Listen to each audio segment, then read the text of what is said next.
Hey, so I guess this is day 5 of the VAPI build challenge. I low key, so what kind of happened is that I was doing these things like I think last week, and usually the VAPI deadline was supposed to be last week, but they extended it. So I was like, hey, I got some work to finish up. Let me finish that work up. That work, client work, it was client work, and that work ended taking way longer than I thought it would take. So I didn't end up really doing the VAPI challenge. That's my bad. It's my fault. I should have been.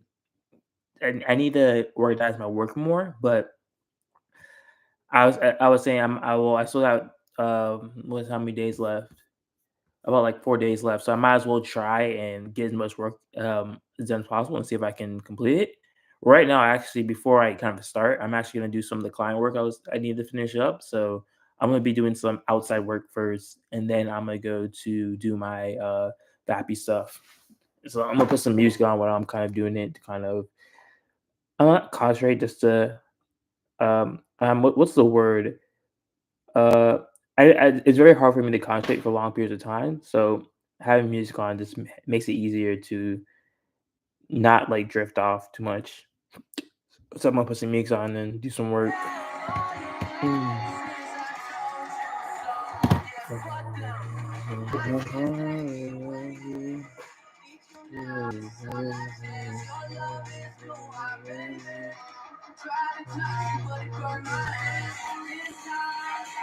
By the way, what I'm doing right now is this is a automation. One of the clients I'm working with, he runs Facebook ads. What he wants to happen is that anytime a lead fills out a form, he wants to get added to a Google sheet, and then he's gonna have a whole automation where the AI will send a message to them, say I'll call you in 5 minutes, and then it will send a call to them in 5 minutes. If they don't, he had issues with them picking up. So what I'm adding here is that if they don't pick up, there's a few things that happen. One is that there'll be a text message saying that hey, I called. You can call back this number, or you should call back. It's about this property. And what happens here in that automation is that if the person calls back, what it does is it checks the number, pulls the data that's relevant to the form they filled out, so the AI has information on the person that's actually making the calls to them. And then if they don't call back, there's gonna be automation where it calls them 4 times. And that's through a select period of time. It'll call them 4 times. If they don't pick up those 4 times, then it'll trigger an SMS automation that will just keep sending them texts every day until not every day, but until a certain amount of days until they reply. So that's what I'm kind of building out right now.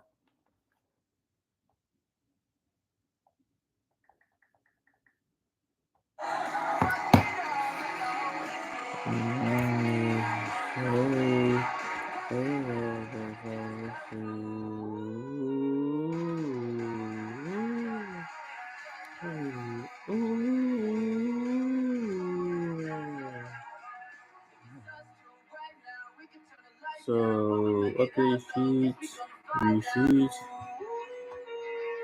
I said I was gonna put music on, but for this one I need to concentrate a little bit. So this will delete the ones. We'll search for so this is that deletes pens, read, update, read, delete. It's gonna update the SMS, update call one, and then delete the call sheet one. And then so this is if they called. This is if it's an inbound call. This is if it's an inbound call. This is if they answer the outbound call. Have they if this is this the first call? Is this the first call? This multiple. Have they already made multiple calls? And then this one is if they don't pick up at all. Read sheet. And I previously had this automation in Make, but I'm moving some of this stuff. I didn't have the whole automation, but I had some of the callback ones where it calls them 4 times in Make. So I'm moving this into NAN.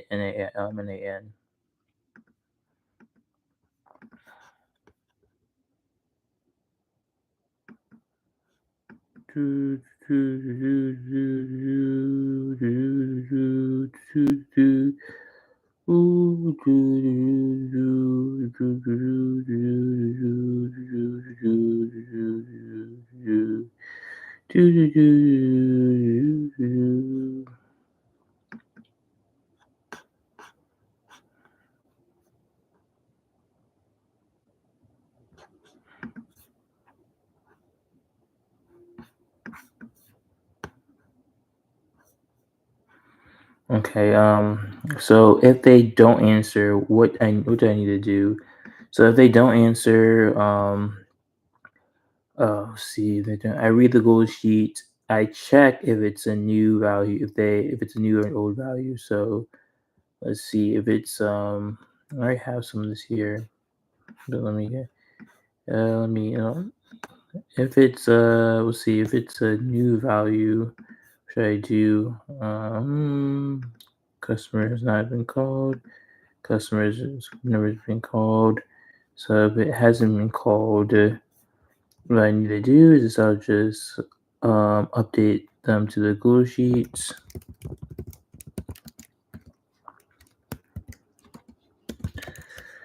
Oh,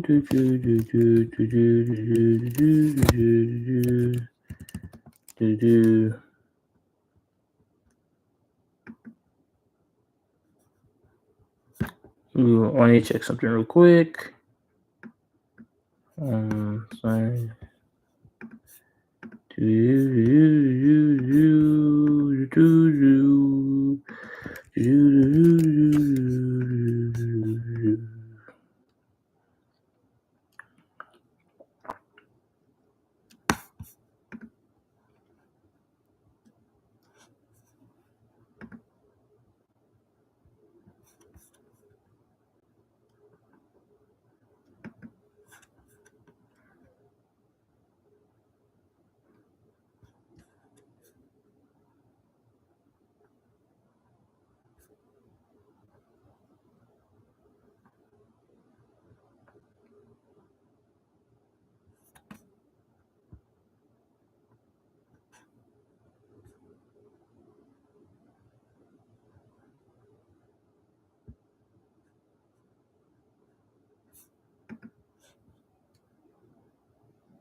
Okay, go back.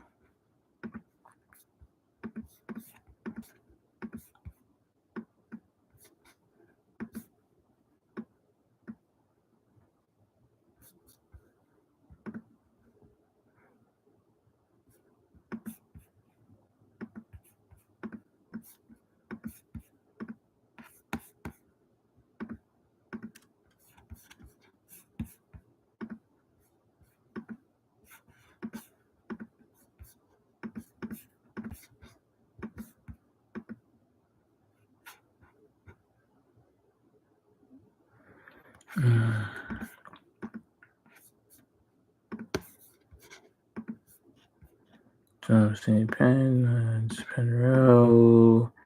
This is candy sheet one.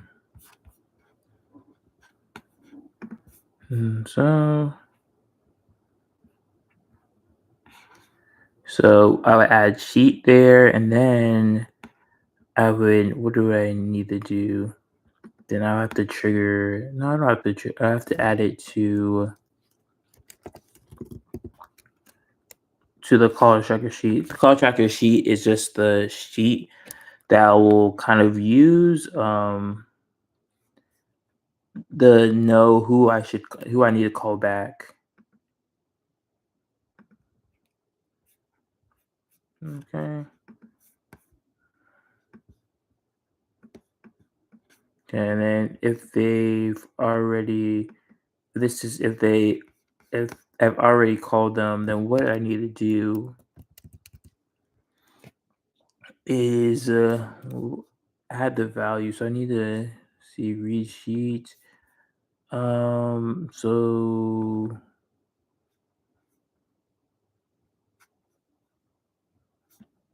let me see the Google sheet.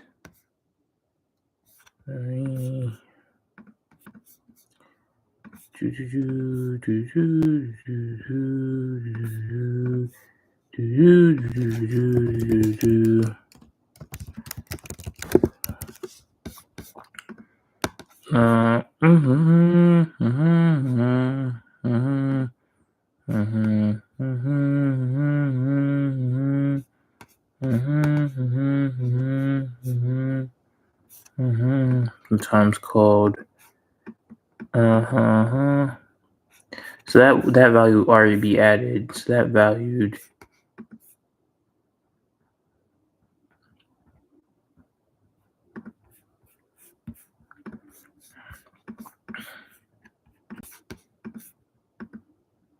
So oops, that value will already be added. So oops. Okay. That value already be added. So I append it to the, let's see. So what I would need to do is I would have to update that time value.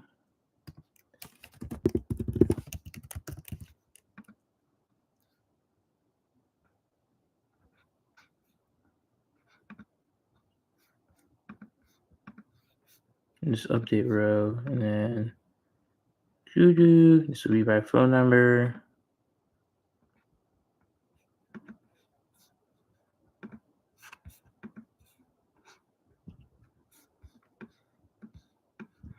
Okay.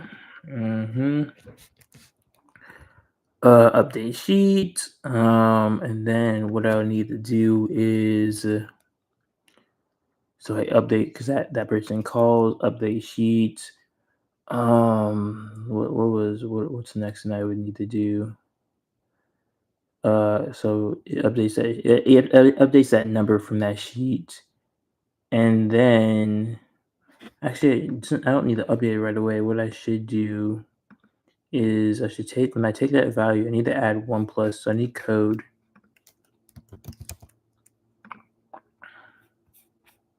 I'll just say add 1+ to that value. I don't even need to do that. I'm so lazy.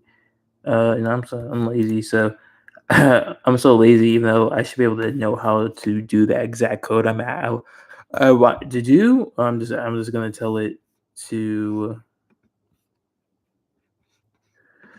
ooh, mm, write me code in this format that adds +1 to input all. So fucking lazy. Ooh.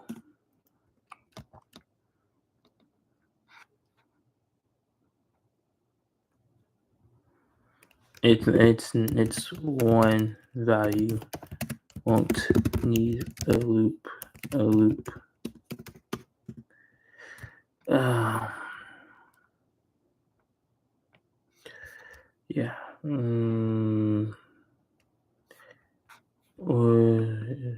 Okay, default to 0. My value.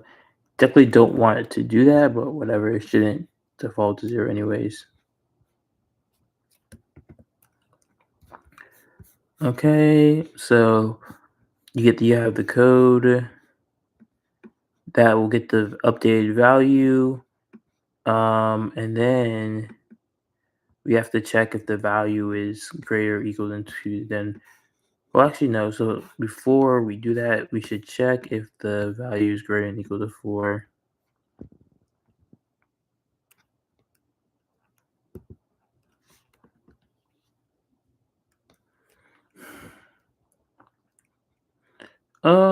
So I should check flow.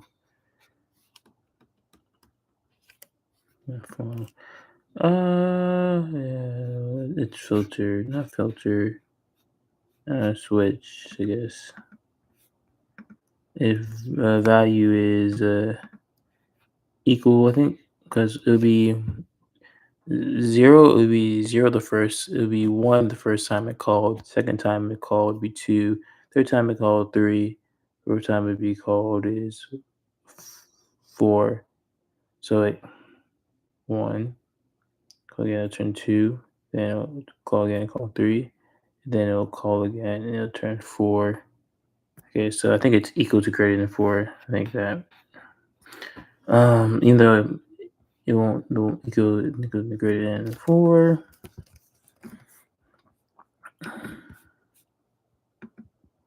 This is just less than four.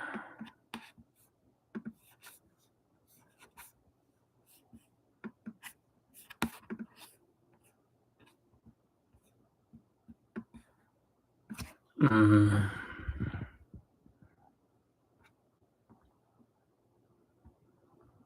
So it's less than. So where am I? Okay, so this is if it's less than four, and then if it's greater than four, if it's greater than four, then what needs to happen is this sheet will be updated to called four times, never picked up, and then what I need to happen is that I need to remove it from the call flow. Google Sheets. Row. Append or on delete row column from sheet.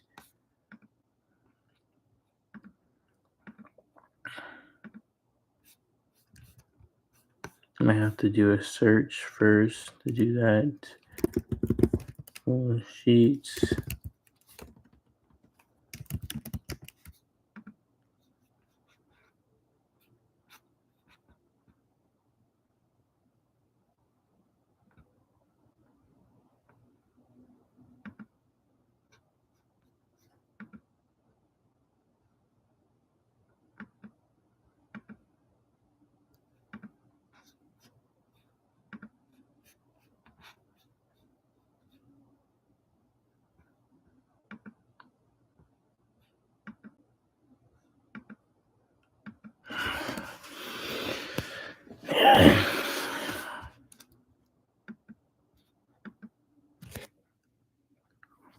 Mm.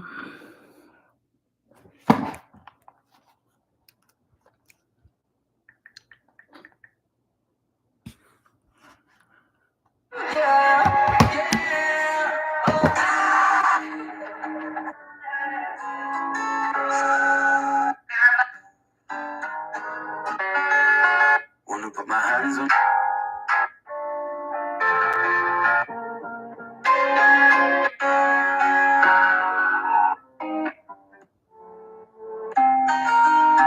I mean, that just terrifies me. That's Thoreau's quote. That most men live lives of quiet desperation. It's one of my favorite quotes ever because it's true. And I've been that guy. You're just in this world where you just can't wait to just run away. Are you down here? Baby, look into my eyes. Never need to fear. Tell me that I'ma do what I do best. I'm gonna disappear. As I look at you, baby, I just wanna know where you been lately. You were home, baby. Come say me, come on. The person that you're wearing such a faulty disguise. Saw the night behind your back the entire time. What you waiting for, baby? Stop wasting time. Just cut me open, leave me broken, and bury me alive. Are you down here? Baby, look into my eyes. Never need to fear. No. Tell me that you. I'ma do what I do best. I'm gonna disappear. Are you down here? Baby, You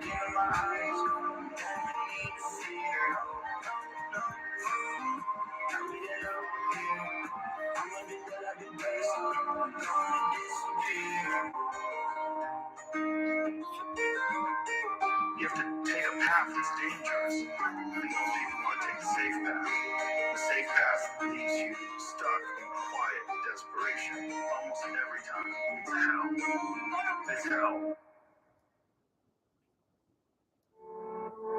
Split my head wide open with your cold stare, rolled eyes, no cares given. Never thought I'd ever go there. I'd agree it's so fair to leave and catch a breath of fresh cold air. I lost the flint to my clipper on the sidewalk. No spark in my eyes, I've been right lost. Hear the pain and my voice will never rise hope. That's a lost flame, disappeared into the nightfall. I know what it feels like to be lost, trapped in a place, holding you back. You're on the cold, but it kind of feels nice in a way. Yeah, pitch black, hit the switch, someone come and stick the light on. The fire's dying out in the horizon. As I close my eyes, wish I could pause the time. Had it put the big from my head. Some shook come close by my wrist. Set fire to my right and my left side. I'm with the magnifying glass on the pavement, scanning for the flints on my clipper. I've been tracing my steps back, head's cracked open, but it mends on its own. Jet black sight when my eyes aren't closed, but I found my way. I like to hate myself some days. Understanding my heart life's a big price for my brain. Bidding farewell to what left me in pain.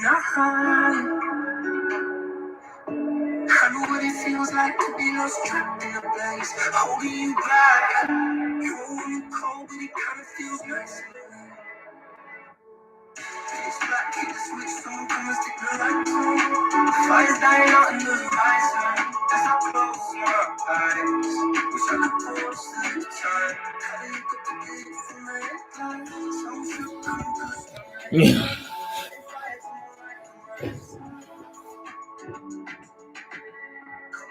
into pieces with your cold eyes. Don't try fixing it, there's nothing else that you can do from your side. It's time to take control over my own life. Tell myself down, I'm breaking off the chains, lifting off from bottom, run trip into space. I'll be so high, I'm not coming down. Pitch black, hit the switch, someone come and stick the lights on. The fire's dying out in the horizon. As I close my eyes, wish I could pause the time. Pitch black, hit the switch, someone come and stick the lights on. The fire's dying out in the horizon. As I close my eyes, wish I could pause the time. Had to look up the gate from the headlights. Some should come close to my head's fine. Set fire to my right and my left side.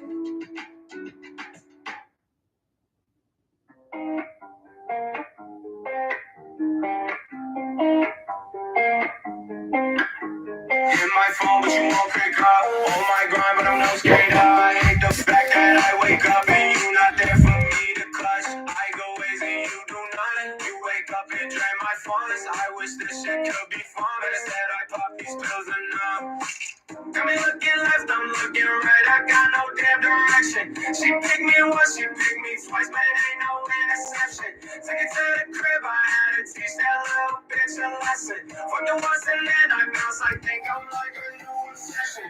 You hit my phone, but won't pick up. You on your own was never enough. I hate this song, and what have I become? I'm on my own, I think it's too much of me. Why you always mad at me? Every time I hit your phone, that shit is a catastrophe. You come over attacking me, no prep it, but might have to be. Got me dodging bullets in this bitch, it ain't gon' last with me. No. Got me looking left, I'm looking right, I got no damn direction. She picked me once, she picked me twice, but it ain't no interception. Take it to the crib, I had to teach that little bitch a lesson. Fuck the once and then I bounce, I think I'm like a new obsession. You hit my phone, but won't pick up. You on your own was never enough. I hate this song, and what have I become? I'm on my own, I think it's too much. She wanna know, she wanna know how I feel. I let her know, she let me go. She texting me, she can't help. I'm on my own, I'm on this road, I'm climbing up this damn hill.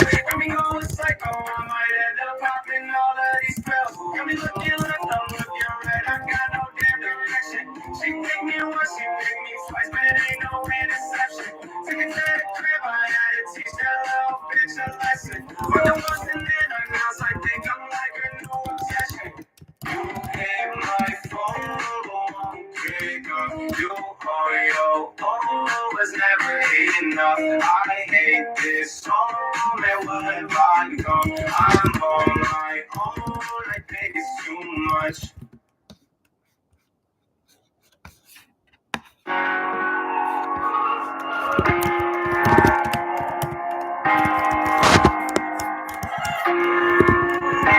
You can never say what's right. You all have the favors, keep on wasting my time. You want me to say you tonight. I can't be the one to do it every time. It's you, cause the problems of your own, you know it's true. Oh yeah, you do. And I didn't want to go there, but you really making it hard to choose. I don't know what to do. You should go on losing. Been ripping apart at the seams ever since you had to go.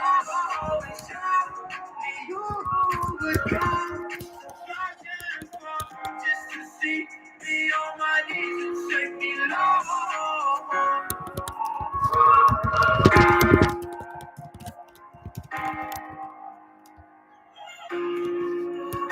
We can never move back where we were. That shit right up and down is nothing but dirt. Why you going through that? Do that shit hurt. Seeing you like that was too much and now I learn. And you got some problems of your own, you know it's true. Oh yeah, you do. And I didn't want to go there, but you really making it hard to choose. I don't know what to do. You should go on losing. Been ripping apart at the seams ever since you had to go. Always showed me you would come. So goddamn far just to see me on my knees and take me low. You call me all late. You saying that it's a mistake. You think there's no other way.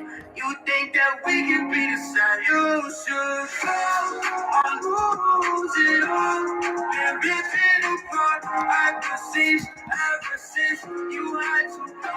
Always showed me you would come. So goddamn far just to see me on my knees and take me low.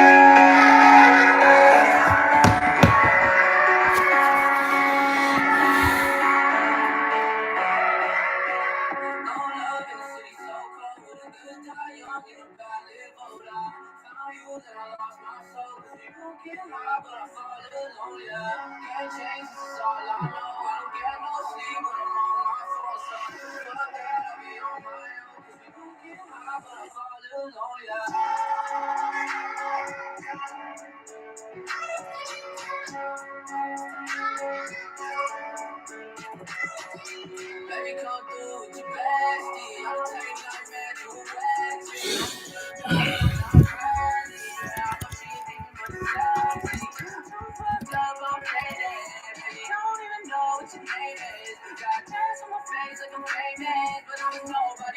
I just want to share my screen real quick. So what now? So sometimes I procrastinate a little bit, but what now I'm doing right now? Sometimes I'm like thinking as I'm working. And I want writing notes of other things I'm planning to do, and one of them is a fine tuning project I'm planning to do with Voice AI, where I fine tune it on my speech, I guess, patterns and mechanisms. I like to I stutter a lot. I switch up what I say a lot mid sentence. I want the AI to be able to copy more human-like patterns. And one of the things I'm planning to do is fine-tune LLM off my speech and patterns. My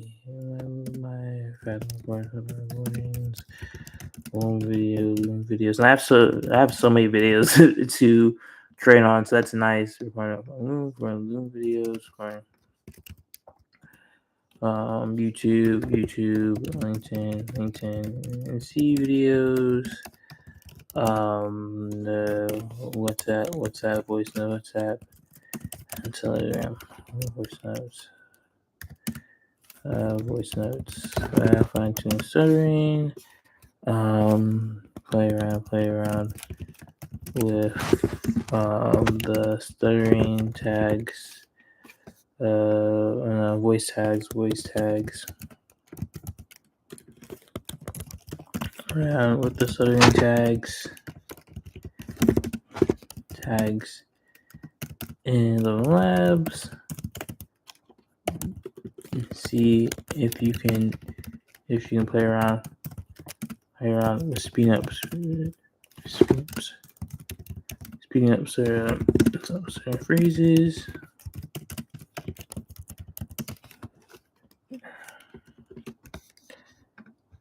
Advanced train data, train collection pipeline. See if you can find or train an LLM that can better capture stuttering. Let's see if you can capture pauses in between words, big pauses though, and see if you can capture speed of speech and how it changes. Throughout.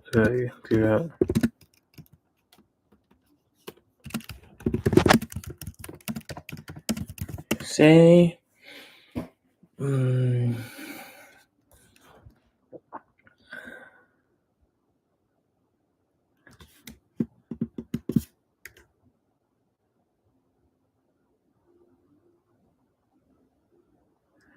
then voice tags, play around with saying certain phrases with certain like certain like I think it was Patrick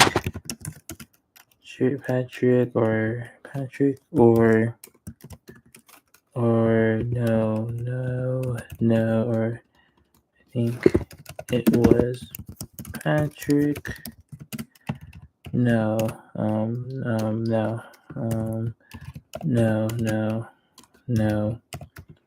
or I think it was, or like I think it was Patrick or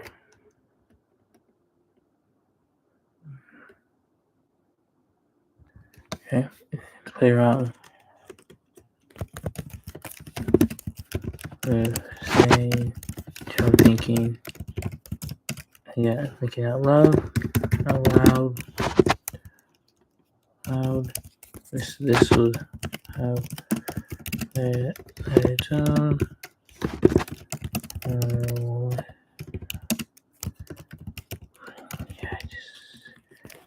Let me just set my calendar. Okay, where you Patrick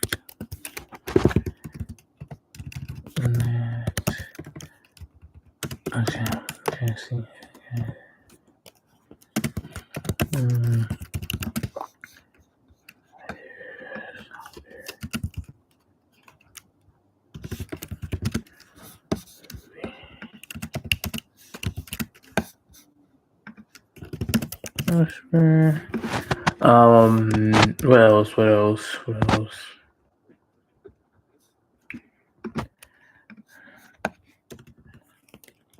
Knowing when someone tells someone to a joke and laugh.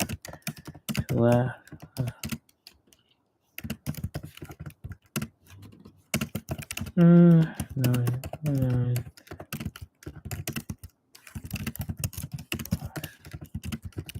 Tell a joke.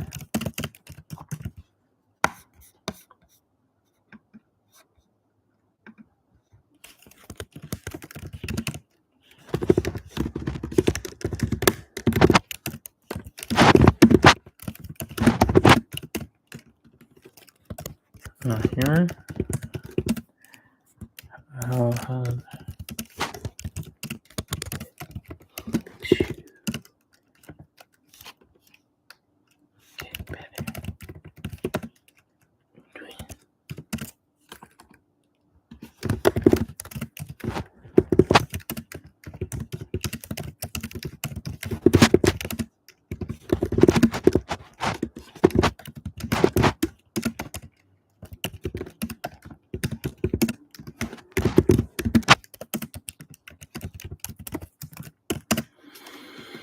okay. Some notes I wanted to write. Could you even see my screen? I think you could. Okay. Let me go back to.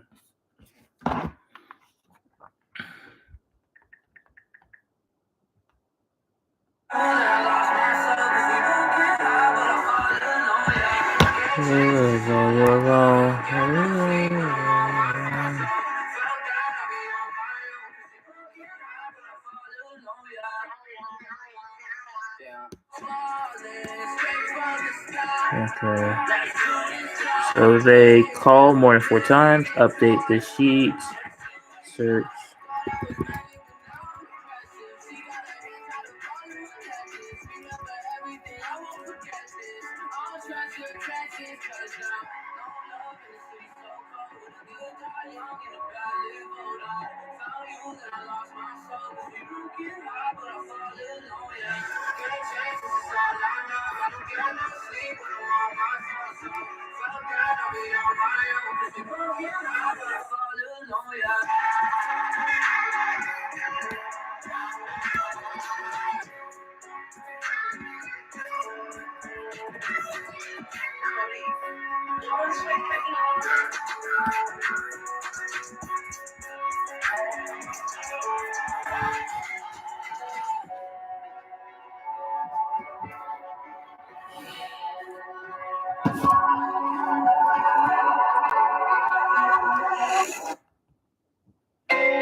that's none. I be problems, you're asleep while I'm okay.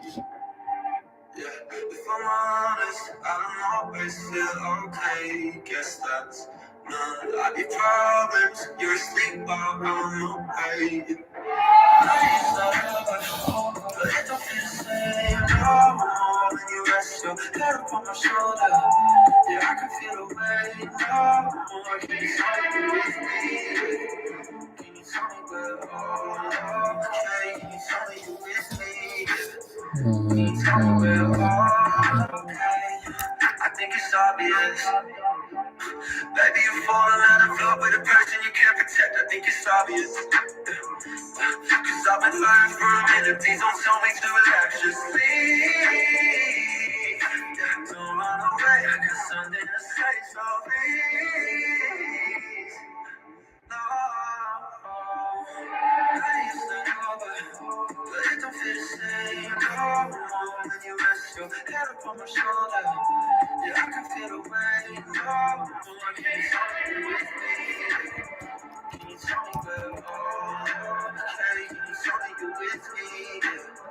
Can you tell me we're all okay? Sometimes I wonder why you're holding on to another lie. And you hold my hand, don't pretend that it's perfect. If you got another pain, it ain't worth it. Here we go again, this ain't working. It don't feel like you anymore. I used to know, but it don't feel the same no more when you rest your head upon my shoulder. Yeah, I can feel the weight no more. Can you tell me with me? Can you tell me we're all okay? Can you tell me you're with me? Can you tell me we're all okay?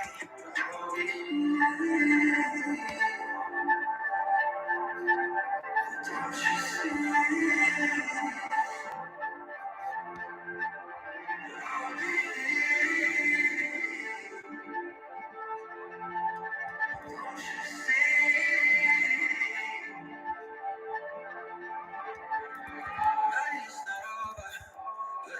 see?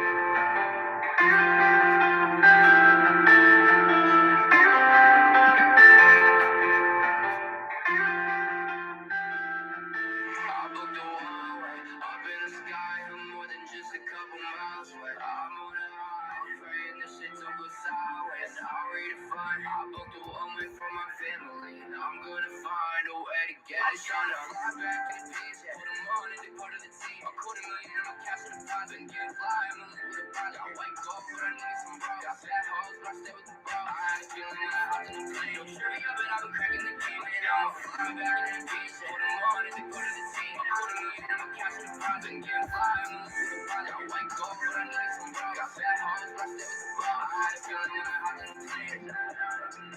Just know that I made a promise. I told my bro I would keep it, but you know that I never thought that I would touch me a million. Now see, I'll never look in my eye. Labels and then I told me I get to keep me an army of all the guys, all of my same ones in the same room, and I think I took that middle seat. Yeah, ain't no flying in first class when you don't know nobody. Took off in there with my connection. Now I'm overseas, but if this shit go crashing down, I think it's meant to be. I booked a one-way up in the sky. I'm more than just a couple miles away. I'm on a high, I'm praying this shit don't go sideways. I'll redefine. I booked a one-way for my family, and I'm gonna find a way to get it. Tryna fly back in the beach, put them on and they part of the team. I caught a million in my cash in the prize, been getting fly. I'm in with a prize. I wake up, but I needed some bro. Got fat hoes, but I stay with the bro. I had a feeling that I hopped in the plane. Don't trip me up, but I've been cracking the game, and I'ma fly back in that beach. Put them on and they part of the team. I caught a million in my cash in the prize, been getting fly. I'm in with a prize. I wake up, but I needed some bro. Got fat hoes, but I stay with the bro. I had a feeling that I hopped in the plane.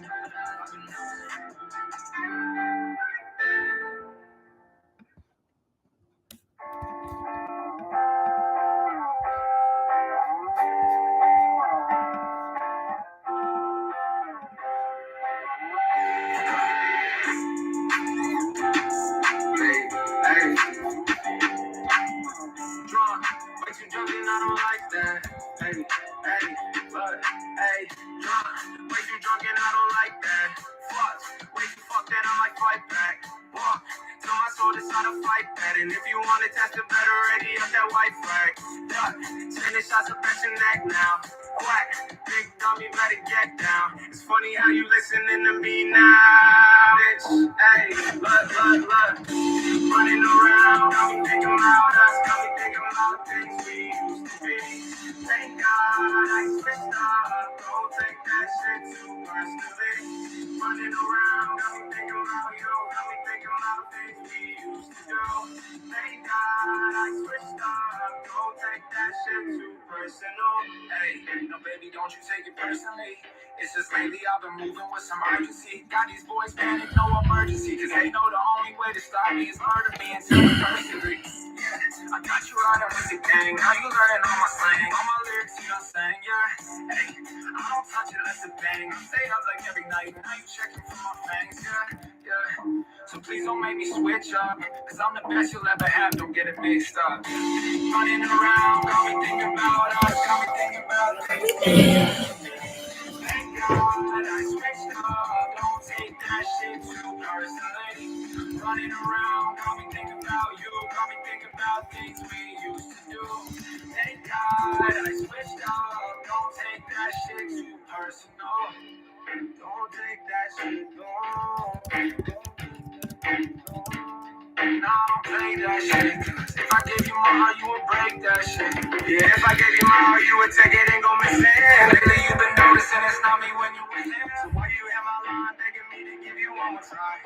Bitch, I thought I told you ass 100 times. Running around, got me thinking about us, got me thinking about things we used to be. Thank God I switched up, don't take that shit too personally. Running around, got me thinking about you, got me thinking about things we used to do. Thank God I switched up, don't take that shit too personal.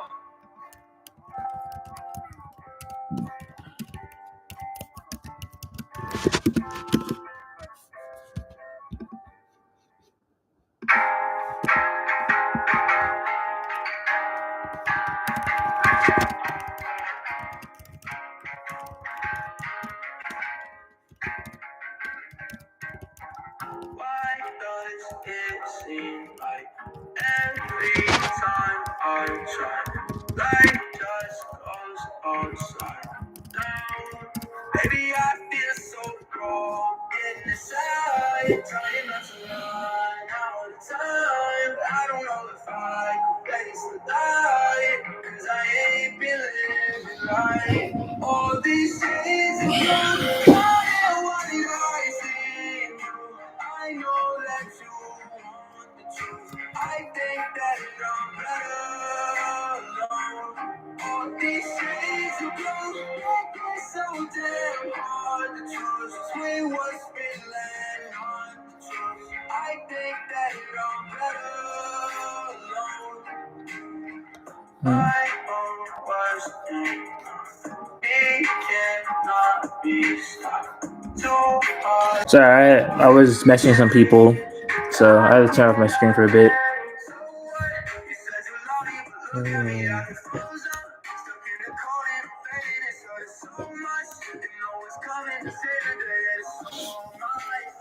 Baby, I feel so broken inside. Trying not to run out of time. I don't know if I could face the light, cause I ain't feeling right. All these shades of blue, what did I see in you?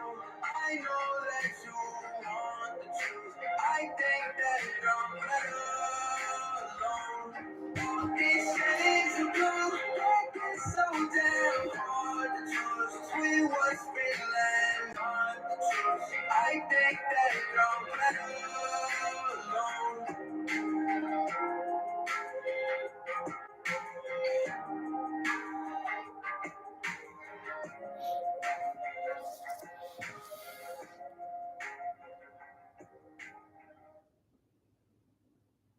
Wanna put my hands on your waist.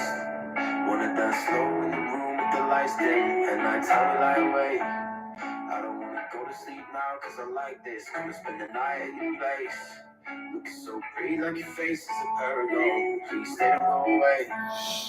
Saying to you, the practice of my phone. I wanna be there when you need it most. I feel so hollow when I can't keep you close. I wanna be there when you don't need me at all. Let me be the one that you. Let me be the one that you call. I'll let you go. Let me be the one that you call. I'll let you go. Right for you, the highlight of my face. Open up your eyes in the morning, I get lost in them. I can never lie about the place. I love the shape when you say we can go up, people. I can put the fire on the grave. Lay down in the grave, on a life in the future. I can give you my name, my love. My name, my love. I wanna be there when you need it most. I feel so hollow when I can't keep you close. I wanna be there when you don't need me at all. Let me be the one that you. Let me be the one that you call. Let me be the one that you.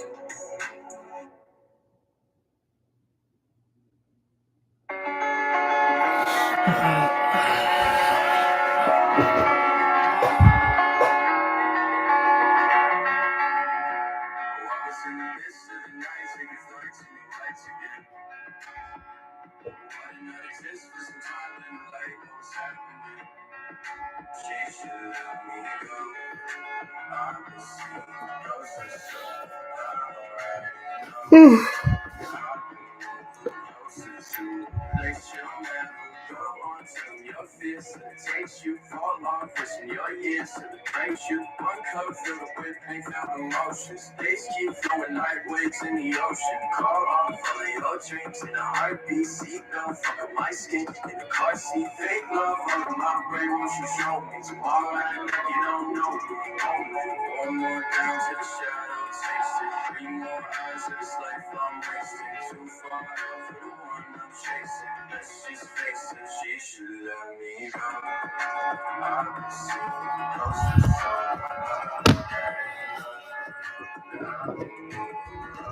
to place you'll never go on. Out of your tears, seeing nosebleed, she crawls into my skin till she owns me. She melts all of my pain, filled emotions. Streets keep flowing like waves in the ocean. Call off all of your dreams in a heartbeat. Can't stop all of these thoughts taking over me. Fake love on my brain and it broke me. Tomorrow act like you don't know me. I was in the midst of the night, taking flights and the lights again.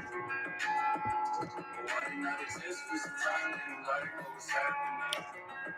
She should let me go. I see ghosts for so closer to a place you'll never go.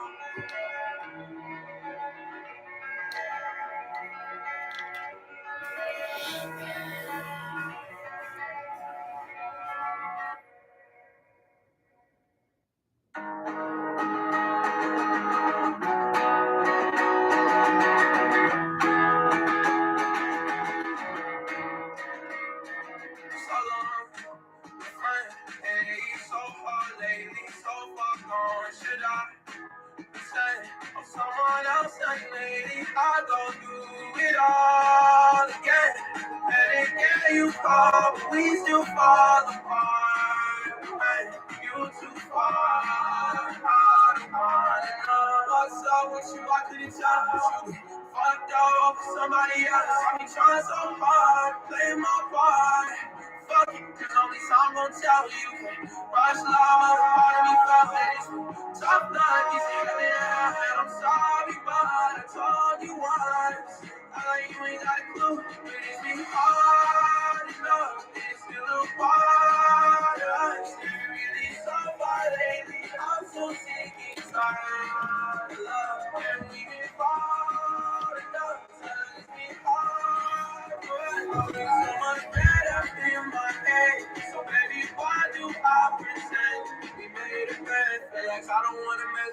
part of me does. Really hope that I forget, I'll reminisce on what was. But I just wanna take it back when it was you and I. When hard on my part and it was all just because you were trying to play a part and shit is over and done. But I know I can make it right, but only you decide. What's up with you? I couldn't tell you. Fucked up with somebody else. I be trying so hard, playing my part. Fuck it, cause only time gon' tell you can't rush love, but a part of me fucks it is me. Tough love, he's having a half, and I'm sorry, but I told you once. I like you ain't got clue. It's been hard enough, it's still a part of us. They're really so far lately, I'm so sick and tired. Love, and we've been far enough, till it's been hard for us. So much better in my head, so baby, why do I pretend we made a mess?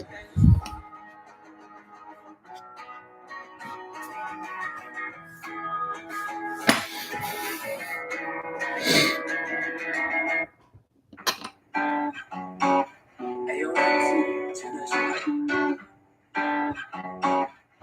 AODV. They all come out in the lights go out, getting drunk in the club and it's feeling like I can't stop now. I put eight shots down, I don't wanna think about anything right now. They all come out when the lights go out, getting drunk in the club and I'm screaming like I can't stop now. I put eight shots down, I don't wanna think about anything right now. I don't care who around, what they really even about. I got shooters in my phone who could gun you down. They all come out when the lights go out, getting drunk in the club and I'm screaming like I can't stop now. You don't wanna try what I'm on, what it's like on the road, all the pressure on my body, but stacking hella bands on my hip. I got money on my mind, that's the reason I can talk right now. All these different labels making phone calls. Hey, you can hit me up if you want one. Hey, stacking hella bands on my hip. I got money on my mind, that's the reason I can talk right now. When the lights go out, getting drunk in the club, and feeling like I can't stop now. I put eight shots down, I don't wanna think about anything right now. They all come out when the lights go out, getting drunk in the club, and I'm feeling like I can't stop now. I put eight shots down, I don't wanna think about anything right now. I don't care who around, what they really even about. I got shooters in my phone who can gun you down. They all come out when the lights go out, getting drunk in the club, and I'm screaming like I can't stop now. Got the job to be down, keep a couple hundred, I mean just a good amount to get what I want when I want it now. I don't wanna wait too long, or I'm out, they can catch up. What we really on, they don't know a thing about it now. But I'm stacking hella bands on my hip, I got money on my mind, that's the reason I can talk right now. I can talk right now, reason I can talk right now. Let it all come out when the lights go out, getting drunk in the club, and I'm screaming like I can't stop now. I put eight shots down, I don't wanna think about anything right now. I don't care who around, what they really even about. I got. All right, let me focus up now. I really lost my train of thought. More.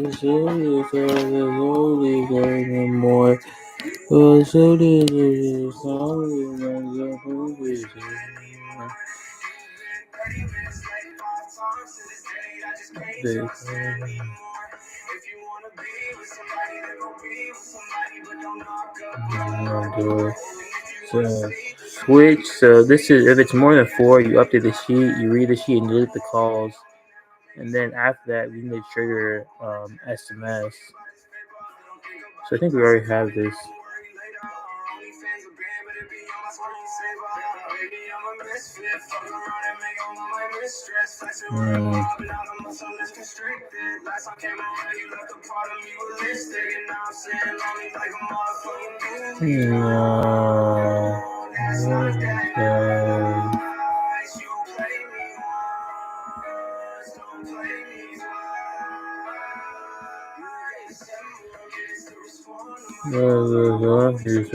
More.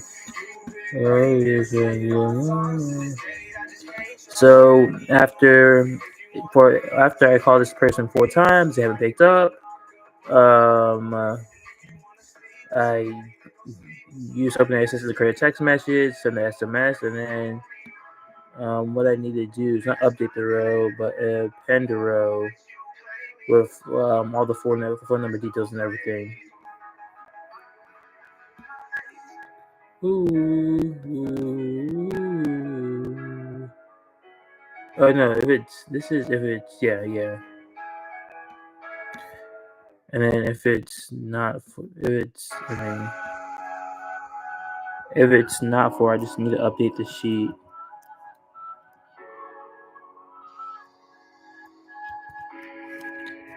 to the proper value.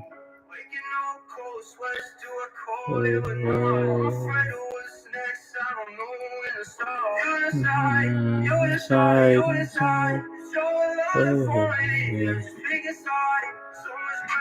Oh, yeah.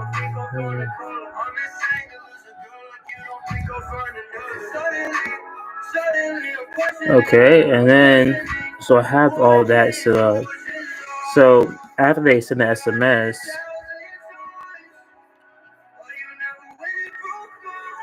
I have to have triggers. So let's see. So I have this one where if a new SMS actually comes in, you run the Google sheet for I guess the phone number, and you also have to make sure you have the ID. No, that's not it.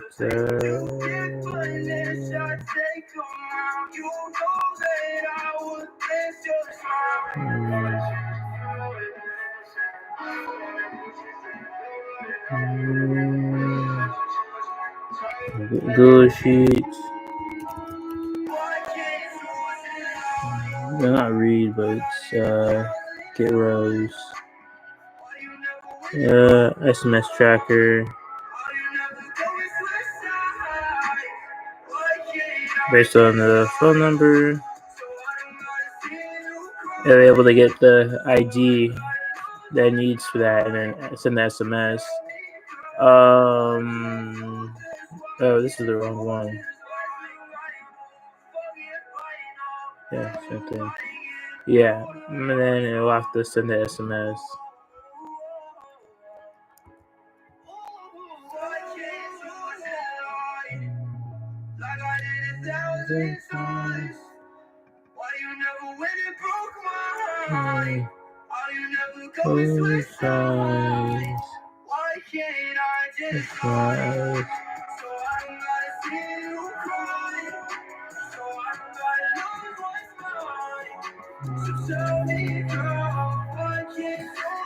Hopefully that's not a big deal.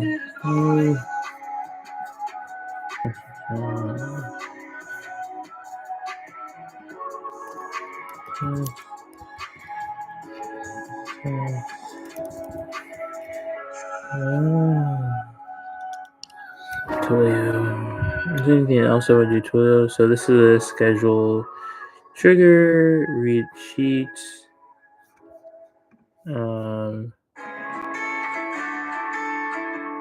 See which one is equal.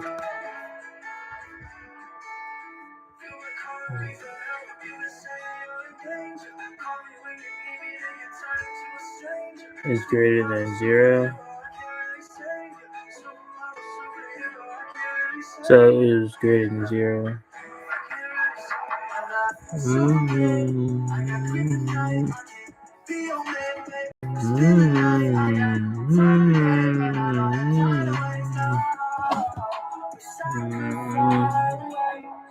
So we can fade it when we wake up. Get to talking while I watch you do your makeup. What's your name? What's your sign? What you made of? I'll tell you about all of the things that I'm afraid of. All they have to sign up here for me to go and major. I can't be with no one that just love me for my paper. Baby, you can leave that to your agent. I can't be no hero, not no X-Men. No. But I know that you still hurting. Heard you got somebody new, but he's just not your person. You're just feeling like a burden. Wish that I could save you, but you know I'm not Superman. I got kryptonite. I can be your man, baby. Spending night. I got time, hey, but I don't have time to waste now. Wish I could fly. You hold me for help. You would say you're in danger. Call me when you need me, then you turn into a stranger. Supermodel, superhero, I can't really save you. supermodel, superhero, I can't really save you. Everyone's disposable to you except for me. You still act like we did at 17. And it ain't changed, proud of all of your wavelengths. Can't tell me you ain't gangbanging. I keep it 100 with myself, you can't do the same. It broke your heart and pays you cause you playing all these stupid games. Spinning in your attitude and working out like 2 a days. You can't be my boo, but you will always be my boomerang. Cause you always seem to come back. My stage look better, stable like you wanna love. We're two different people, baby, this can never work. The same is what you're looking for, then take it as a charge. Superman, I got kryptonite, I can be your man, baby. Spend the night, I got time today, but I don't have time to waste time. Wish I could fly away on me for you. You would say you're in danger. Call me when you need me, then you turn into a stranger. Supermodel, superhero, I can't really save you. Supermodel, superhero, I can't really save you.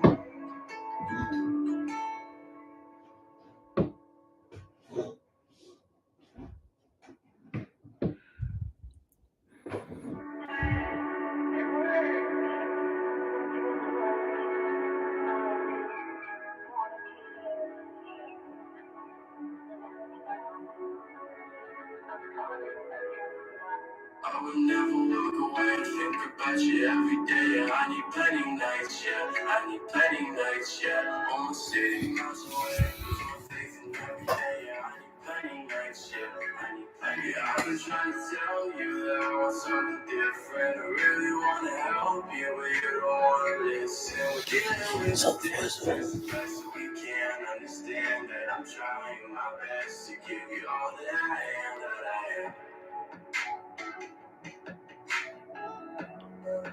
Give you all that I am, that I am.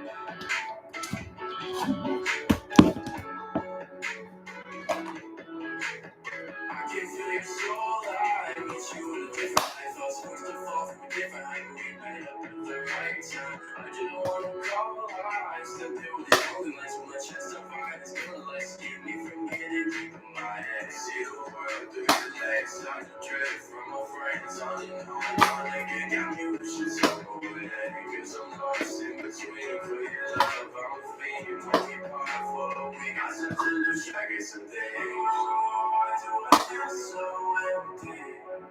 I would try to you, don't set me up. I looked at the stars tonight, they reminded me of you.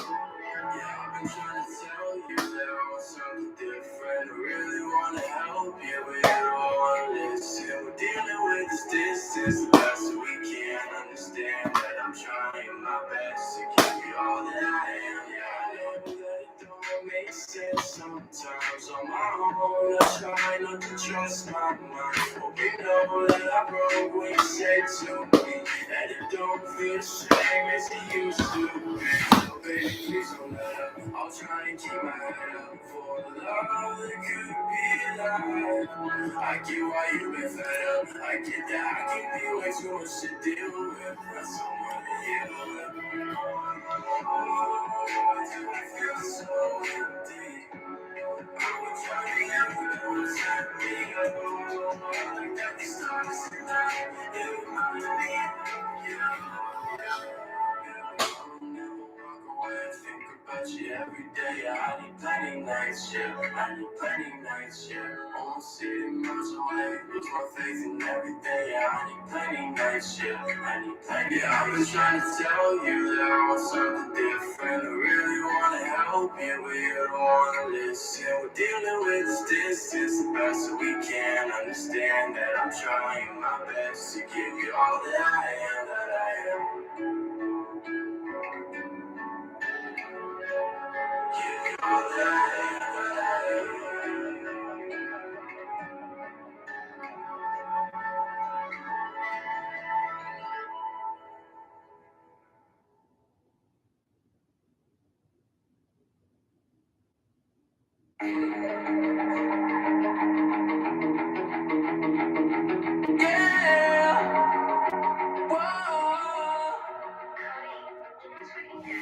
I can't stay here waiting. Need you now, this is our last dance. Your love is too hot, baby.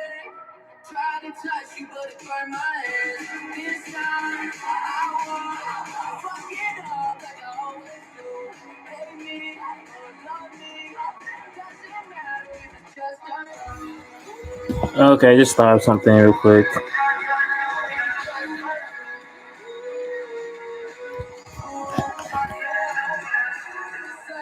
Right now, we can turn the lights down when we make it out, though. Guess we gonna find out. Ooh, yeah, yeah. Oh, I was just a corpse, now she digging me up. Acid on the floor, 'cause we don't give a fuck. Remember when I hit it in New York? I just had to know if you was with it or was my bad. I'm not that good at talking, that's why I'm so quiet. Inside to make you feel alive. Just ahead, as what I'm doing is that there's two things I want to do for the project: fine tuning how it kind of speaks and how it kind of talks, and fine tuning its tasks it does in the call. And this is for like a sales agent I was building. I want to see how far I can kind of get this thing. So yeah.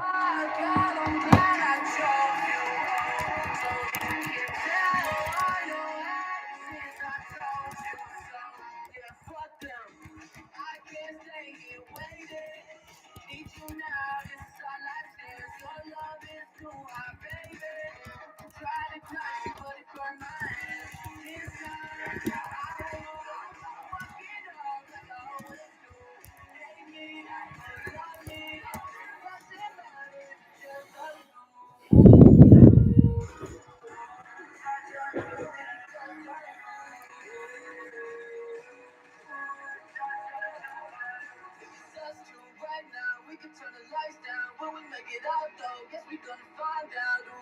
Ooh, yeah, yeah. Oh.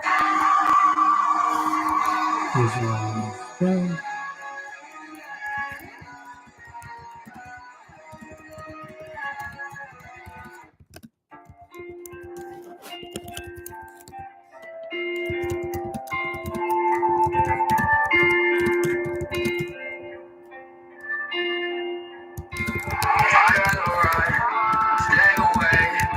All these problems I can't take. Don't trust nobody. I even myself, so I'm hoping that you stay. Oh, I know I'm losing out, but all these thoughts in my head make me lose it out. Now I don't talk about money, cause I can blow it out. I know I'm drinking too much, I'm not enough. I think I had enough, so I don't lose it out. But all these thoughts in my head make me lose it out. Now I don't talk about money, cause I can blow it out. I know I'm drinking too much, I'm not enough. I think I had enough. Feeling I'm too low, and I don't know when to. I like to be on my own, hear myself and I can do whatever I want. I could buy a bar, go and drink when I want. I could buy the sun, and get fly when I want. On my own time, make sure that I clock it. Don't know where I'm going, but I'm driving like I paid a couple bottles of run. Stay away, all these problems I can't take.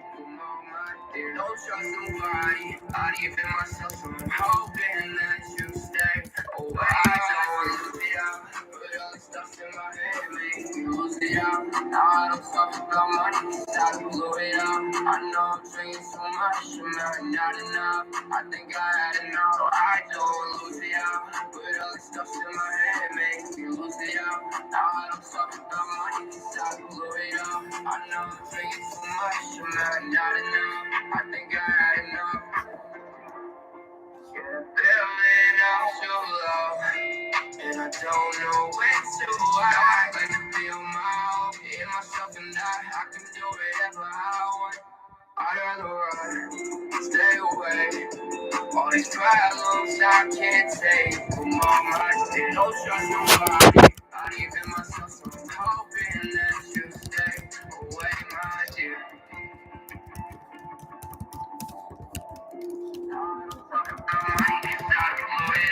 I know I'm drinking too much, I'm not enough. I think I had enough, I don't lose it out.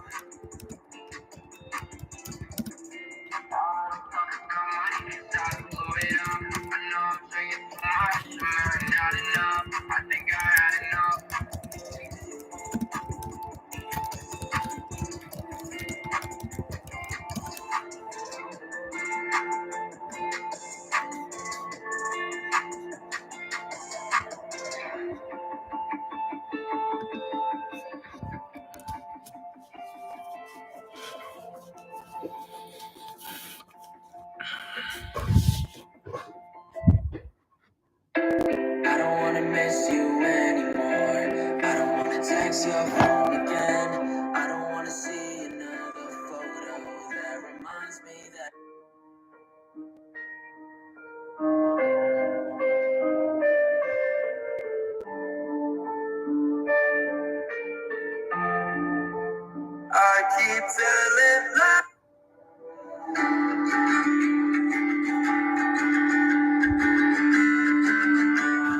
my mountaintops instead. Gotta need some more time. Could you kick it down the turnpike? Put them tires down until it don't turn right.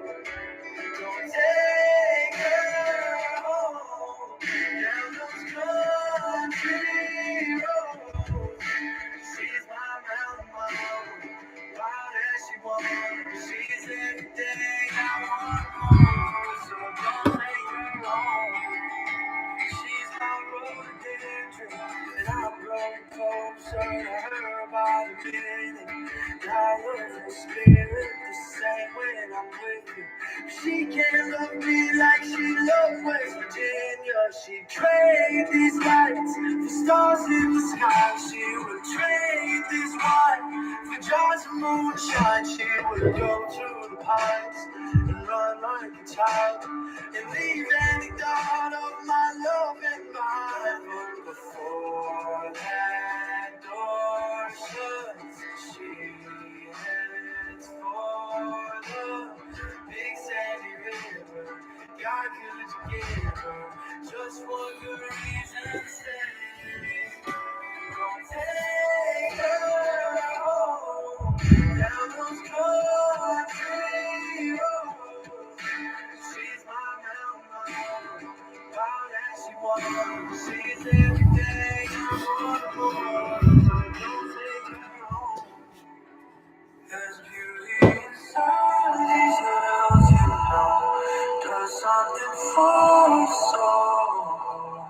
Lord, I feel it right now, 'cause I'm closer to heaven than I am to the ground. She's my mountain mama, can't hold it back when the mountains come. West Virginia, so good in all. Yes, I can't keep on leaving me all, but before that door shuts, she heads for the big sandy river. God, could you give her just one good reason to stay? Don't take her home down those country roads.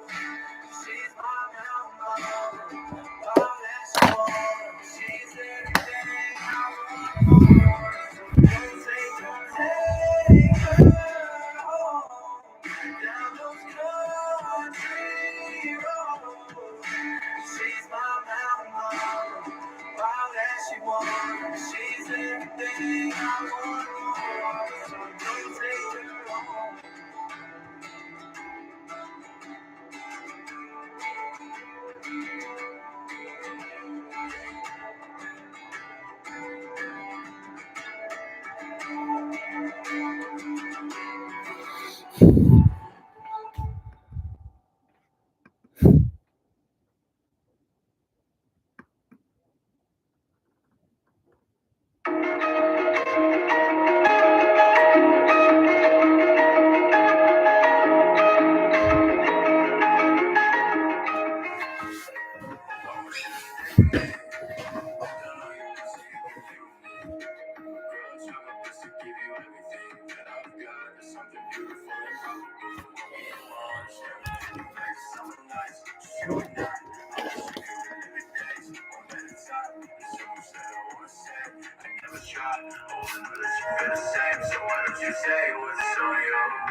All right, I'm getting so distracted. Okay, what was I doing?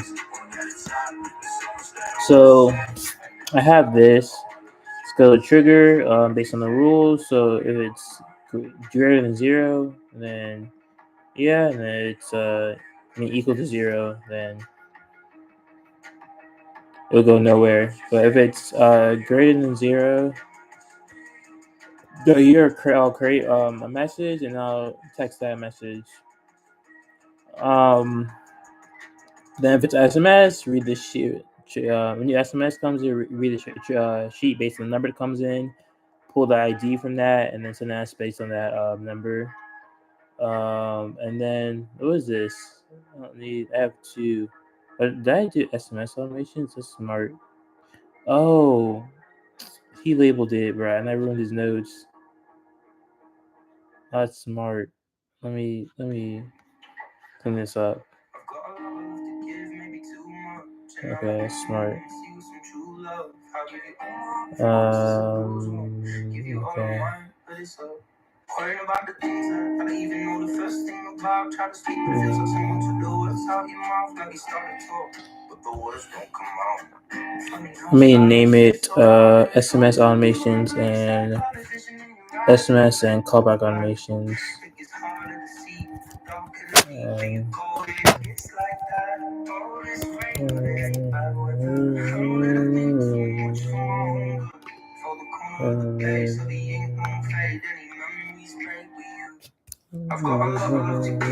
True love. True love.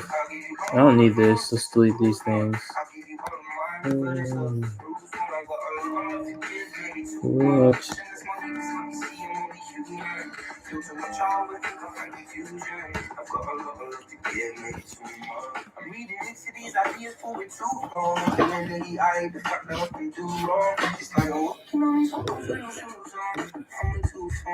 And I know a lot of back and forth in my head, scenarios I'm making up. Collecting pennies every thought and I'll be saving them. I got so many I can spend on getting time back. From when I was sidetracked. All this rain, but it ain't bad weather. I know that I think too much for my own good. Fold the corner of the face so the ink won't fade. Any memories made with you.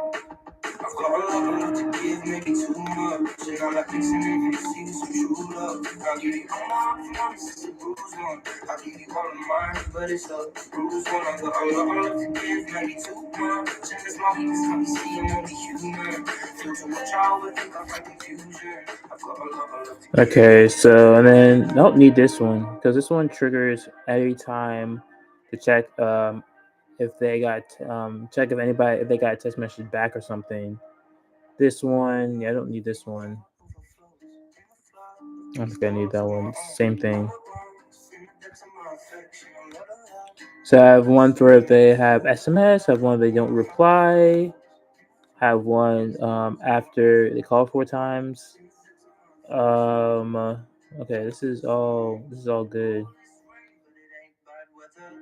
Next thing I would do is create the OpenAI Assistant API. But what I want to do before I go do that, I create the prompt and all that stuff, because what I'll need this thing to do is I'll just have the basic prompt of what the initial message is it should send, and then what it should understand is if there wasn't if there wasn't a response back to it, what it should understand is that it should send the next message. And how I should probably do that is, let me see, I have options. How does this work? So message assistant. Okay, so mesh to the assistant. So how this will work when the SMS when an SMS trigger, whereas when SMS trigger comes in, that message they actually sent will be the assistant message. But for this, for the ones where an SMS didn't come in, the system message would be something like empty or something. I'll prompt it there empty, and it will know, hey, it should send the message. It should know that a person didn't respond back, and it should send the message based off that. I don't know if I should just say empty or yeah. What else? I'll probably just do empty. That's what I'll do. Define below. So yeah, I'll just say empty. Or I'll say no response. I'll say no response, and then it should know what to do based on that little thing. So no comment. But one thing I want to do before I go making the prompt, the plan is I will do what I'm about to do. I need to set up a. I don't want to clear up my demo agent so I can send it to some people that wanted to listen to a phone call of agent I built. So I want to clean that up, and I'll come back, do the prompt for this. Then I'll do the VAPI competition stuff, like maybe like what time is it? Probably like 8 or 9 hours, or maybe 10. And no, yeah, probably 8, yeah, 7 to 8 hours. And I'll come back and clean up this. I have to add all these values to the actual age. I have to run all this and add all the values I need to this thing, and then run tests on it. So that's kind of the plan. Ooh. And these, if by the way, these HPT these things, and I also have to check how I can set up function calling with inside. Because what I'm gonna do, I'm gonna go to the into the actual UI of the OpenAI Assistant API, and what I want to do is just make sure I can actually, because usually I can actually add a URL for this to call from the UI, or how I have to see how this thing works. If I have to set up in the UI, or it can automatically knows based off the based off from here, but I'll just have to figure out how this into function calling. But the other functions are pretty much just calling the webhooks in here. So there's multiple webhooks. Let's see. Ooh, that for define. Nick, where are these webhooks actually, bro? I don't even know what these webhooks are. Okay, these are no. What are these webhooks? Bro, I actually don't even know what this is for. Okay, split this thing up. Where does this even come from? I don't even know where that came from. I don't know I don't know where that came from, but whatever. Just I'll clean it up later. Yeah, I think he accidentally added. I think the client I had actually took some of this stuff and added it somewhere else. I guess he duplicated it and added it, but don't want it. I don't want to have those things added there. But I won't. I mean, I won't touch those things. I won't touch anything. This is the booking SMS, and yes, the booking SMS. Yeah, I'm not sure why he.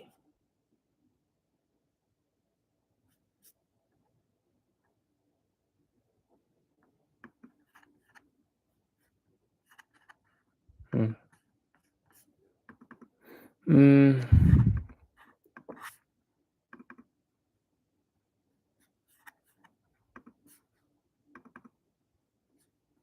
yeah, I'm not even sure what this is for. Uh,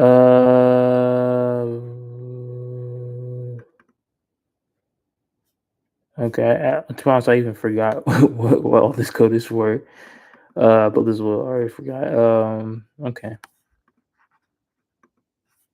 All right. I'll have to look at that later, but it doesn't really matter.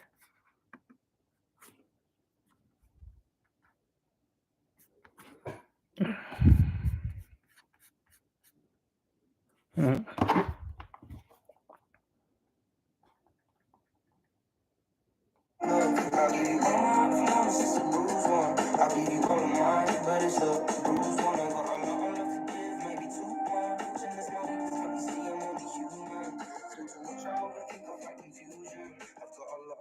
Give maybe too much.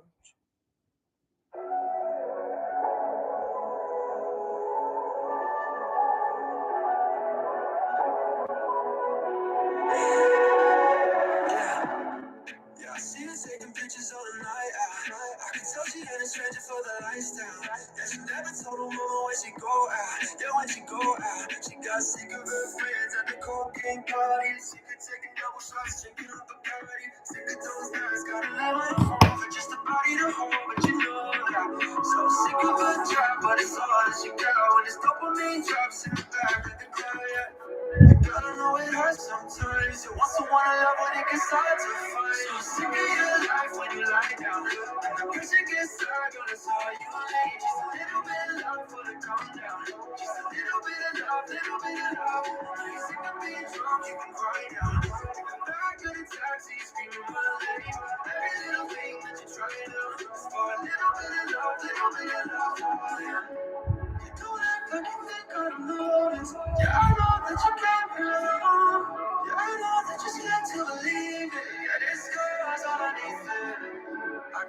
that you struggle to focus, but nobody will take the lows. And I know that you're not really cold.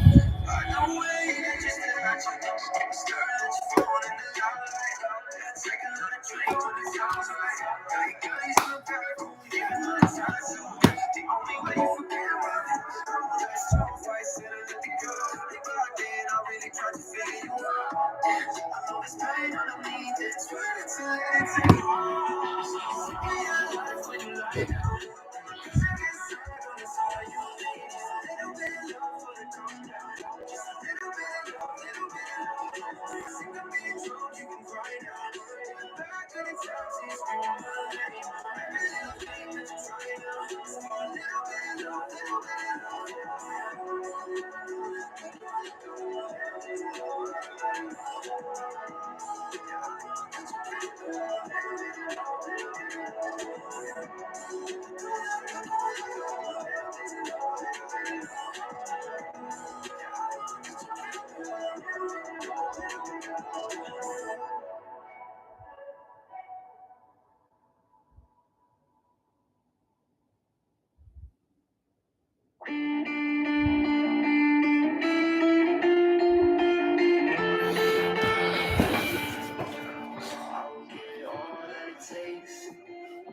switching sides is so fake.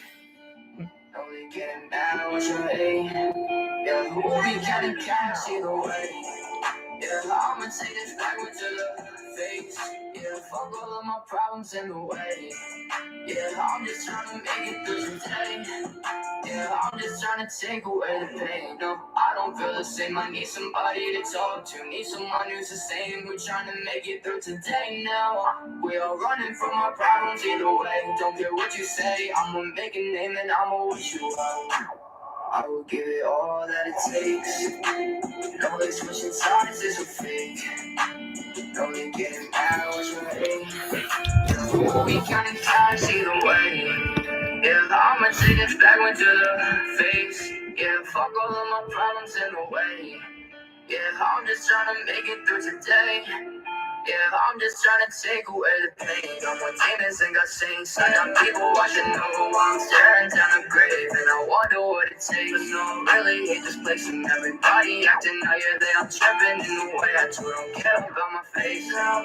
Yeah, who we counting cash either way. Yeah, I'ma take this back one to the face. Yeah, fuck all of my problems in the way. Yeah, I'm just trying to make it through today. Yeah, I'm just trying to take away the pain.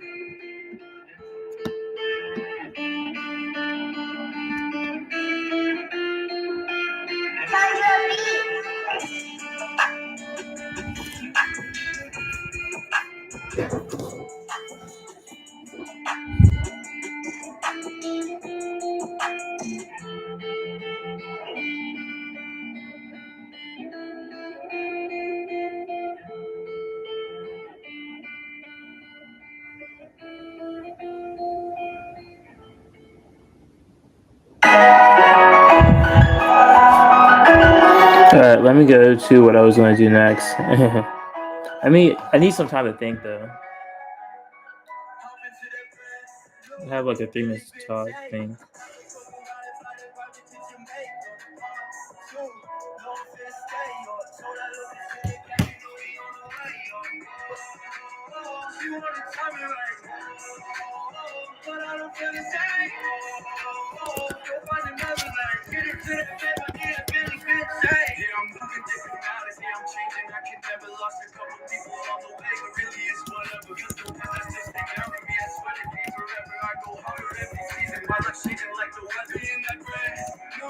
GTR race and they see us falling on the truck, bring it back to the basics. All the other day I told my brother how we made it. They said we're showing love to me, but I'm not back, they hate it.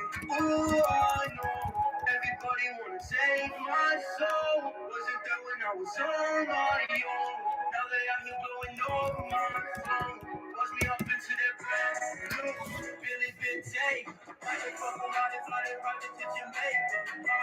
No offense, stay up. So that little shit they catch you know we on the way up. She wanna tell me right. But I don't feel the same. Go find another life. Get it to that bed, I need a Billy bitch, hey. I'm in the car, don't talk to me. Feeling all my business on the ecstasy. I think I'm getting bored of you, like honestly. So can you spend your time over that? I don't wanna see you next to me. Oh, I know everybody wanna take my soul. Was it that when I was on my own? Now they have me blowing up my phone. Watch me up into that bed, yo, Billy been taken. I just come from my fly private to Jamaica. Yo, don't feel stay, yo. So that look is get the gas, you know we on the way, yo. She wanna tell me right, but I don't feel the same. Don't find another line, get it to that bed, but yeah, Billy been taken.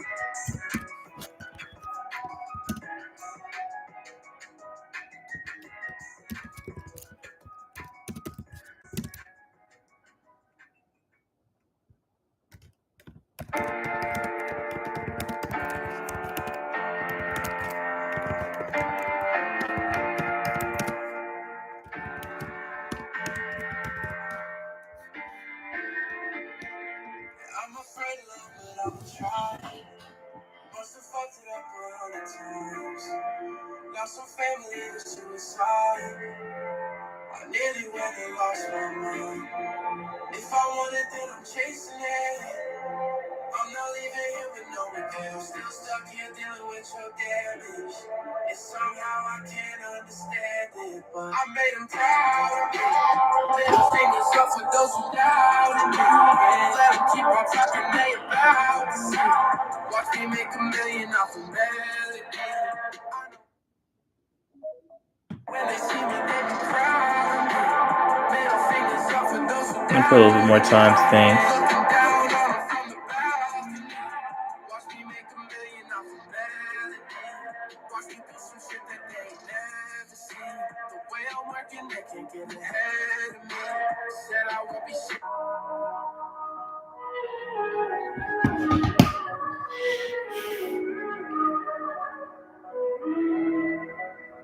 I sing compassion in the ear when I'm supposed to forget. Rolling those eyes light up the sky, those times they came and went. I try to get back to the first love. Time has been no change, no eyes. So I try to sing the streets. Hoping it's not too late to try again. On till I catch the truth. Is this better off with both my lose? We was so long, too scared to sit tight. Should change, but don't feel new. I look at the phone and ask how you was. We were trying to get to feel something. Yeah, get me some, you still love. I'm praying for you, even though I don't think that it's straightforward. Tell me what is you afraid of? Every promise that we got just made up. There's no weekend I can lie to bring it down. It's not that I say goodbye to the air when I'm supposed to forget. Over those eyes lit up the sky, those times that came and they went. I'm trying to get back to the first love. Time has been no change, no eyes. So I try to say the streets. Hoping it's not too late to try again. No times when I was away. Take a look at the way that we made the ground was somehow make it all better. It still seems nothing has changed. I'm saying that everything is so sweet. All the thing when I go so as we speak. It's a way that you would call it the way I know me. That's a feeling only you know and I know what it's feeling. So tell me what else you afraid of. Every promise that we got just made up. There's no beacon I can light to bring you close. Not to let go. I think of person in the air when I'm supposed to forget. The sky tells the canyon. I'm home away from home.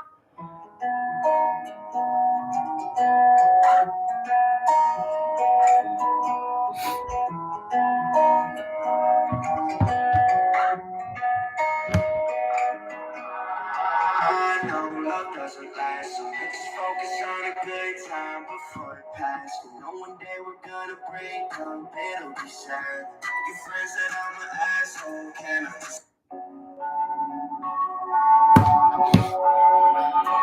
Jesus, Jesus.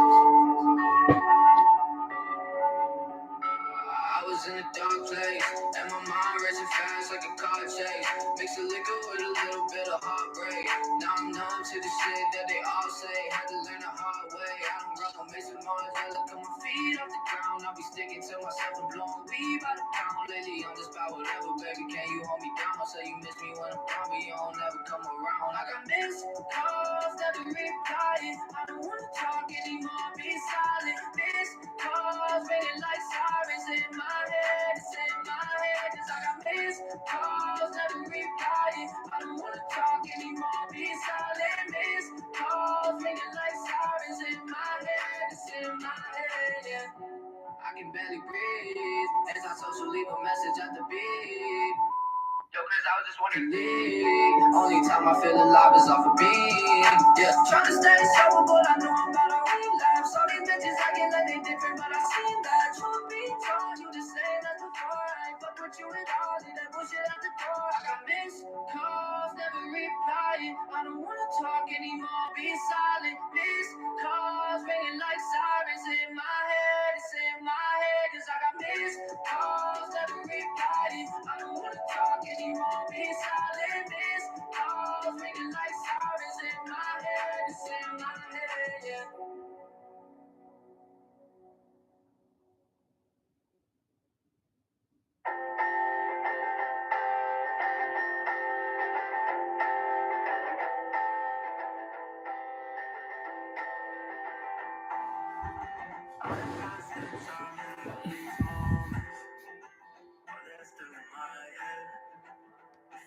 All right, let me go back to.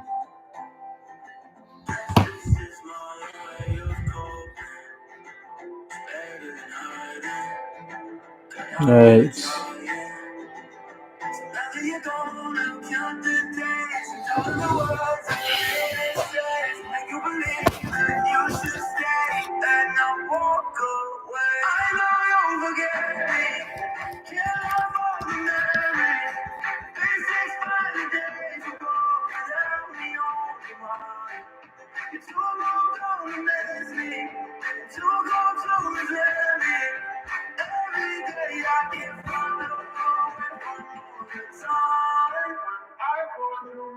Sometimes I think that it's you calling. Wake up and dreaming, but then what a feeling. Wonder if you're up there free falling. Are you really healing? 'Cause I'm never healing. So now that you're gone, I'll count the days and all of the words I didn't say to make you believe that you stay and I'll walk away. I know you'll forget me. Can't help all the memories. These expired days ago without me on your mind. You're too long gone to miss me. Too gone to resent me. Every day I get from the away for more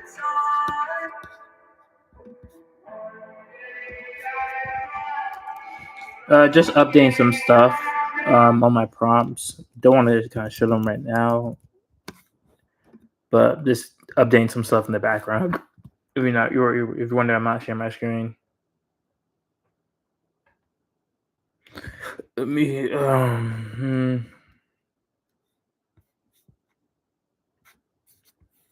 let me share it here. Actually, so I'm gonna share it here. See, I want to see something real quick too.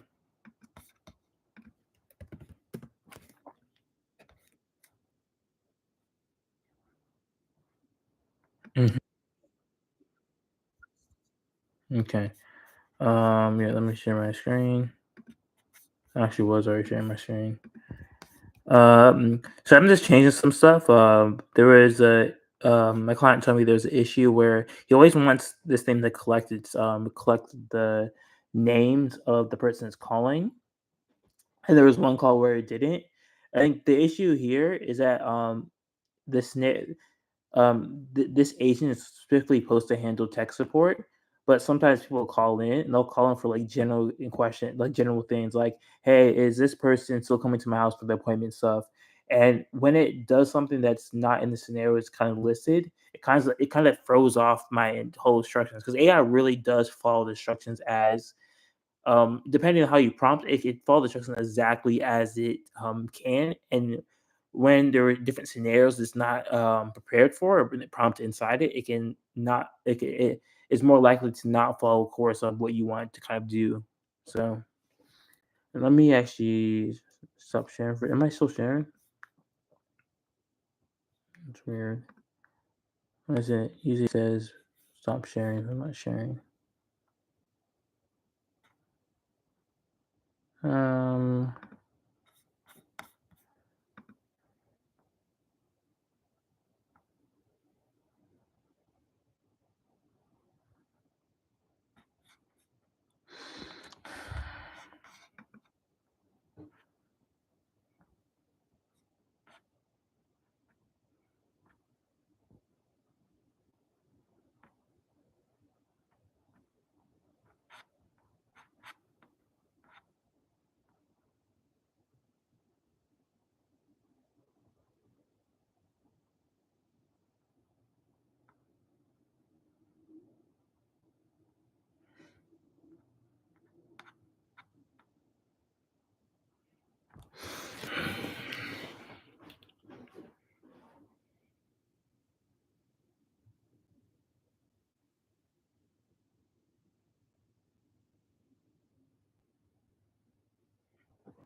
Hmm.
Hmm.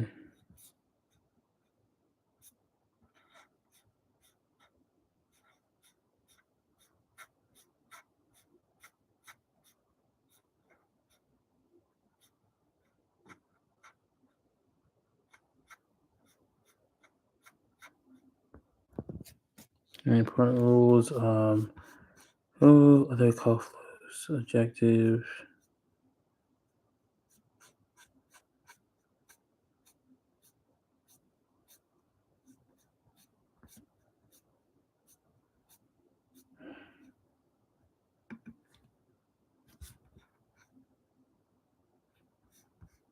This is not. Let me share my screen again.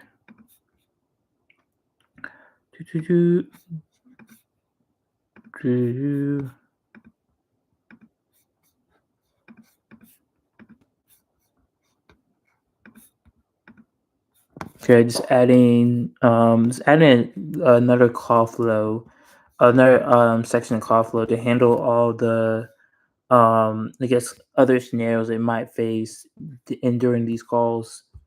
So call flow. Let me add this thing because I have a in call flows and call flow.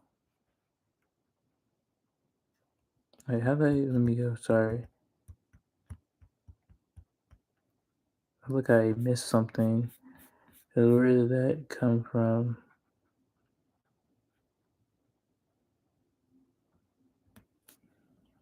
Okay, here I see what that.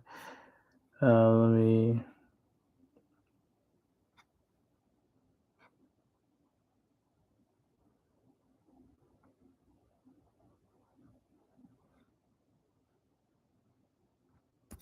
I have to clean this up completely, but let's see. So, go to a persona, just made. Okay, here, additional behaviors. So actually, here, this was the proper place to add it.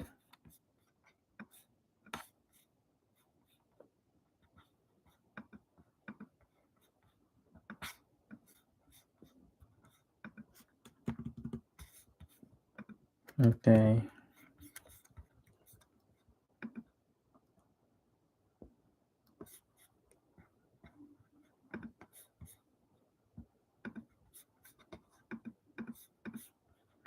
Okay.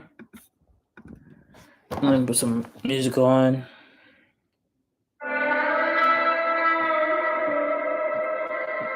And one day I might be okay, not now. I know you'll forget me. Kill off all the memories. 365 the days you go without me on Yes. mine. You're too long gone to miss me. Too gone to resent me. Every day I get further away from all the time when I called you mine.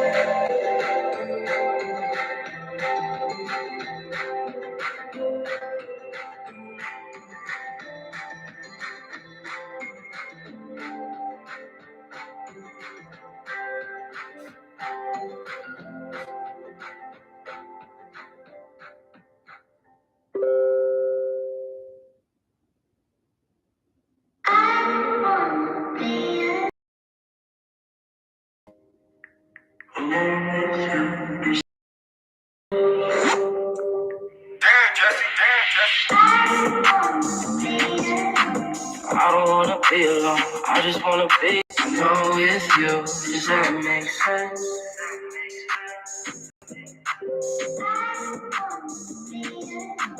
I don't wanna be alone, I just wanna be alone with you. Does that make sense? When I wake up, I can't help it, I just think about you. Send a text, give a call every night, I just don't feel like acting. I gotta make my feelings known. Every love song that I hear be feeling so nostalgic. Don't want to forget about you. Wanna spend my nights with you, girl. Forget about this phone. When I look into your eyes, well, goddamn, I feel at home. Wanna tell you that I miss you, and not just do this phone. Wanna lay all up in bed and never think of feel alone. Wanna tell you that I know how it feels to be alone. I mean, really be alone. Cause without you, I'm so lonely. Make sure you feel at home. Tell you that I know how it feels to be alone. Really be alone. Cause without you, I'm so lonely. Do you wanna be alone with me? I don't wanna be alone. I just wanna be with you. Does that make sense?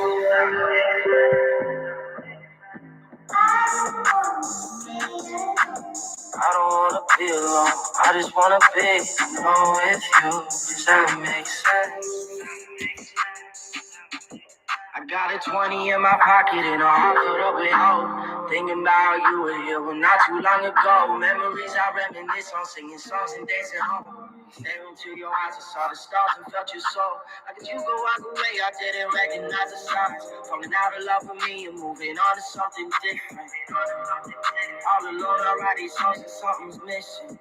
Something's missing. I'll tell you that I know how it feels to be alone. I mean, really be alone. Cause without you, I'm so lonely. Make sure you feel at home. Tell you that I know how it feels to be alone. I really be alone. Cause without you, I'm so lonely. Do you wanna be alone with me? I don't wanna be alone. I just wanna be alone with you. Just tell me make sense.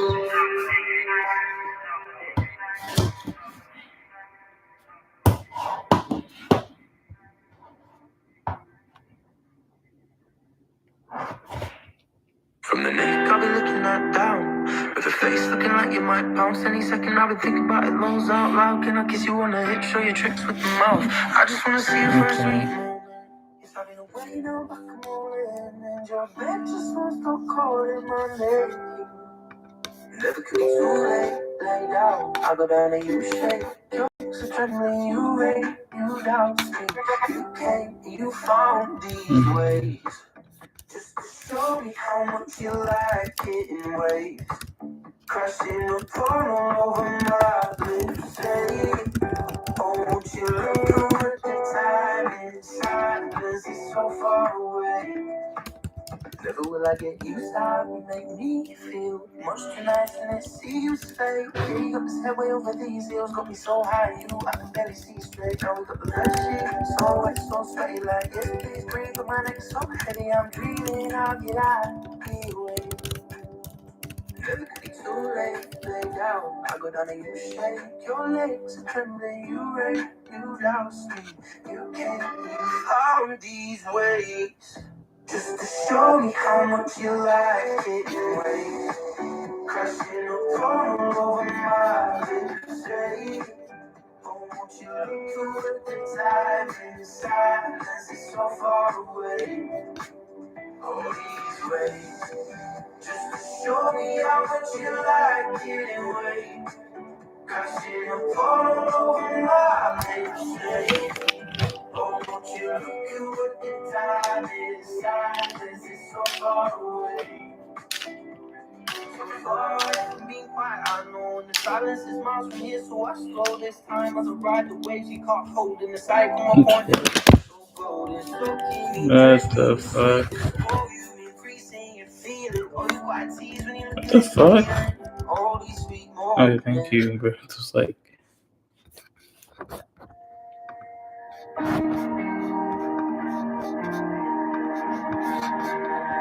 I remember when you told me you wish that I loved you still. Well, I'm sorry, I don't. There's one person I know. I think I'm still watching myself. I know that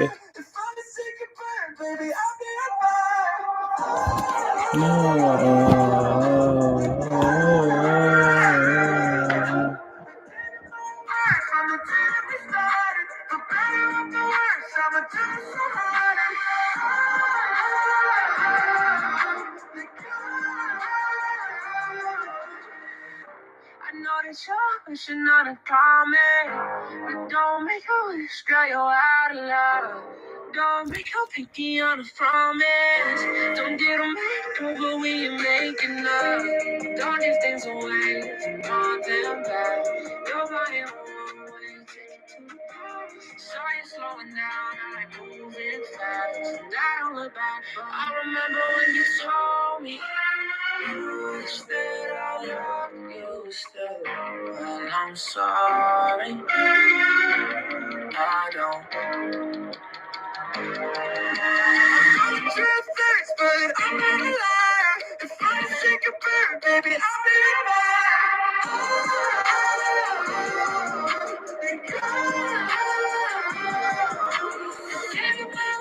from the day that we started. For better or for worse, I'ma do this so hard.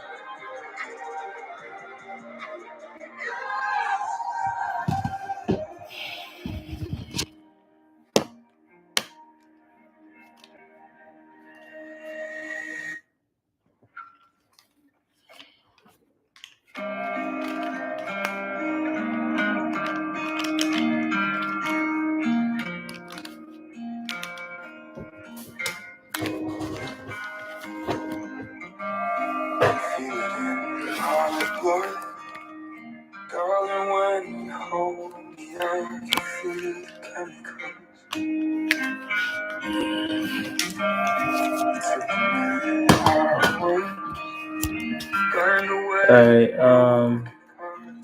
So. So in the additional behaviors section,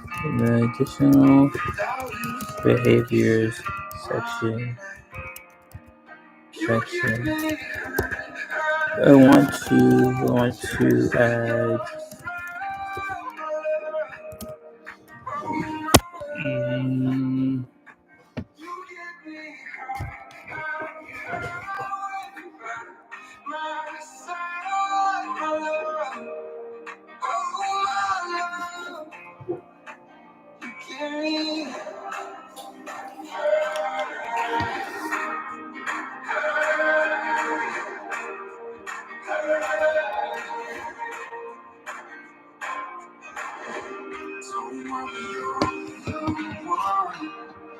Ask me when I'm blue, and I'll say no right from the jump.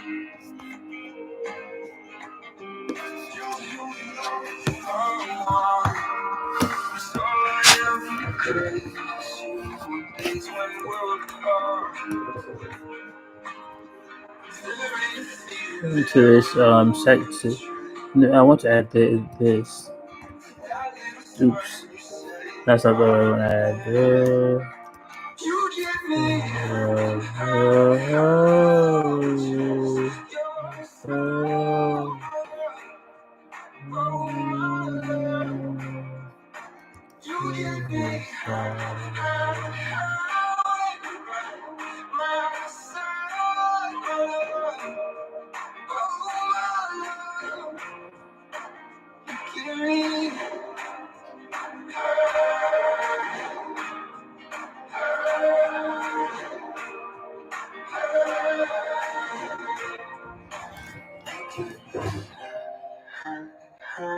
Oh, just your smile, my love. Oh, my love, you get me.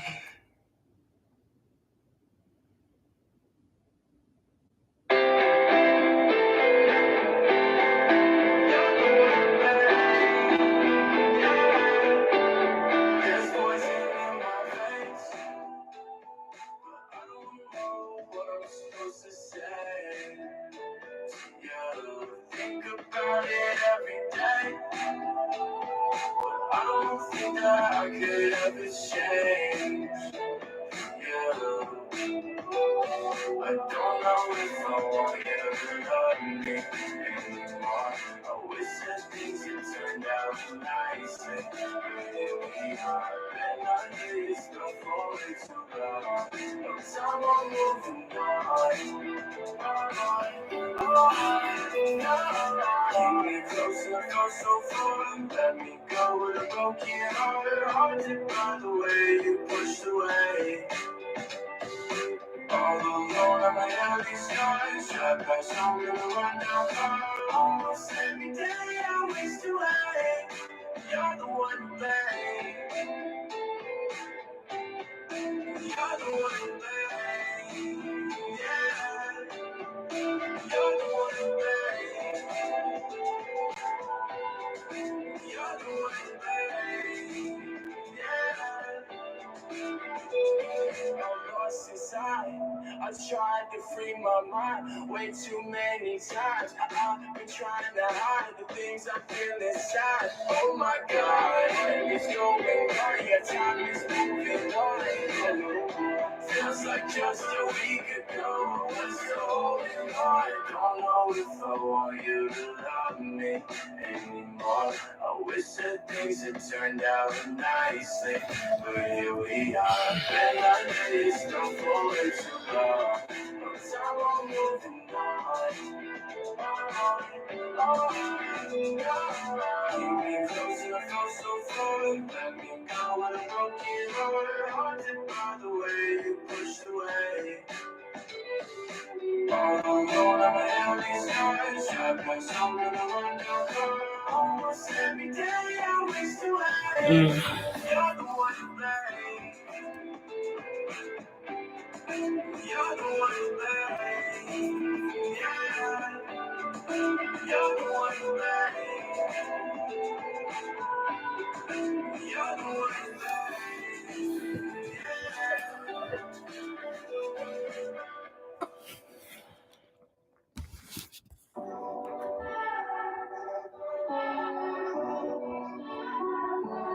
It's so hard to breathe sometimes. Laying here, I feel like there's a knife in my chest. And so all my tears went dry.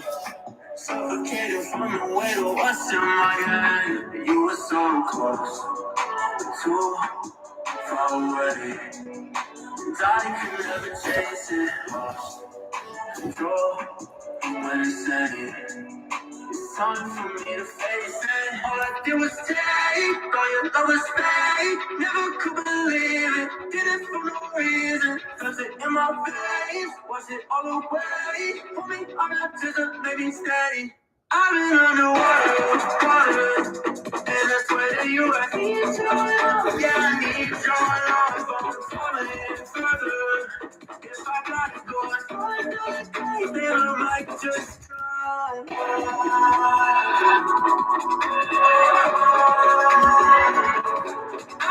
Alright, but do you want so then I want to add this, but more detailed.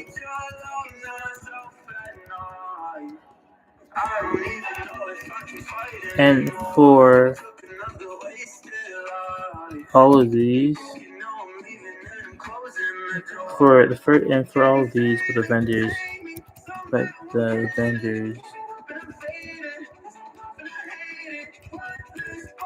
I want you to tell them. Okay, for deal, but for appointment confirmation.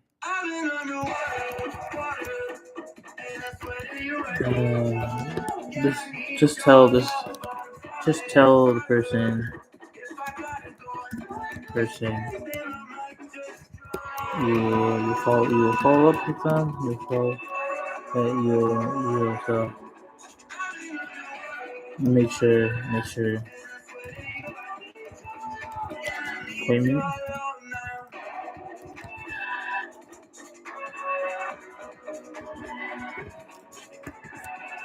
This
for billing questions.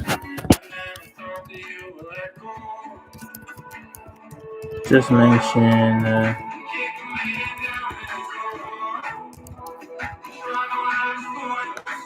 I wasn't sharing my screen. Okay. Whatever. And my head, I just realized that my head is showing like what the heck.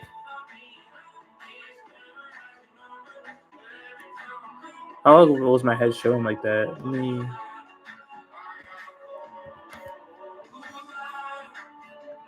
yeah.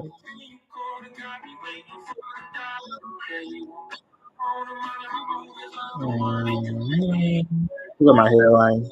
Gosh, damn. Woo. Damn, I get a haircut soon. Ooh, that's ugly.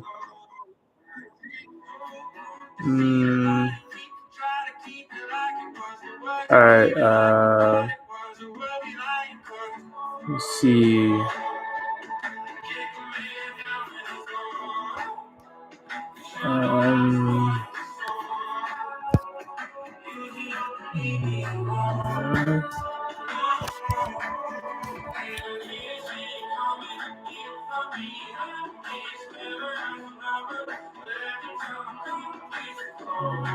Mm.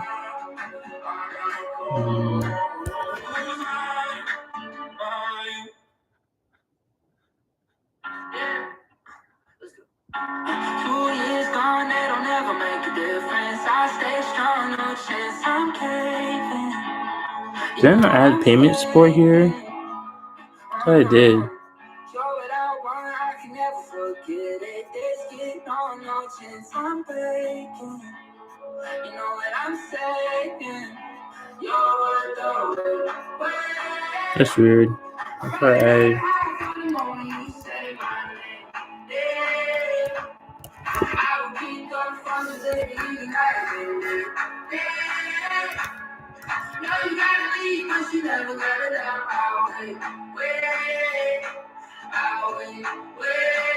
It's a good one.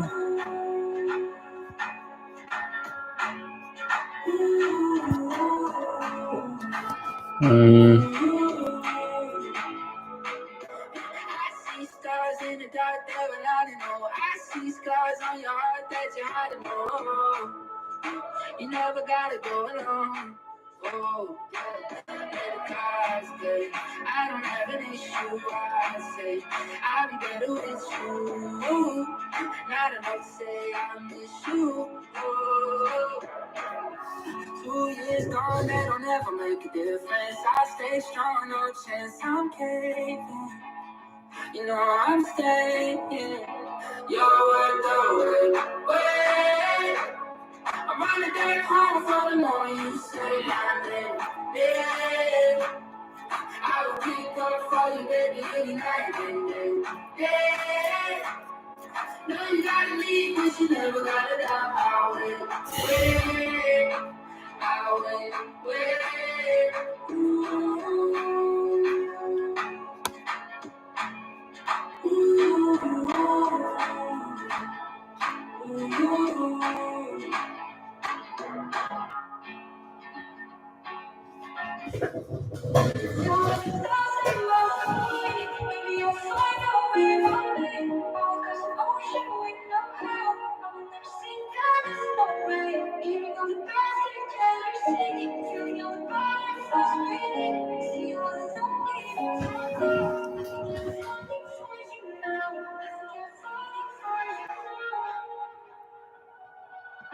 I can never contain feelings that were drained. I cannot explain the reason why I feel like this, but I will take it all. I'm ready to fall. I will face it all. Feeling like 1,000 miles away. Maybe you'll find a way one day. I will cross an ocean with no help. I will never sink down, there's no way. Hearing all the birds together singing, feeling all the butterflies waiting. See you all alone waiting for clouds. I think I'm falling for you now. I think I'm falling for you now. Gonna remain, if forever pain. I'ma go insane if I can have you next to me. Oh, I will take it all. I'm ready to fall. I will face it all. Feeling like 1,000 miles away. Maybe you'll find a way one day. I will cross an ocean with no help. I will never sink down, there's no way. Hearing all the birds together singing, feeling all the butterflies waiting. See you all alone waiting for clouds. I think I'm falling for you now. I think I'm falling for you now. I think I'm falling for you now.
Sorry, by the way, is somebody watching? I think this one. So, by the way, I did not share my screen. It's because I'm actually listening to an audio of the voice agent that's live, that deployed. I'm just kind of listening to it and see what changes and see what I did wrong, what I did right. But yeah, if you just see me watching, you just see me staring at a blank screen because I'm listening to something.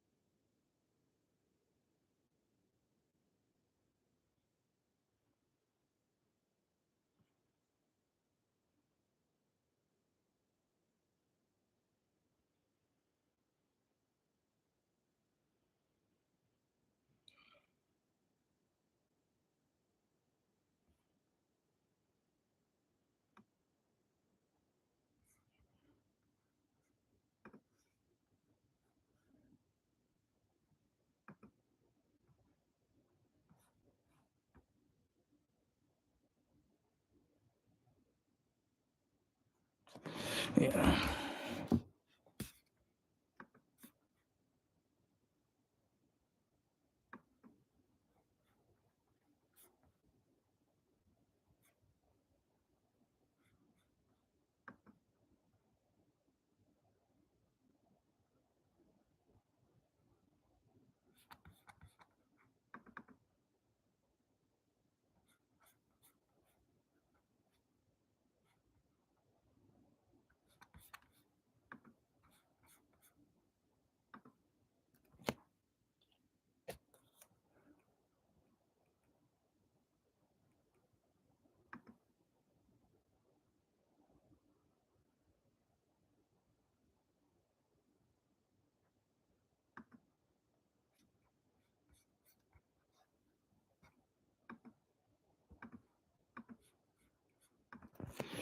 On.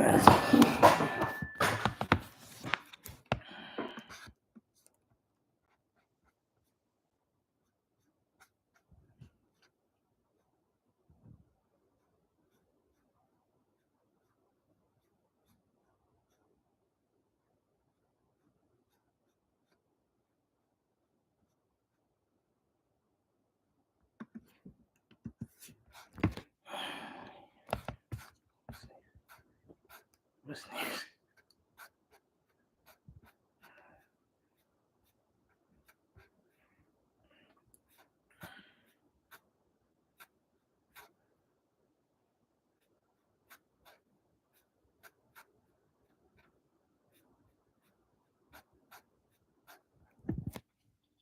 Range in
Let me share my screen. So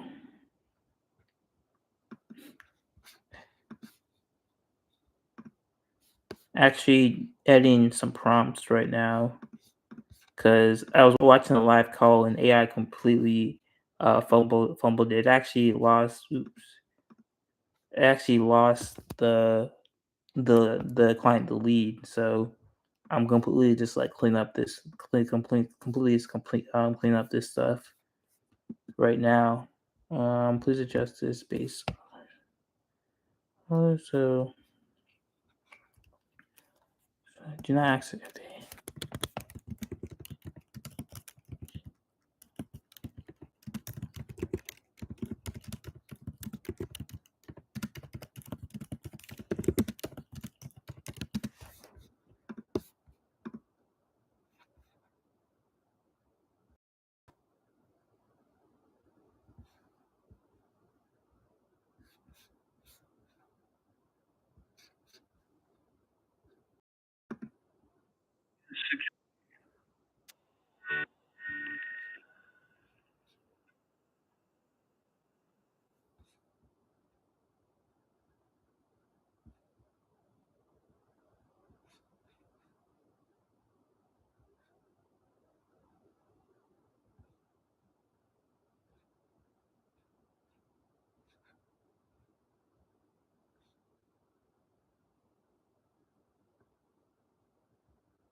Oh fuck.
Why is it like that?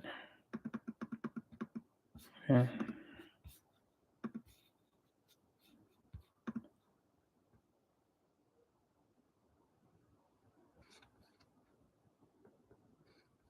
Make sure, let me turn that later to 2 just to make it. It's the agent felt like it was stopping a little bit too much, and I feel like it could wait. It could be less sensitive to that, and then 0.2 seconds. So it can be less sensitive to that, and using live kit. But yeah, it can be less sensitive to not speaking. 0. The second customer has to speak. Let's increase this a bit, like maybe like 3, 4, and I'll test that. And then let's go to interview questions. Am I sharing this screen? Let me make sure I'm sharing this screen. Share. Yeah, just share the tab. Mm, mm,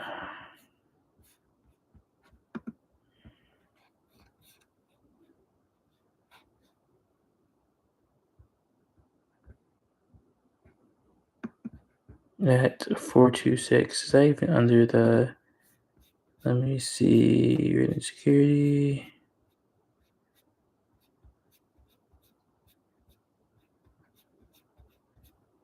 Where is the zip code?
Okay.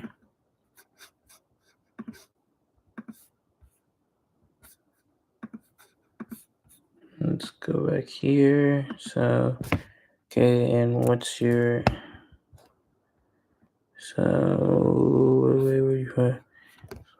Possible if color you mentioned.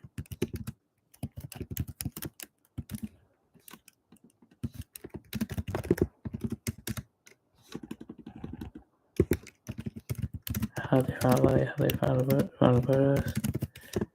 Like, it's like they mentioned they found her card. They found a card with her card with her number, or either or something or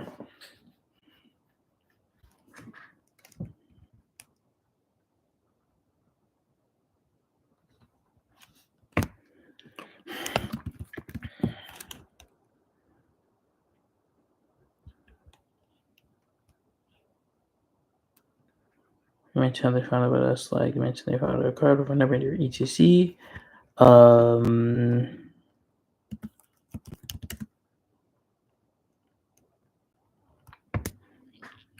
Mm,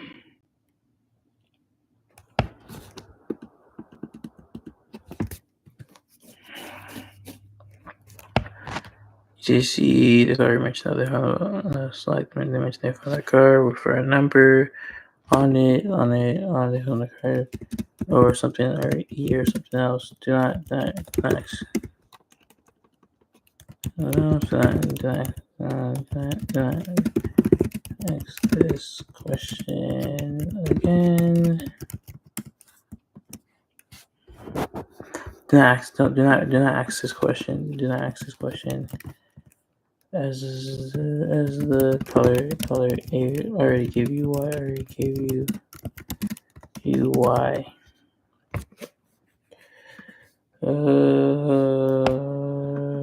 Okay. Okay, there's a few things.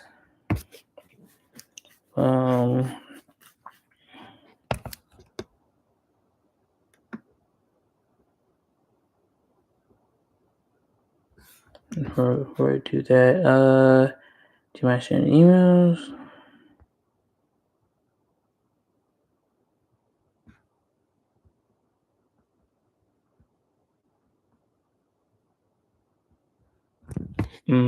Personal.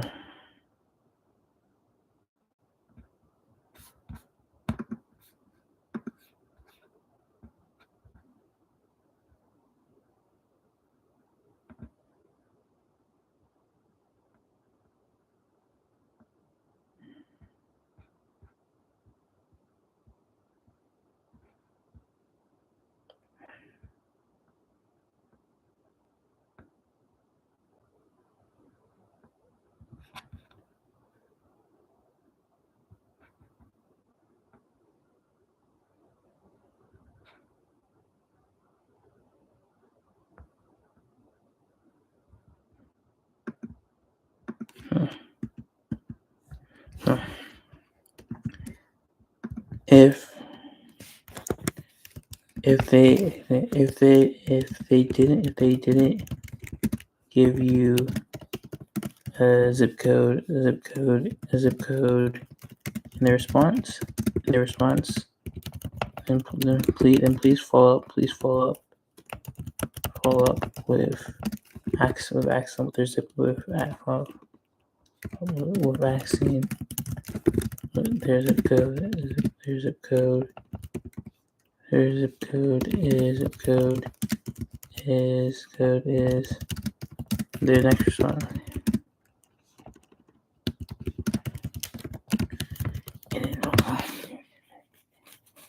Yeah, you're supposed to put faces in here.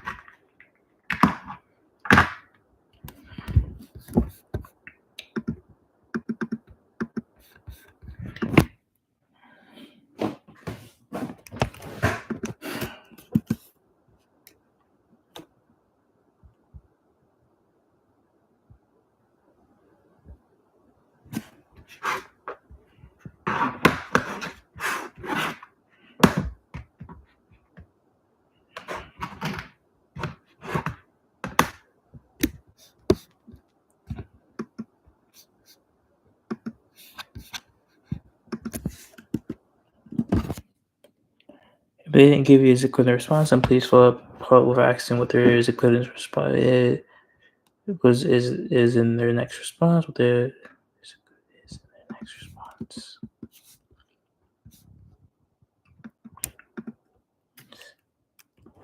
After they give their zip code.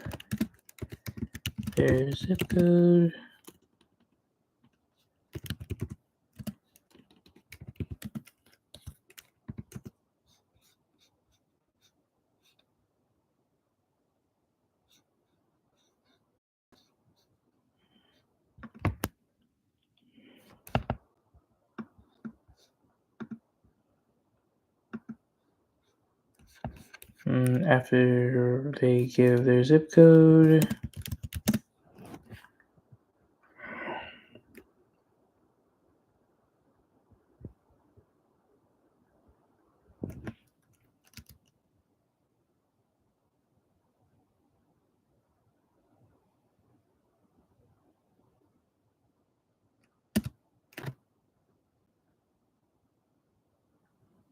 After they give their zip code, let's see. Check if their zip code falls under this range.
So go check if there's a falls under this range. Um,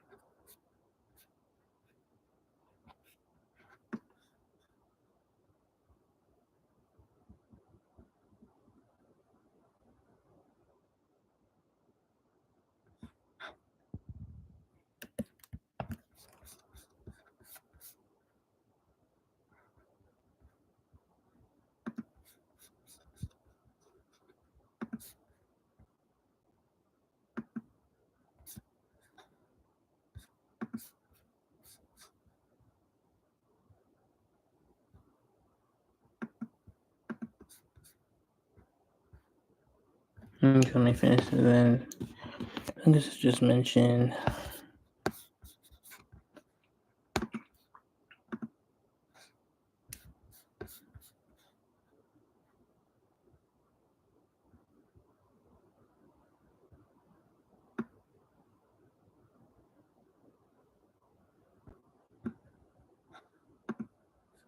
Okay.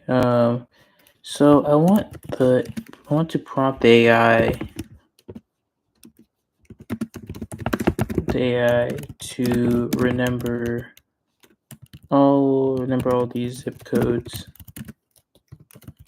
So I can't really share my screen. I'm just moving around with so much stuff. I'm looking at some stuff. I can't really share everything that's on my screen. So once I finish that, I'll go back to kind of sharing my screen. So to prompt AI to remember all these zip codes. I don't want to put all these zip codes in the prompt. Just not to take up space. So would AI be able to understand if I tell it to make sure the zip code is in the start and end range of these numbers.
Okay. Okay, which one should I go with?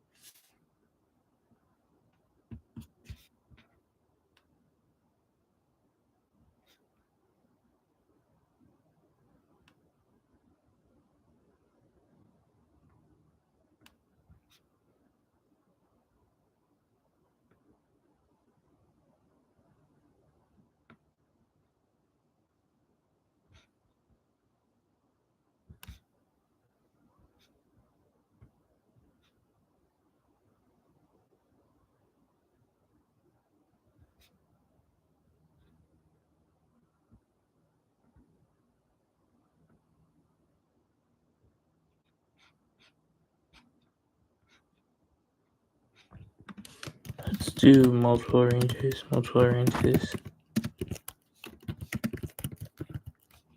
To avoid added zip.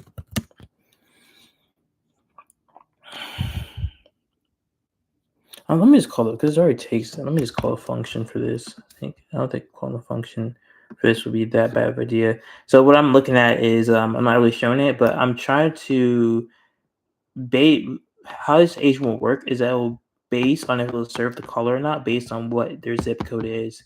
And I don't want to put a huge amount of zip codes in an already big prompt. So what I want to do is I was thinking of just giving the AI the ranges, but to be honest, AI could still mess up if it mess up with that. So instead, I'm thinking of just having a simple function call that fucking makes sure that it's in the proper range. I think that which is way better. So let me go tools. Let me go to N8. Which one this is? Which one is the Chris one? It says, which I already opened up another Chris one. Yeah, let me accept this one. Okay. Radiant security. Mm.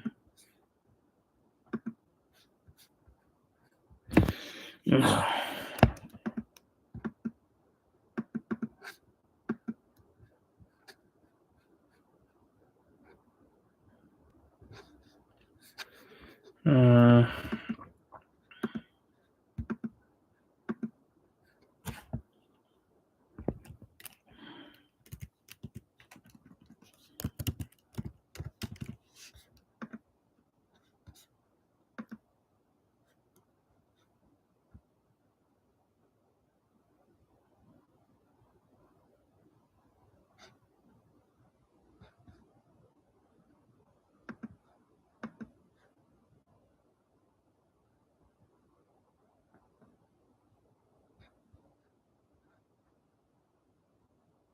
Post.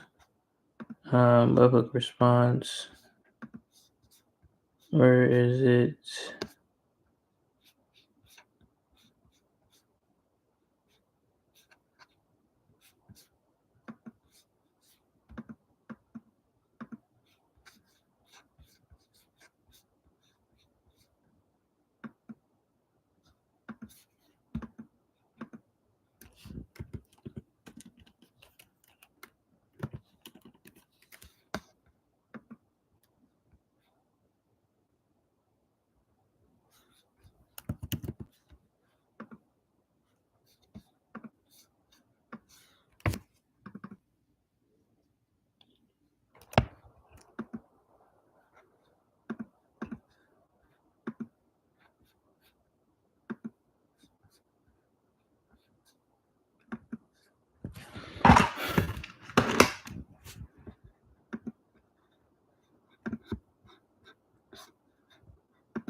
I don't need any of that. Just none.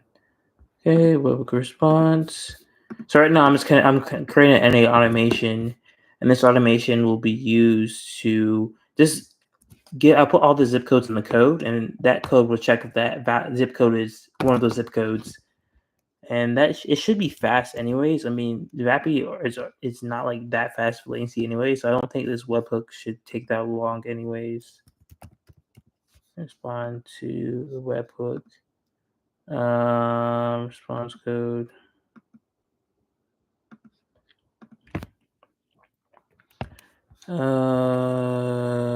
JSON. Okay.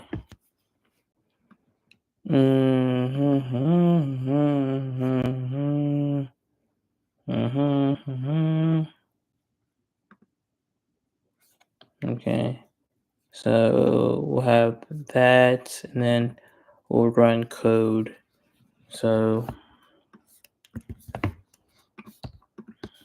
okay. Okay, let's do this. Let's do this. The zip code is the input all input all value, and let's write code to check if that zip code is one of the zip codes in the list. Use this format, but input all is just one item. So don't need to loop through it.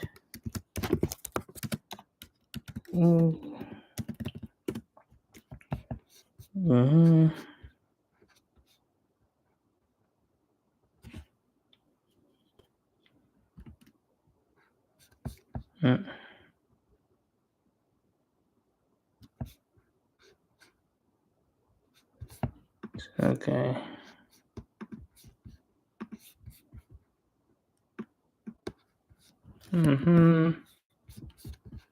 Okay, and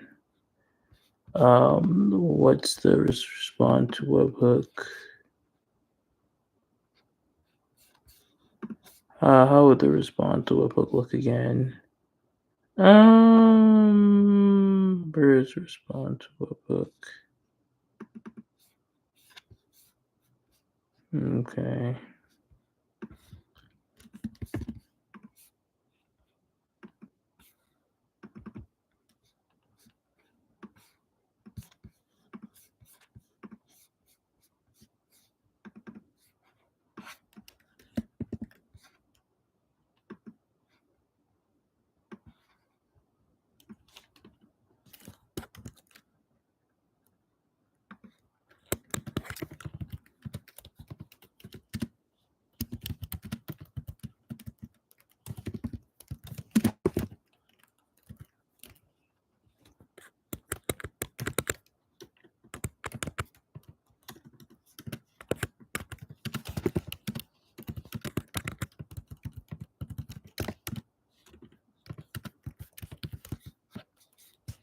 To there.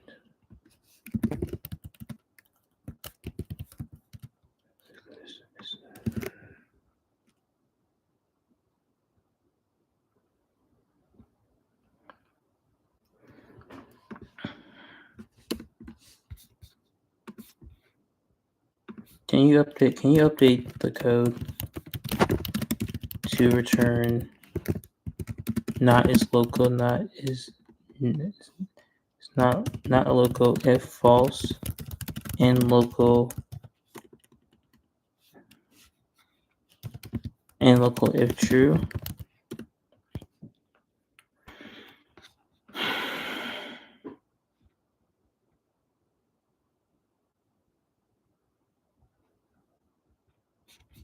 There.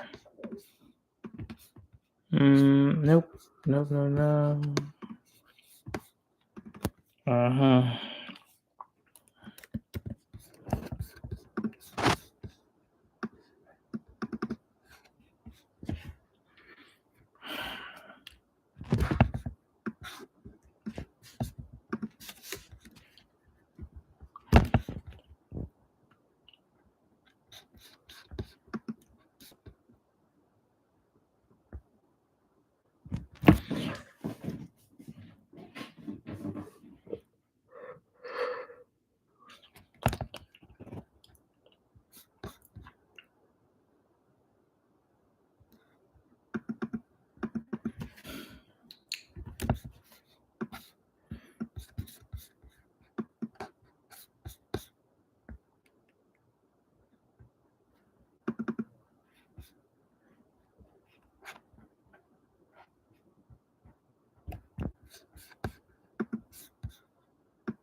Mm,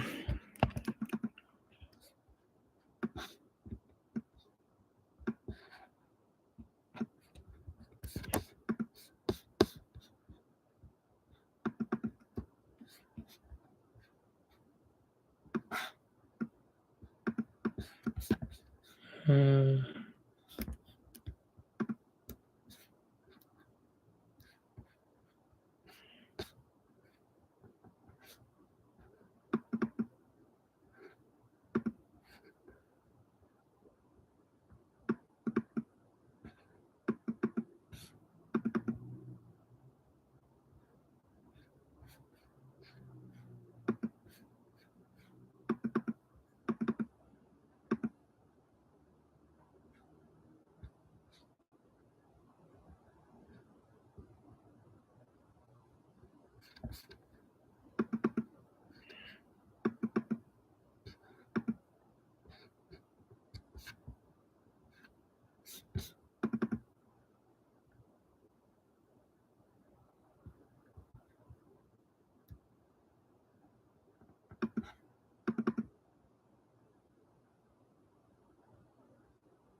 Hmm.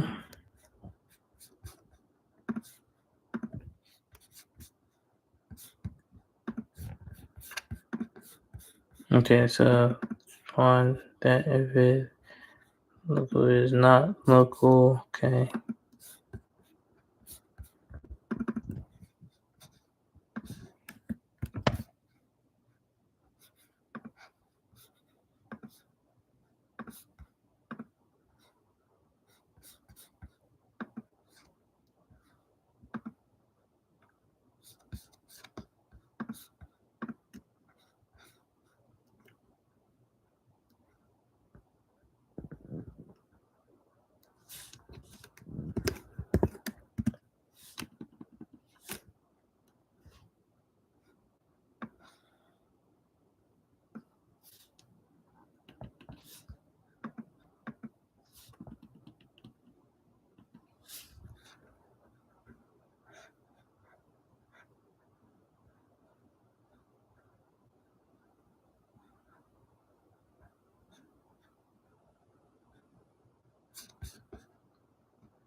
We just no.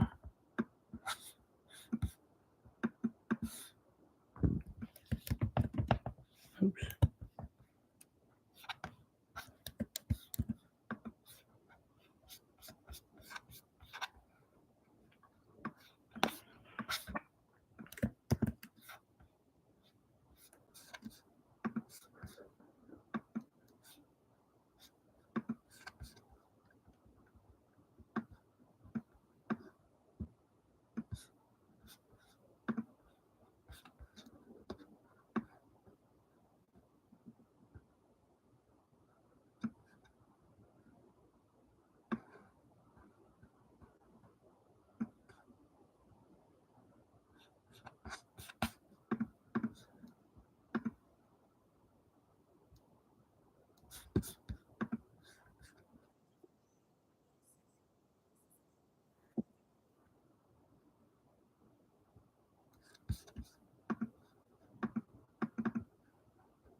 Hey, what's up? Want to get alarm system set up?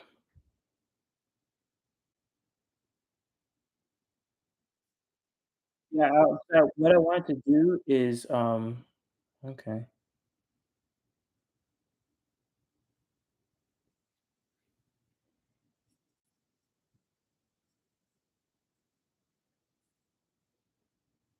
sense. It's a little better because it's where it was like cutting off a little too quick. Let talk for a bit if it cuts off.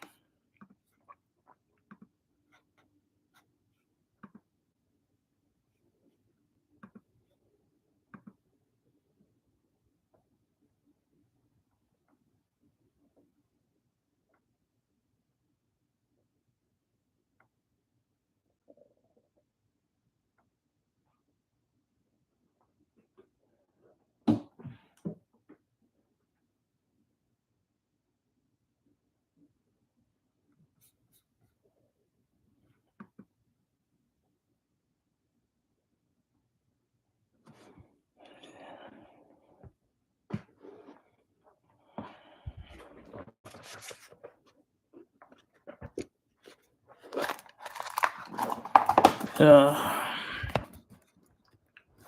doo-doo-doo.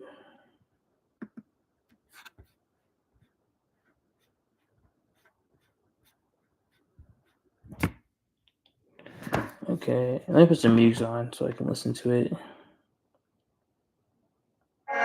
I probably started the VAPI stuff like at 5 then, 'cause I wasn't planning to do this, but I saw like a bad call and I was like, okay, I have to do this for the client comes, that tells me about it.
pull up and test me. You don't even impress me. I don't wanna stick around being besties. I'm going right I now. also just what I just did right now in VAPI, even though you can't really see my screen, but what I just did now in VAPI is that somebody actually watched. I don't think. Yeah. So what I just did now in VAPI is that what's it called?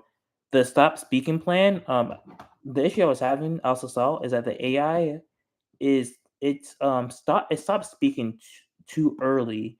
So the user will just confirm what they're saying, like yeah or and then it'll just kind of stop speaking.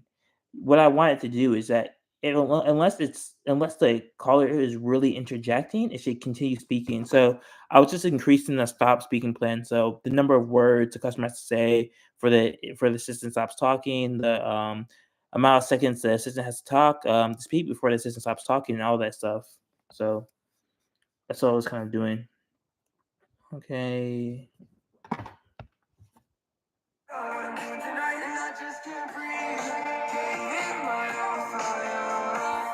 Every single thing while you're touching me. What's the deal? Wanna hold you close, but I'm far too deep. I'm out of words and I hate it. You make it all complicated. It goes on and on.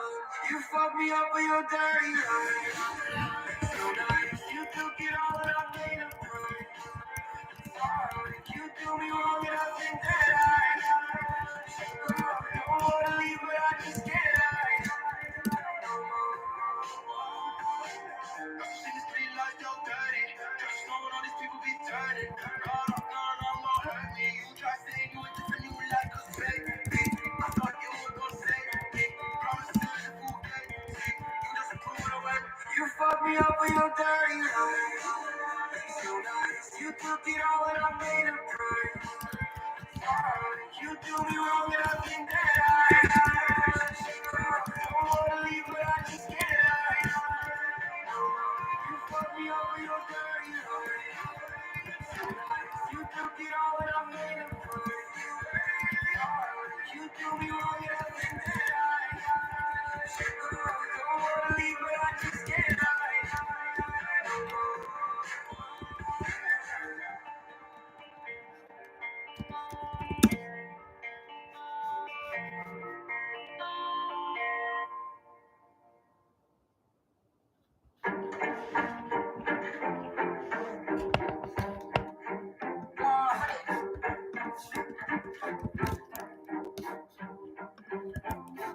These days, I don't take advice from anybody who won't tell me how to do it if they never even did it right. These days, I don't waste a minute of my time reminiscing on regrets of the past. It's a different life. These days, I don't need nobody's validation. These days, I don't need nobody's invitation. These days, I don't tell nobody what I'm doing. I just do it if I fail. Keep it pushing till I get it right. Yeah, these days, I know wide awake, I never sleep late. Got a lot to do, I treat it Sunday like a weekday. Do it for my son, set the table, I need 3 plates. Have my cake and eat it, baby, don't forget it. Cheesecake, got it, yeah, they know I got it. Confidence contagious, so the ones around me got it. Everybody waiting on me, hoping I'ma drop it. I feel like all this weight is on me, still I'm never stopping.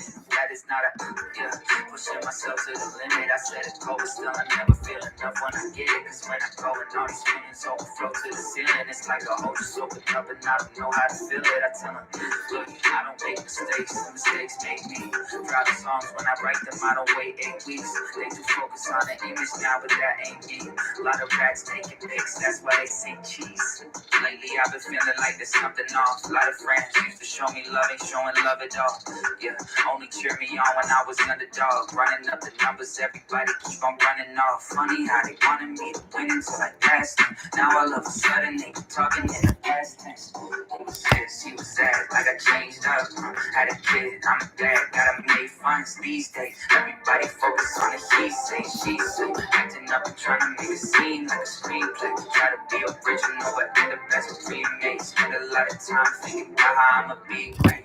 I just stick to the plan. Yeah, I'm focused on the music, not a pick for the gram. Stay true to my supporters, yes, I did it for them. So even when I get hot, never switch on a fan. These days, I don't take advice from anybody. These days, I don't waste a minute of my time reminiscing on regrets of the past. It's a different life these days. I don't need nobody's validation. motivation. These days, I don't need nobody's invitation. These days, I don't tell nobody what I'm doing. I just do it if I feel. Keep it pushing till I get it right. Okay.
So,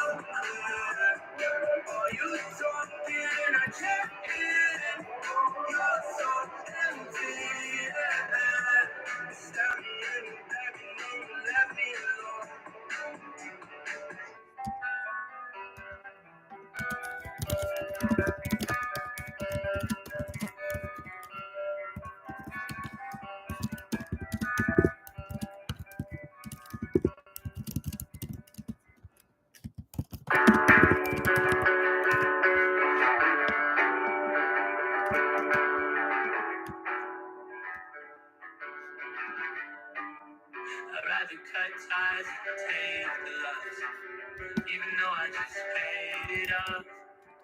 Couldn't smell the fire burning down, even though I tried to pull you out. Flames, bruises and chains.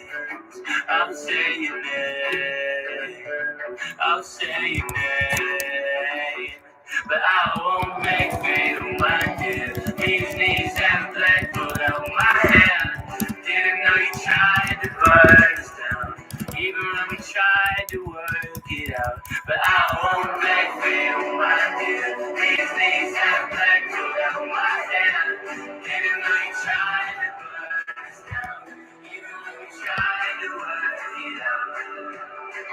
Lord knows I've been to hell and back. I've met the devil and you're worse than that. You'd end the world before you save me. You'd hate yourself before you take the names, bruises and chains. I'll say it again. I'll say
Okay, it's weird. I do not see that.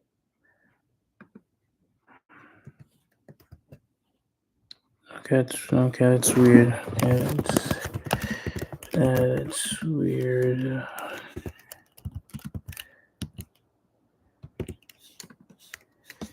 Okay, I'm looking because I don't. I'm looking because I can't exactly see the button.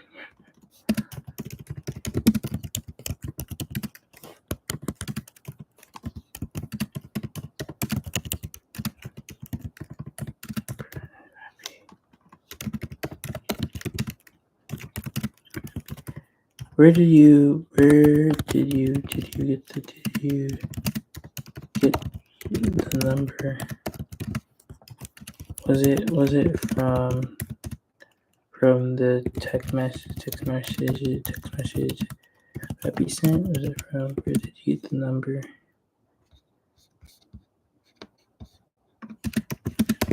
It's not showing in the podium. From the text message. Okay, I'm looking because I can only see podium number on VAPI. Where did you get the number if it's not showing in podium? Was it from text message represent?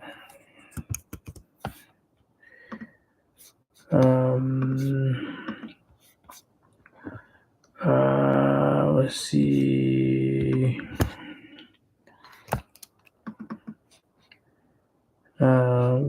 Execution. What was this one? 10.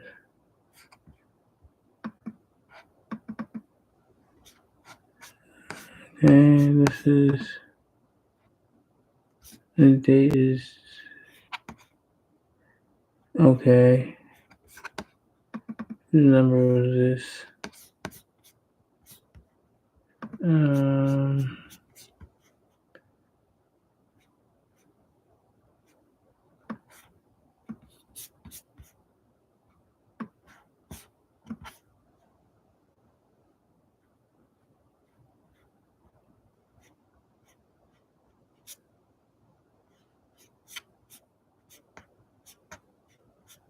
I think this one was most likely.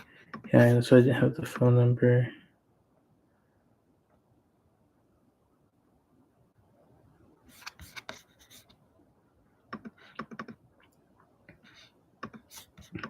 What was this error?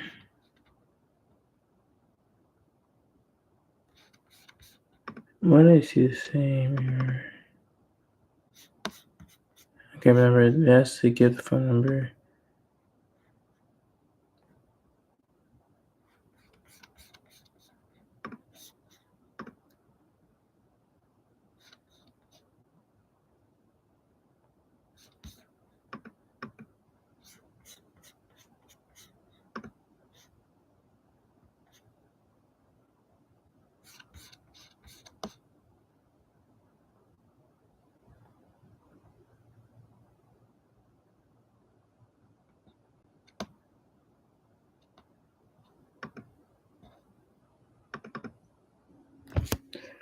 Yeah, it's not. Please check your parameters.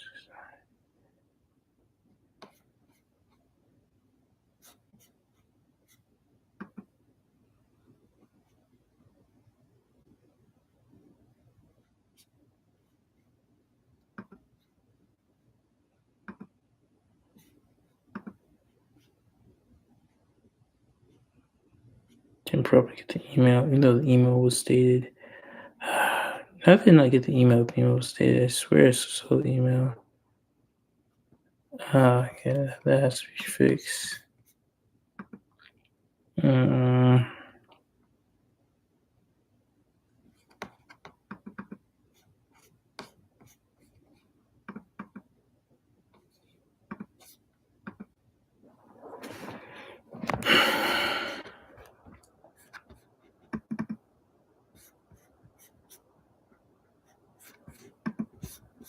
Let's see.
Don't think I have a meeting today.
Hmm.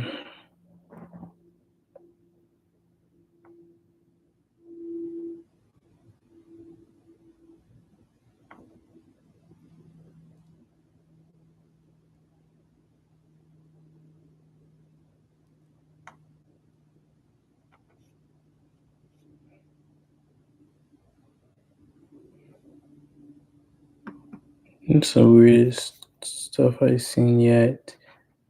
Oh, what the heck kind of bug is?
That might be the weirdest.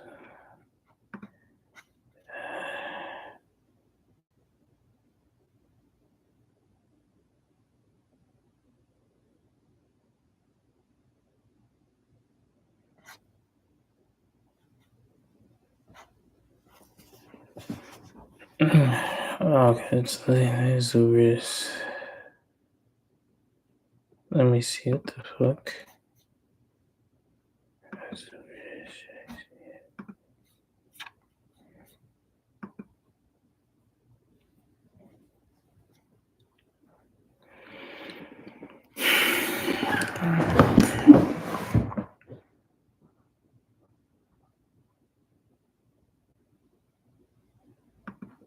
It's the weirdest one I've seen yet.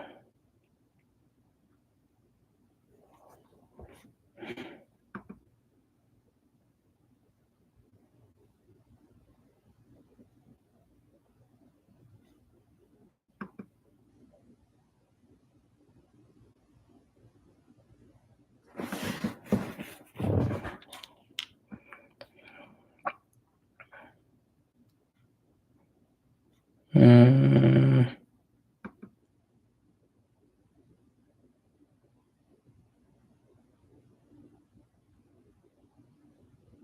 it's that's so freaking weird. Uh,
Hmm. What the fuck?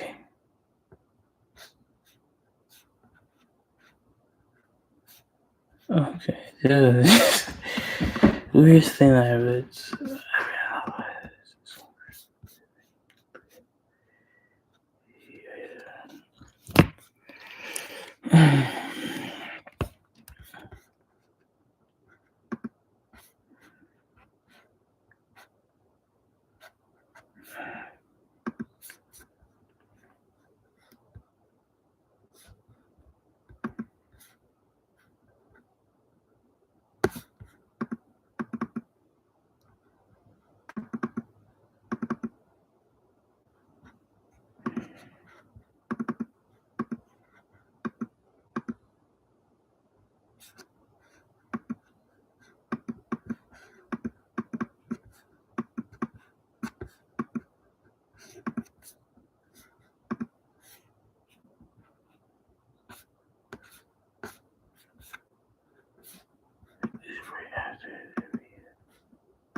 Sorry, I'm sending a Loom video right now. Actually, my client was asking me something, so I'm actually sending a Loom video. Yeah, turn the screen.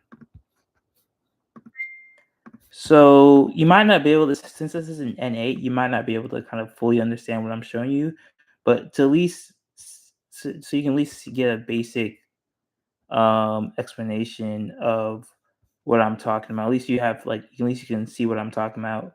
So if I go here, you see this little error here called call in progress. Error assistant did not receive customer audio.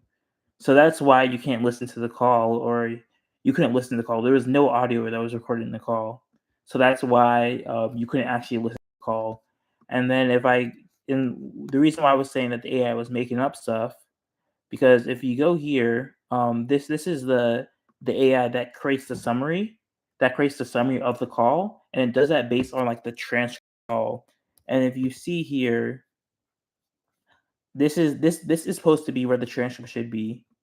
Now, if you go down, you can see that here there's no transcript.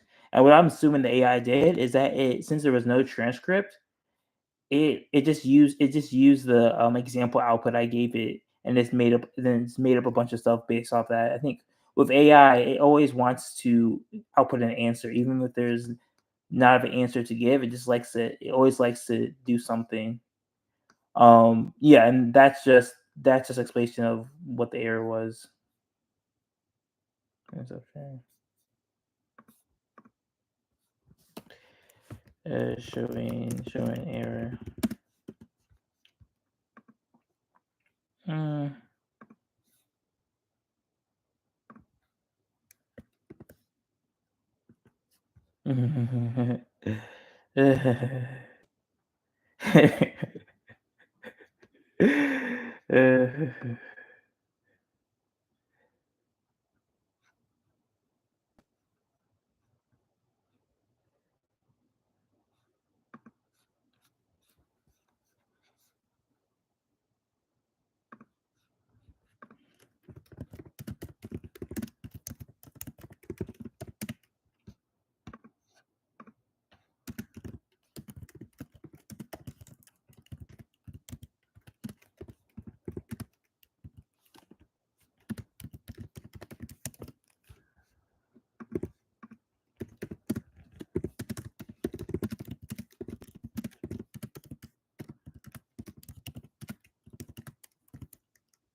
All right, let me go back to what I was doing.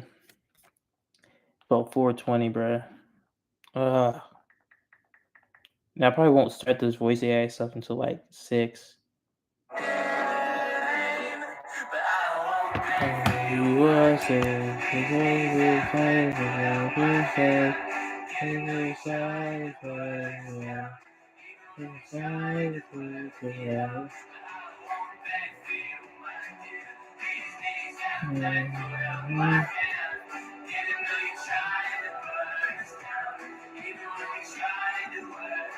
Let me put something on so let's see you guys are watching something as I'm doing, even though there's nobody here, just in case somebody does watch this, if somebody does pop in, you're not just looking at a screen.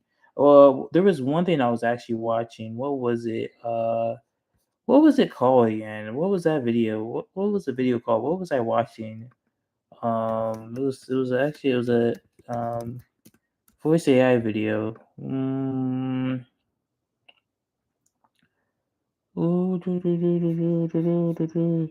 This is gonna make me get distracted, so let me hurry up and find it. Yeah, too much distracting stuff here. Who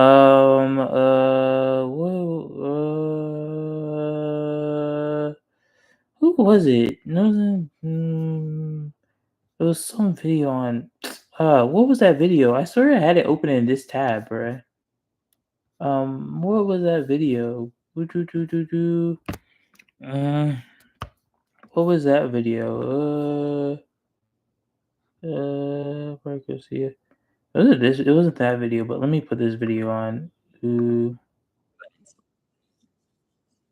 Let me put this. I don't think it was this video though. It was definitely some other video, but let me put this video on. So then you have something to listen to.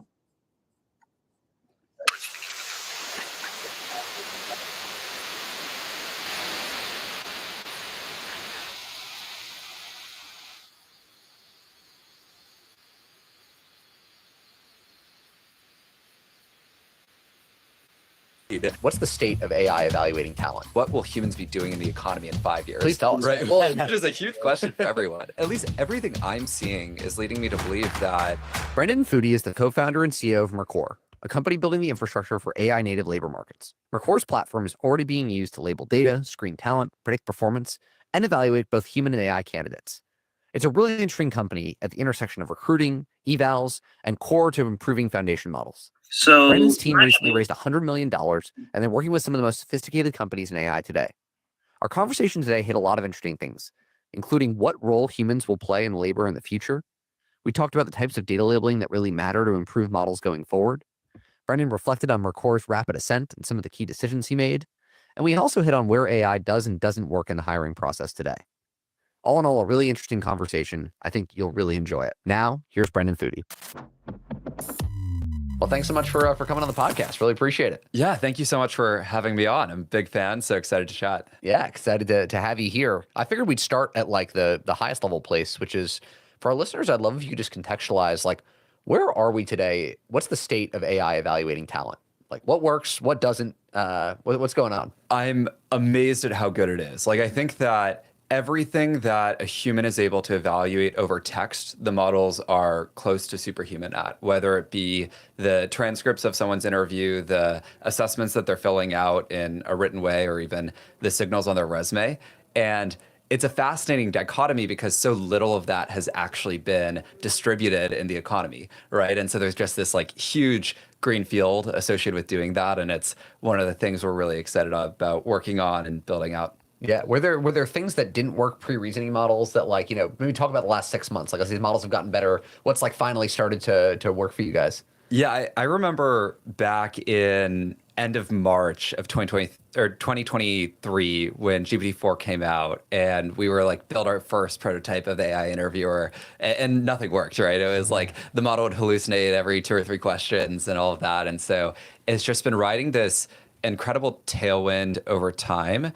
And I think the reasoning models are just obviously the knowledge in the models improved a lot in sort of the first year. And then the reasoning models have made them much better at particularly handling a lot of context, figuring out what matters, what to focus on, etc. It's been really cool. Still, there's multimodal things that the models aren't as good at, just because it historically hasn't been as much of a focus of the labs, and it's a lot harder to do RL with. But we're excited about that being added soon. Yeah, what are the milestones that like Matt, you're like, oh, I can't wait till the model can do X or Y or Yeah, there's a handful of things. Like there are certain things that humans are very good at, like this like vibe check of whether I would enjoy working with this person, whether this person is passionate and like they seem really genuine about what they're saying. That the model, it's really hard, right? It's hard for the best humans, let alone models. And so I'm really excited about that and building evals out for a good chunk of it. But whenever I read through like the reasoning chains of the models, I'm like in trying to decipher things that are eval, I'm always thinking like, wow, the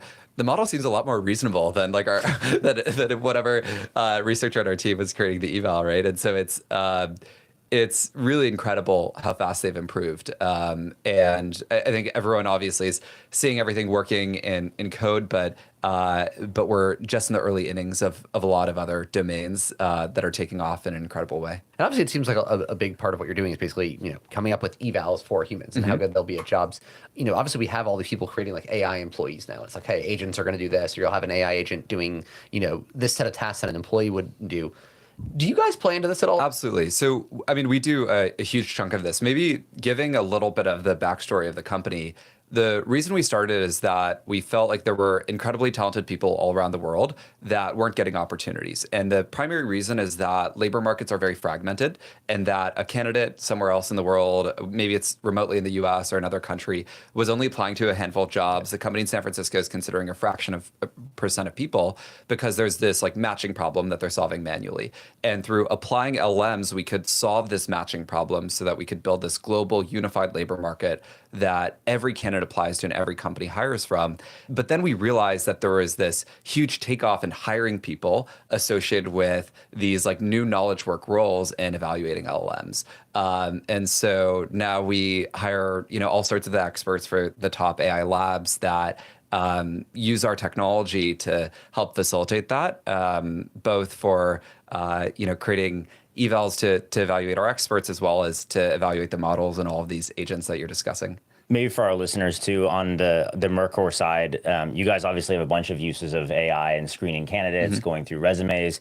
Can you talk through some of the different use cases that you have for AI and then what the stack looks like that you guys are building on today? Yeah, I think a good heuristic is just thinking about all the things that humans would do manually, creating evals over those and seeing how we can automate them. So similar to how a human would review a resume, conduct an interview, and then rank people or decide who should be hired, we automate all of those processes with LLMs. And so we have evals for how accurately are we parsing the resume, how accurately are we, scoring different parts of the resume, how accurately are we asking questions in an interview, evaluating that interview, and then passing that all into model context along with the references or every other kind of data that we have on a candidate to make the end prediction around how well they'll perform. Is it mostly off-the-shelf models and you're kind of curating the evaluation and context around them? Yeah, there's a lot of off-the-shelf models for more basic things, but particularly for the hardest problem of making the end evaluation of a candidate is where the post-training comes in. Yeah. And learning from all of the data we get from our customers of who's doing well, for what reasons, how can we learn from those signals to make better predictions around who we should be hiring in the future. Have you learned anything surprising about those signals of something that the AI found where you thought, maybe this isn't how I would have thought about it or our humans would have thought about it?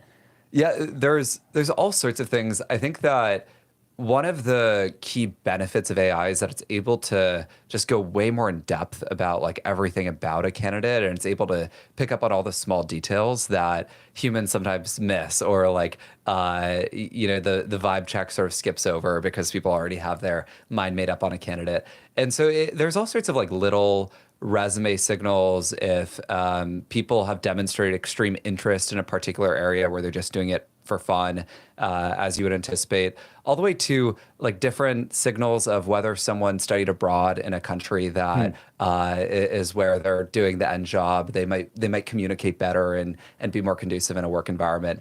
And so there's lots of those little things that come up and are very specific to projects and customers. Are there certain things that you see kind of will always be done by people? You were talking about the multimodal stuff, but I guess how do you see AI and human interviewers working together versus a world where it just kind of goes all AI assessment? Like at a simplistic level, the hiring process involves assessing candidates and selling candidates. And the assessment part, I think, is going to soon get so good from LLMs that it'll sort of be like foolish to think we know better, right? Like, people just like take the recommendation because it'll like have proof that it is performing so much better on the eval, on the end outcome that customers care about. Where humans, I think, will still continue to play a really large role in the selling process of like this person that we're going to be working with and spending time with.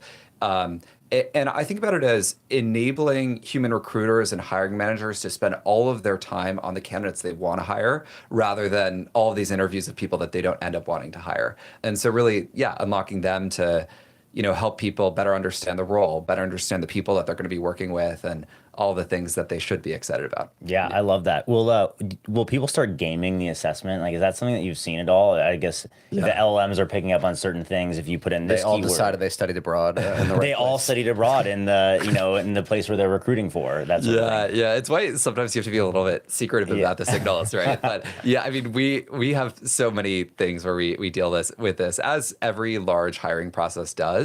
And so I think the key is ensuring that assessments are relatively dynamic.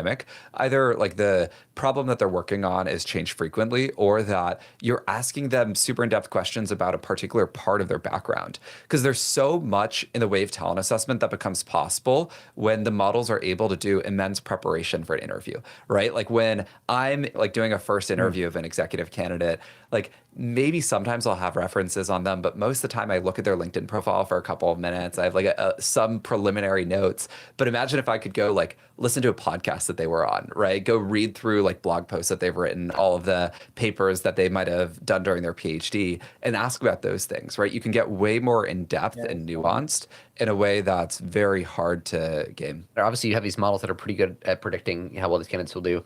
To what extent does it matter that that's explainable? Or like these models just have like, in a black box, like, yeah, this person's going to be good and this person's not.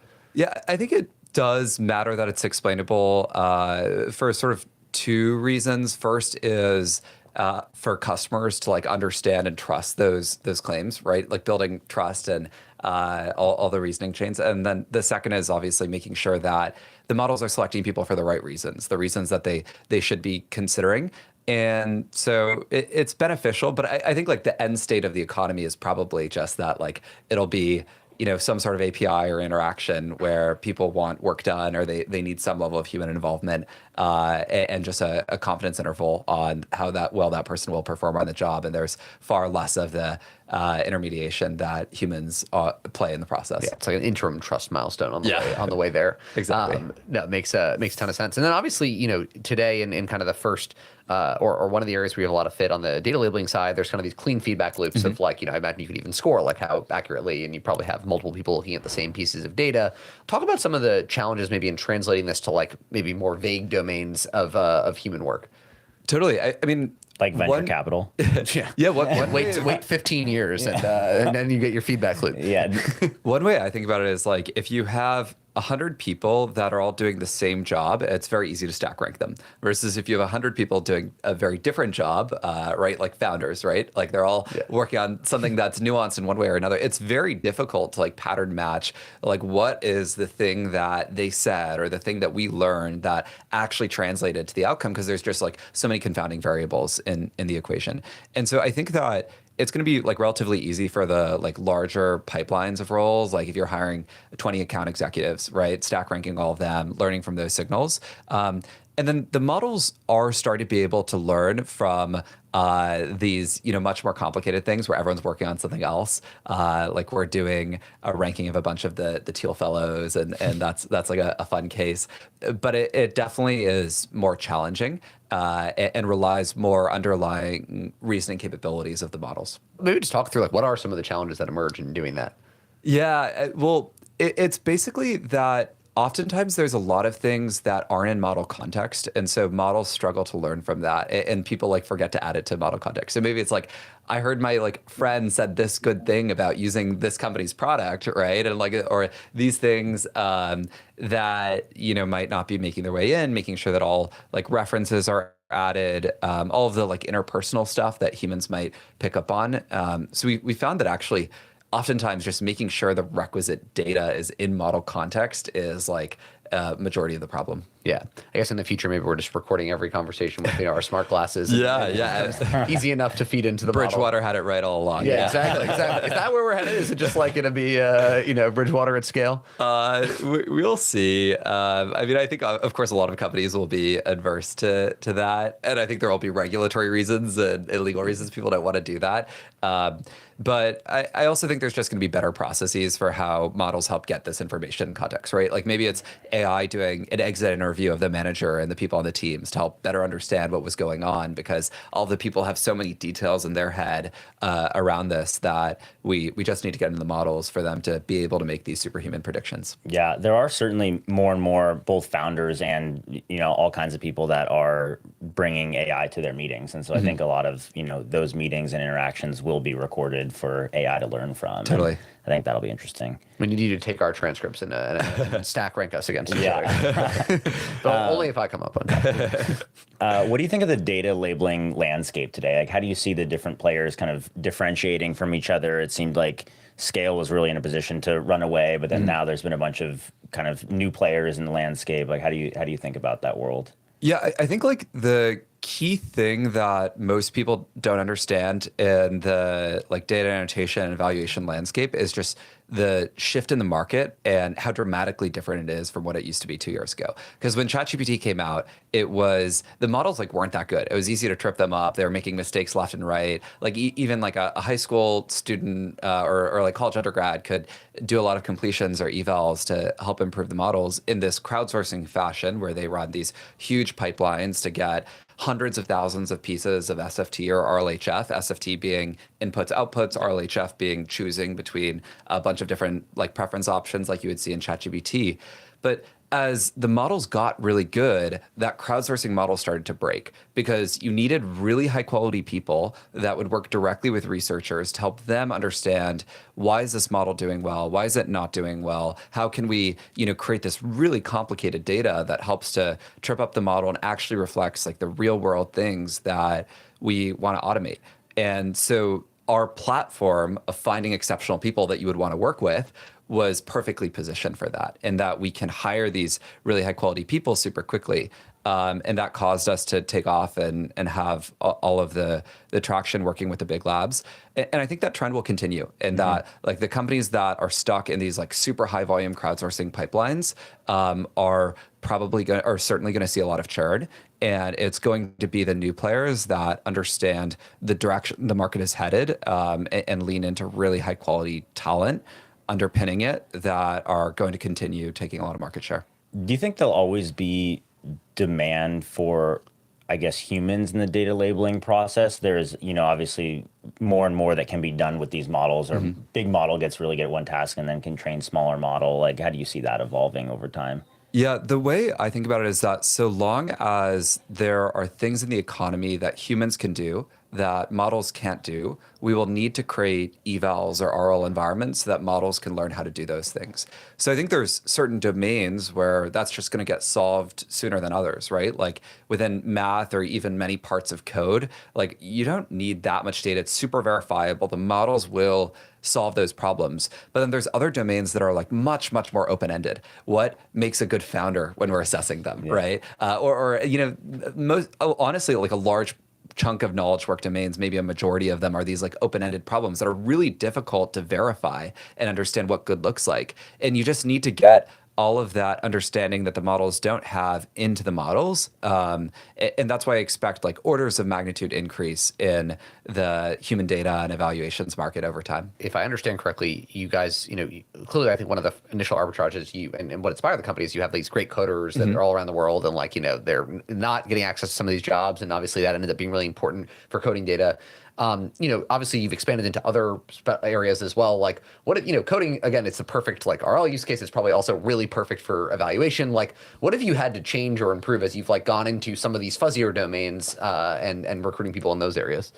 Yeah, I think that they're leaning on a lot of the heuristics of what a human would do manually is probably a good way to do it. So, for example, if you want to automate being a consultant, how do you assess consultants that can help to do that? Giving them a case study, maybe that's specific to their background. Maybe it's like well, maybe a silly question, but like you guys are all probably great coders, and so I imagine you know how to evaluate coders. Like if you're starting to get a doctor on the platform, like. Yeah.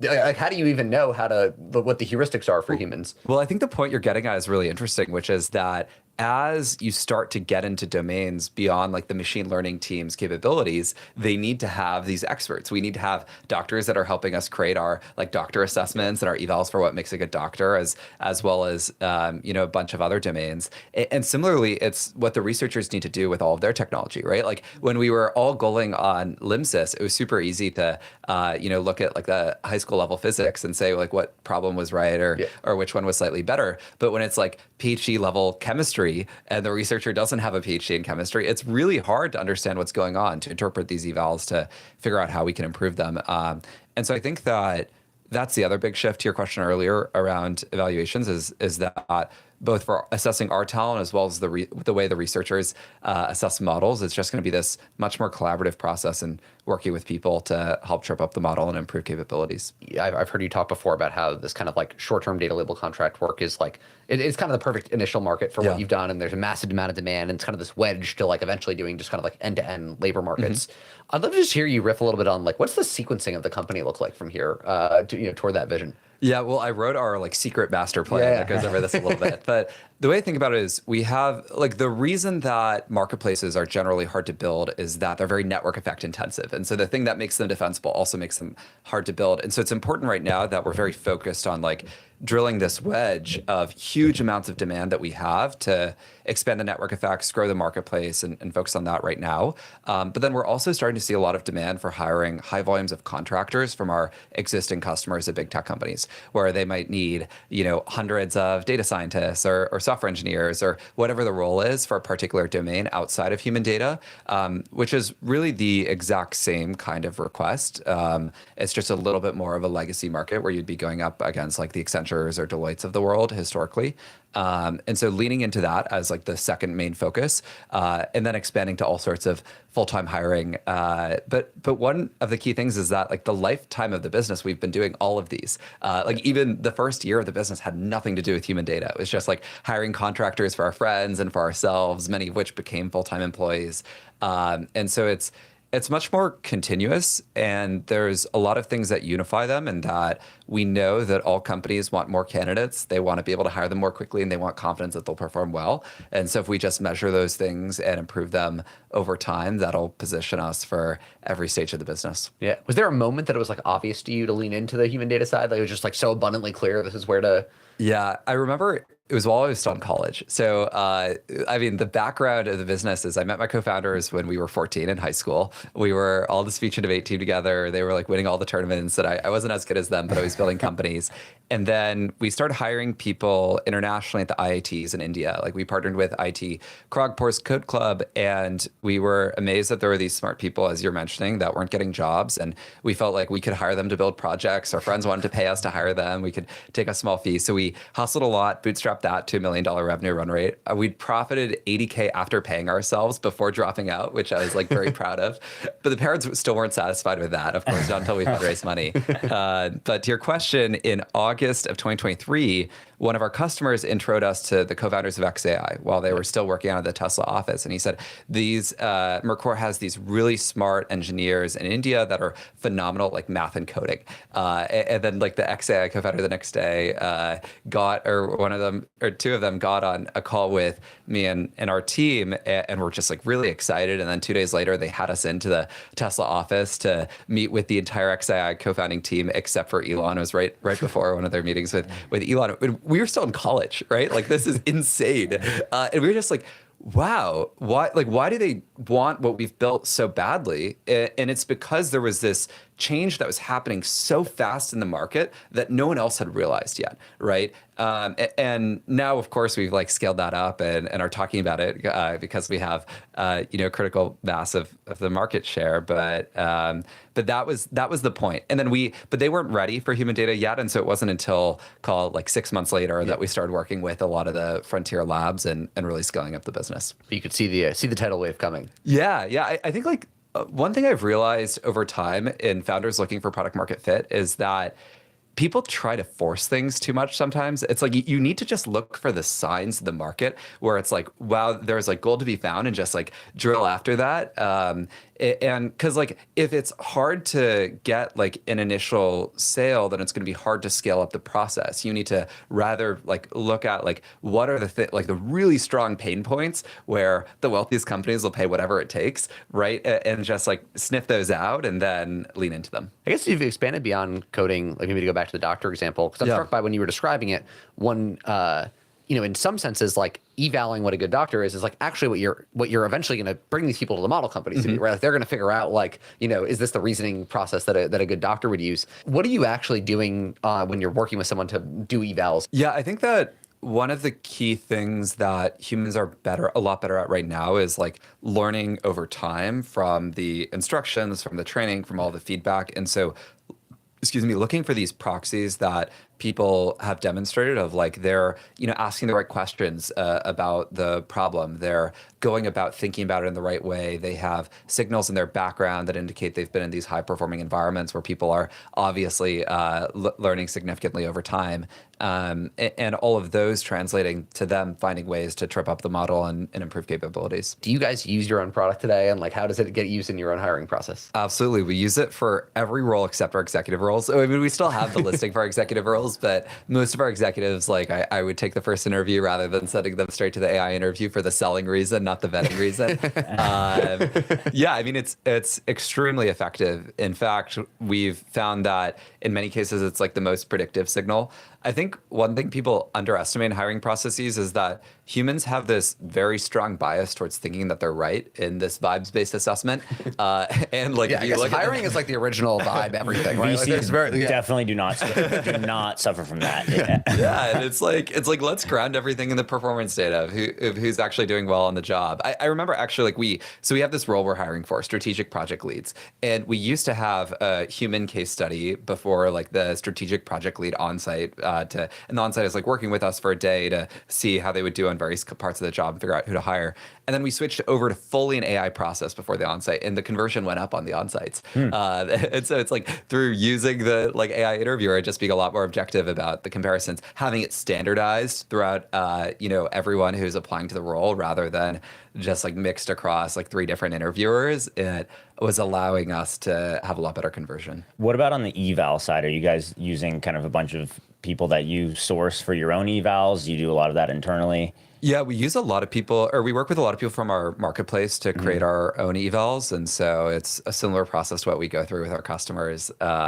And of course, we still need the researchers involved with those people and understanding what are the reasons that the model's making mistakes, how can we create our error taxonomy, have our post-training data reflect that error taxonomy, and he'll climb on the eval. But it's all the same processes and people. Obviously, you talked a little bit about using multimodal capabilities to determine like passion and other things. Like, what other things are you thinking about with like incorporating like video and other things that are futuristic for the platform? Yeah, one thing that I think about a lot is what role RL will have in the sort of like timeline to improve video capabilities, and that RL is really good at these search problems, and video is just like a huge amount of tokens. That's why like models. I have to say this is actually a really interesting video.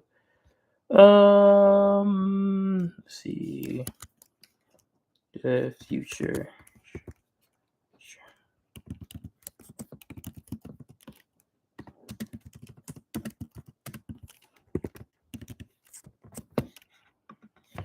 Struggle with it. And so it's like in many ways the search problem of like how do we look for the signal where that person was really excited about the particular thing, or if they cheated on the interview, or like what other things where we could find in multimodal context.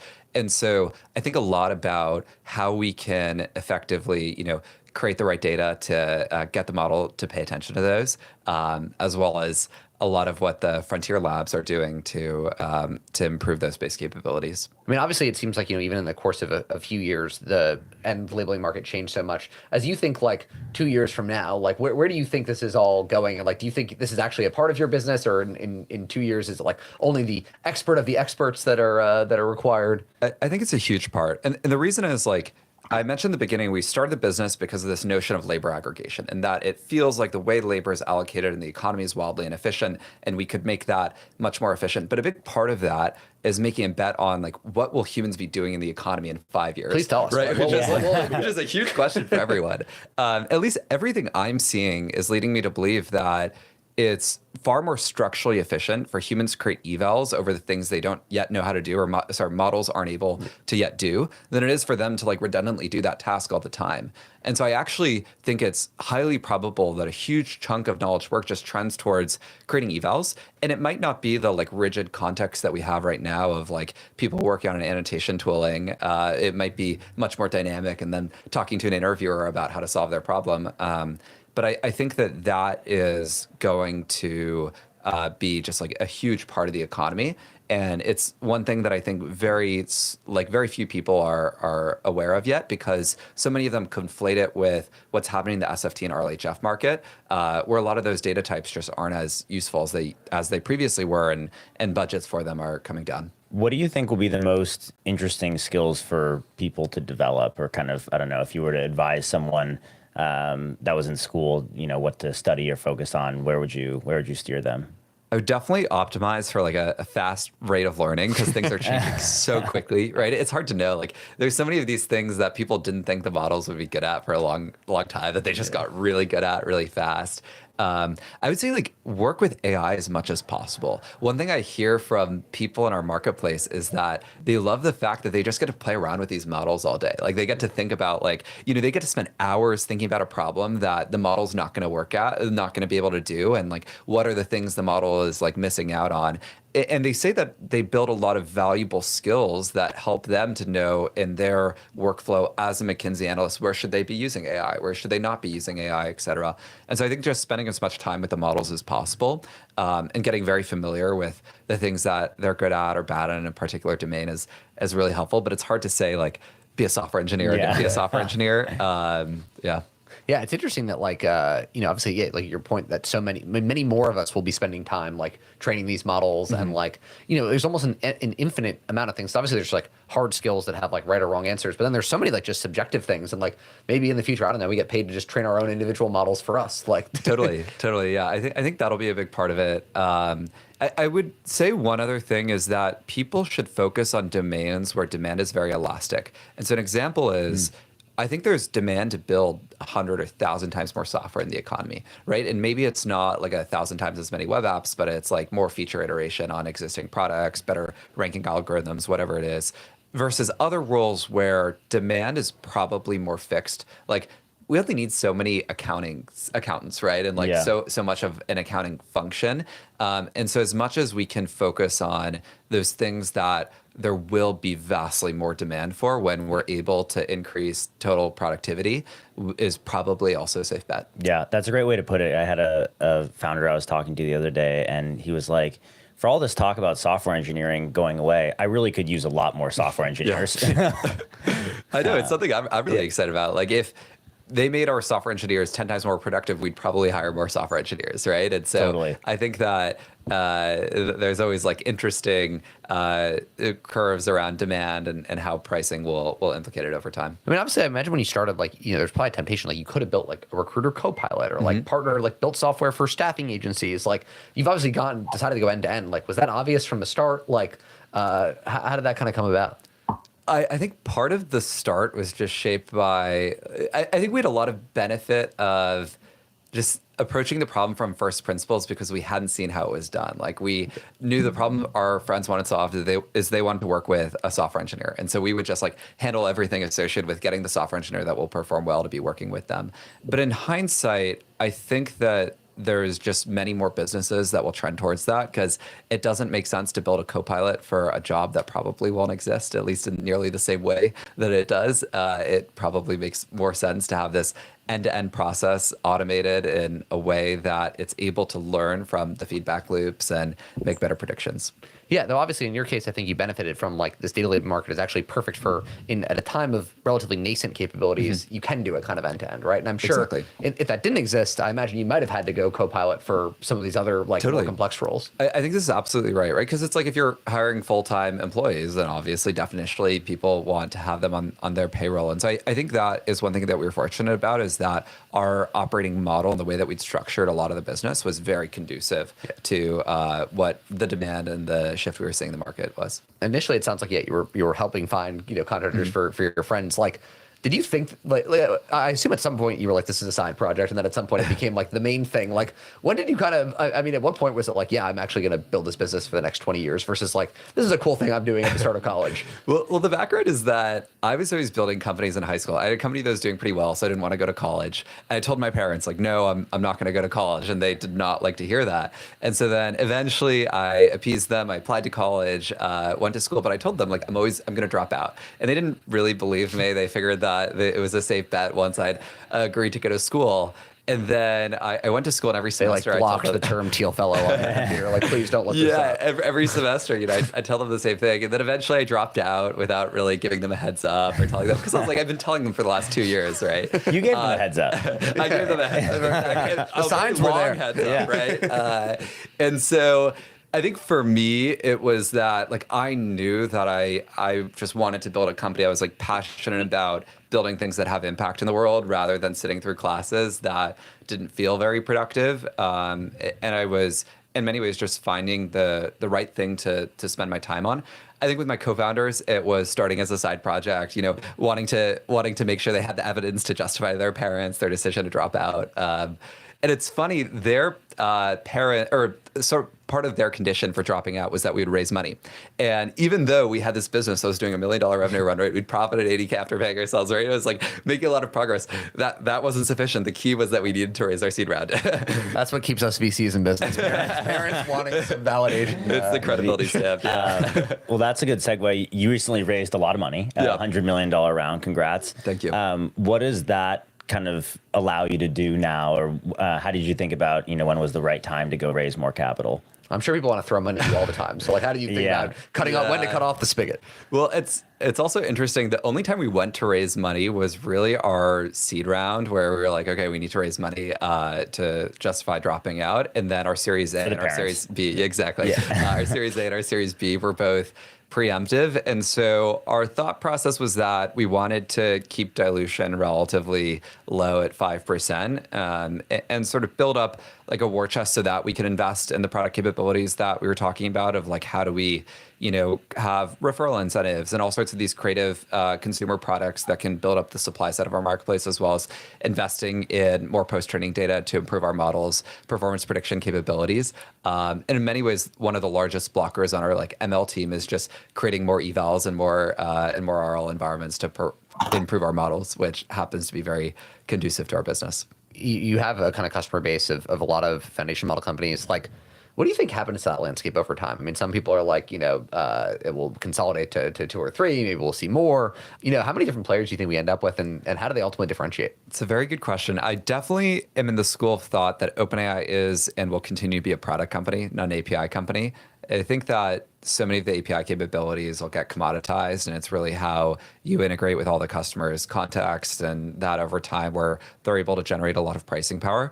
But I think that the market is going to be so large that I could see each of them leading into a given segment that they're able to absorb a lot of value in. Like, even if one of these labs were just go all in on building a hedge fund, I bet they could make a ridiculous amount of money, right? And so I think it's easy to like pattern match and say these companies are overvalued. But if you really approach the problem of like automating knowledge work and like what that opportunity is from first principles, it's like, it's hard to justify that these companies with such exceptional teams making so much progress won't be able to build really incredible businesses. Yeah, I mean, obviously to date, it feels like there's been so much just like cross-domain generalization that like it feels like it's trended toward like a more of a winner take all or the top take most versus like, hey, we'll have one that's really good in this place and one that's good in that. Though I guess your hedge fund example is interesting insofar as like you could obviously, there's a lot more to build around the scaffolding of the model to make that work. Yeah, I mean, there are a lot of value. There's a lot of Let me value to go focus. I think that eat real quick.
Having a general API is probably not a great business for multiple companies, and so I think that there's going to be one player in that, likely, one of the top two labs right now, and then there's going to be just a huge amount of customization that happens at the application layer for every vertical and every customer use case. Yeah, and you think like for a lot of those like custom models that that require some sophisticated labeling.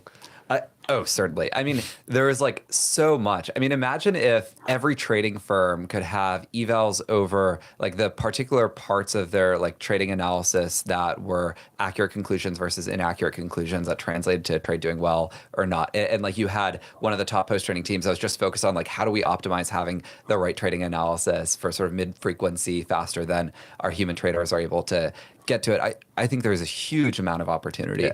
Well, I'm struck by talking to you. It feels like some trading firms' optimal strategy should just be stop trading, spend 9 months just like laser focused on post-training a model. Maybe. I actually have been sort of surprised that a lot of the trading firms are less sophisticated in post-training than one would have anticipated. I think that part of it is just the geographic separation of all of them being in New York or having a good chunk of their core teams in New York versus the labs being in San Francisco, and a lot of the top researchers wanting to work on AGI rather than making money. And so... Yeah, but I think that they're going to invest vast amounts in it, and there's just going to be these sort of like 9-figure or 10-figure partnerships with frontier labs to help customize their specific use case. What's like the biggest unknown question you have like in AI right now that you feel like you're like, God, if I knew the answer to this, it would make big implications for how I'm like running the business today? I think it's what you said earlier of what humans will be doing in like 5 or 10 years. That's such a hard question to answer. And I think about that as the mission of the company in many ways. And we have all sorts of intuitions, but the world is changing very fast. I think like so many jobs are going to get automated that getting a better understanding of that and like how we can help define humans' new opportunities and the role that they play in the economy is one of the most important things. Yeah. Is there more stuff that we should be doing from like a policy perspective around this? Or like, how do you think about the role other institutions in society should play here? Absolutely. Like, I think that so many regulators have been very focused on things that actually aren't as close to like impacting American lives, and that they're focused on competition with China, which sure, it matters, but it's a lot less close to people's day to day. They're focused on safety risks, which matter, but are a lot less close to people's day to day. I think the thing that everyone's going to start freaking out about in the next 2 or 3 years is just that there's these models that are significantly better than them at their jobs, and we need to figure out how they're going to fit into the economy. And that's something we know will happen, right? It's not just this like low probability, high impact risk. And so I think that regulators need to be much more proactive around how we can plan for that future, around how we can say like expectation management for the general public and what the world will look like in a few years. Yeah, I guess it's just hard not knowing what we're retraining people for. Yeah, it is, exactly. But I wish that there was a lot more conversation around that, right?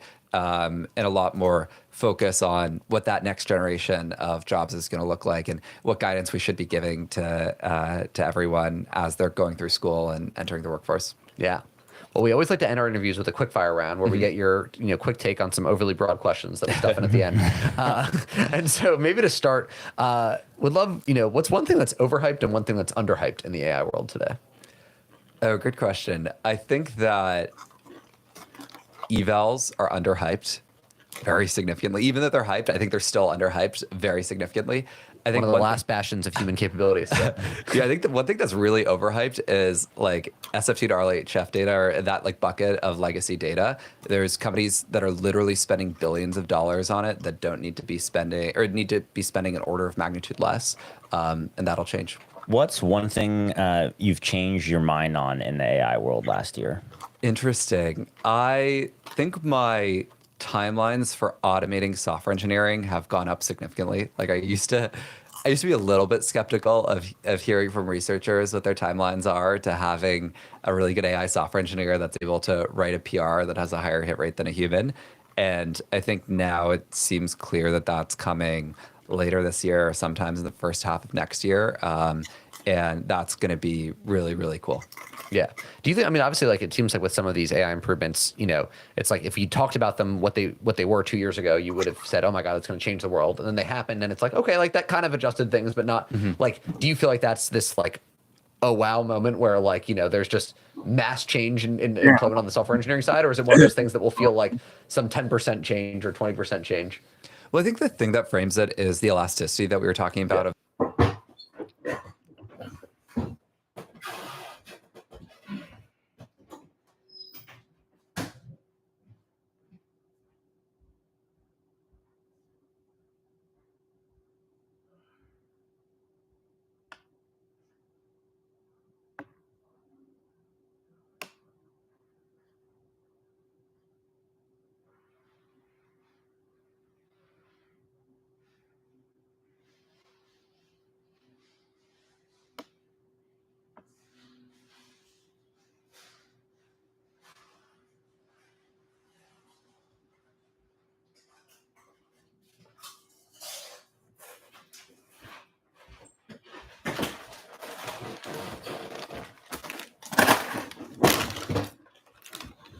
Of the role, and that I'm less worried about the like short time horizon of engineering jobs, because I think giving them tools to make them more productive will just mean we build more software, but it'll definitely change the nature of the role, and that people that are product minded, people that understand how to do the things that models might not be as good at, have more of a comparative advantage in the market. What AI startup are you most excited about besides Mercor?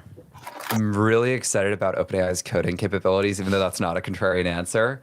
I also think that there's going to be an immense amount of custom agents. And so there's a company I'm friends with that's sort of like in stealth that I'm super excited about. All right. Well, you definitely can't share it on this podcast. When we stop recording, we'll harass you for what that is. Obviously, you know, like you're running a hugely impactful company. You know, let's say you were getting started today. You know, you were just beginning and building some AI app. Like, totally different category. Like, what else would you think would be fun to build right now, or like, what else would you go spend time on? I think that I would choose a certain knowledge work vertical, probably something in finance that can be automated and build custom agents in that vertical to do so. You could build this AI trading firm. Yeah, I would probably try to choose something that I think is more positively impactful, because I think that I think that, you know, making sure that we get to the right like valuation by the morning instead of the afternoon probably doesn't move the needle in the world. But yeah, I would choose something that I feel is super impactful to automate certain capabilities. But yeah, it's a cool world. Yeah. Well, I always want to leave the last word to you. It's been a fascinating conversation. Where can folks go to learn more about you, the work you're doing at Mercor? The mic is yours. Anywhere you want to point to our listeners. Yeah, absolutely. Go to our website, mercor.com. We're hiring huge volumes of people for ourselves and our customers, or smaller volumes for ourselves, huge volumes for our customers, and have all sorts of great opportunities that we would love to work with people on. Awesome. Well, thanks so much. That was super fun. Yeah, thank you so much. That was a lot of fun.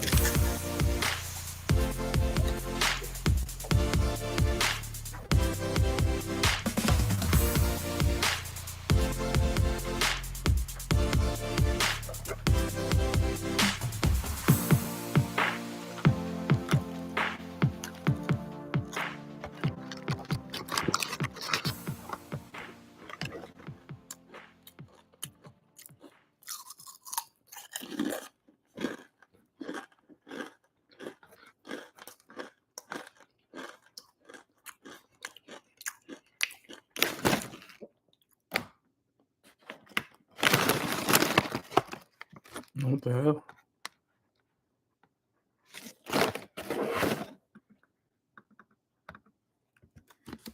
Let me put something else on. What the fuck?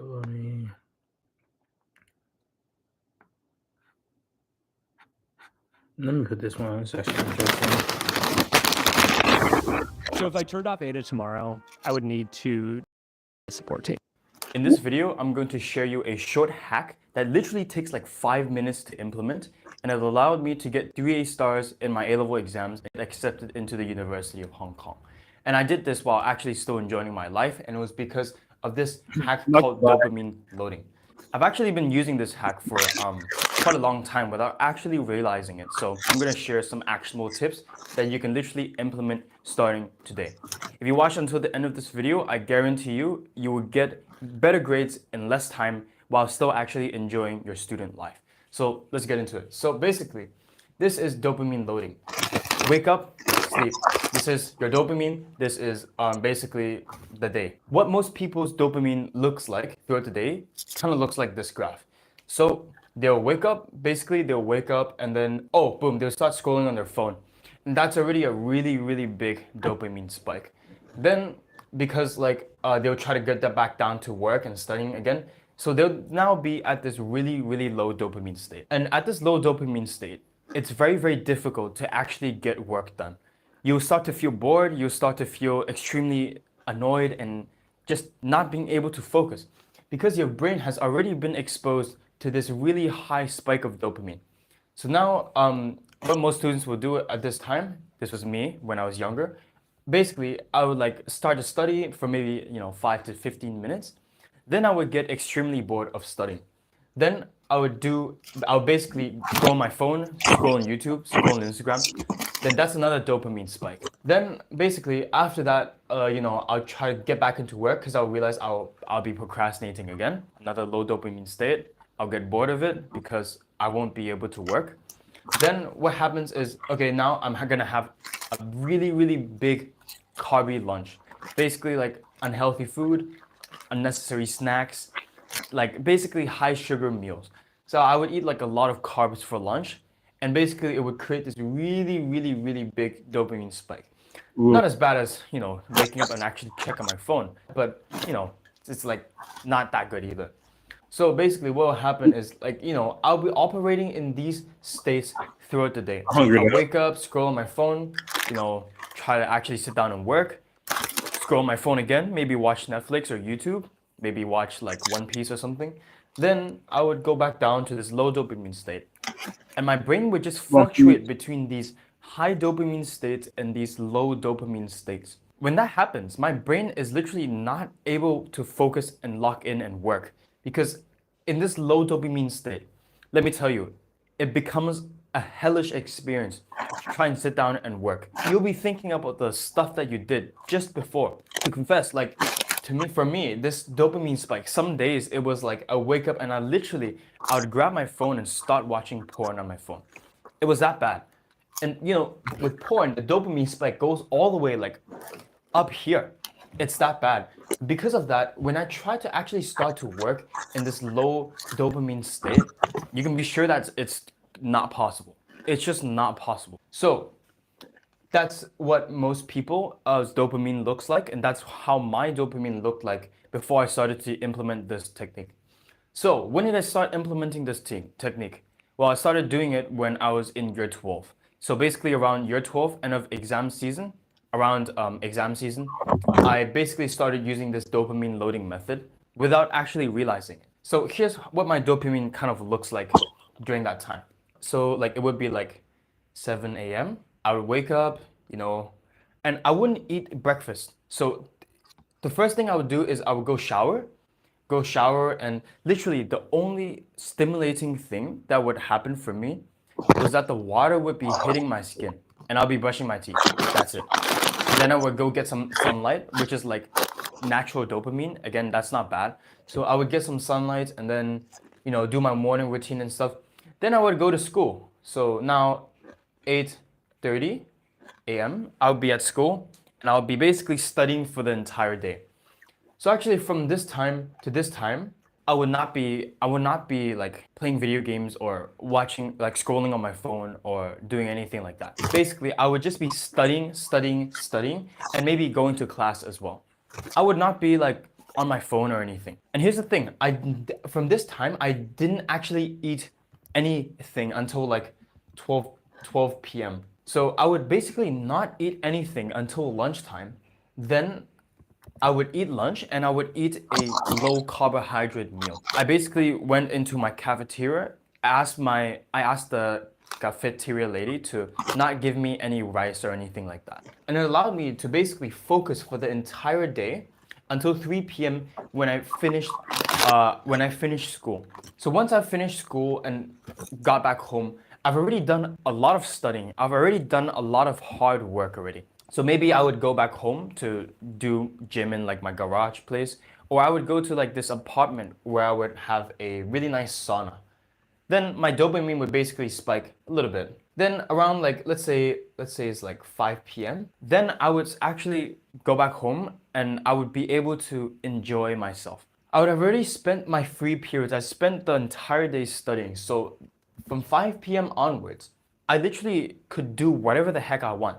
So from this time was when I started to, watch Netflix. I started to watch, I remember binge watching Attack on Titan. Like not exactly binge watching, but watching a couple of episodes of Attack on Titan because it was releasing during that time. I also watched like Bleach, Thousand Year Blood War, also a super fire anime. So basically around 5 p.m. to like 9 p.m., that's when my dopamine is the highest.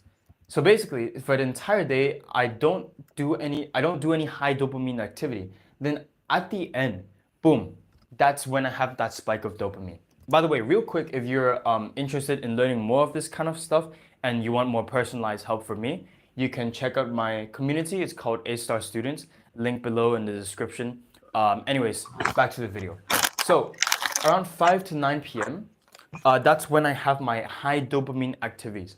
This is when I eat a high carbohydrate meal for dinner. I don't eat like McDonald's and stuff because I don't think it's really that healthy. But I would eat a relatively more high carbohydrate meal around this time. Then so from 5 to 9 p.m., that's when I do all of my fun activities. So the key point here is to understand that our brains operate highly on contrast. When we have these really high peaks of dopamine and these really low troughs of dopamine, what ends up happening is that when we're in this low states of dopamine, we can't bring ourselves to do the hard work because we've already done the easy stuff, the really enjoyable stuff first. Then like the low dopamine work, like exercising, doing past papers, that just becomes not so fun anymore. So it becomes a lot easier to like zone off and like not do the hard work. By the way, not all dopamine is actually bad. The problem with these peaks of dopamine and this one as well is that all of these are artificial, labeled with an A. So this could be like watching porn. Watching porn spikes your dopamine up so high that it Can you doesn't see that on even screen? fit on the scale. And you can expect that when you go all the way down and you try to start working again, you bet that you absolutely cannot do it. So the problem with these artificial dopamine releases, like scrolling on TikTok, watching YouTube videos, like highly edited YouTube videos, like maybe watching Netflix. The problem with those activities is that it literally creates this unnatural contrast that your caveman brain literally cannot fathom, and so it becomes a lot harder to do difficult work. So this is kind of like what my exam schedule was like 2 weeks ago, literally 2 weeks ago. So I would wake up at around 7:30 a.m. and basically at this time from 7:30, so basically it was like I would go shower and do my morning routine, brush my teeth, stuff like that. Then from 8 a.m. until 11 a.m., this was work. This was when I would do basically the hardest task first thing in the morning. So for me, during exam season, it was doing one past paper. That was like the hardest thing that I could do and the most rewarding thing that I could do at the time. So I did a past paper from 8 to 11. So at 11 a.m. to 1 p.m., I would go to the gym. I don't listen to any loud music while I'm in the gym. I don't put any headphones. I just go to the gym and I just lift the weight. That's pretty natural dopamine. It's not like artificial or anything like that. Okay, so now at 1 p.m., I would basically go and eat lunch. I have to test So my lunch will really quick. My voice assistant. So, man, call the.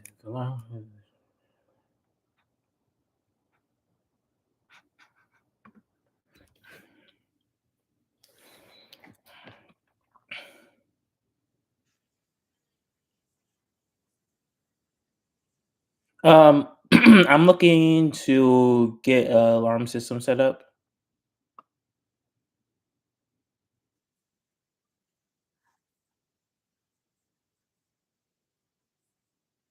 Google.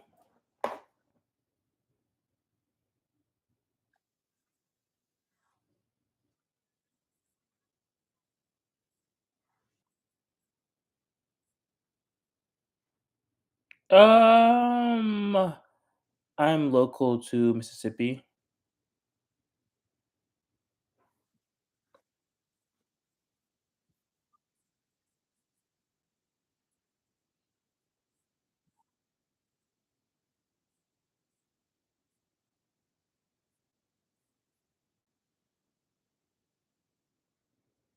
Yeah. My exact address is so it's 512 Dr. Forhan Drive 30082.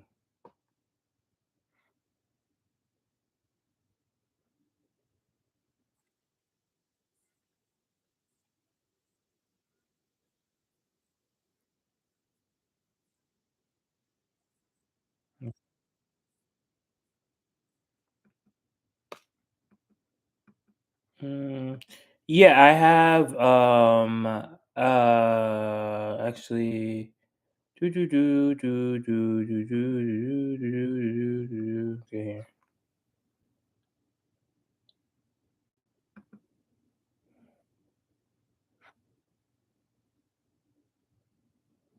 So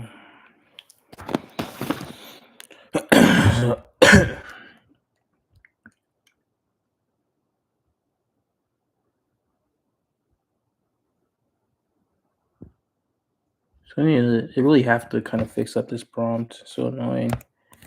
Here in social security size and customized alarms. This is my it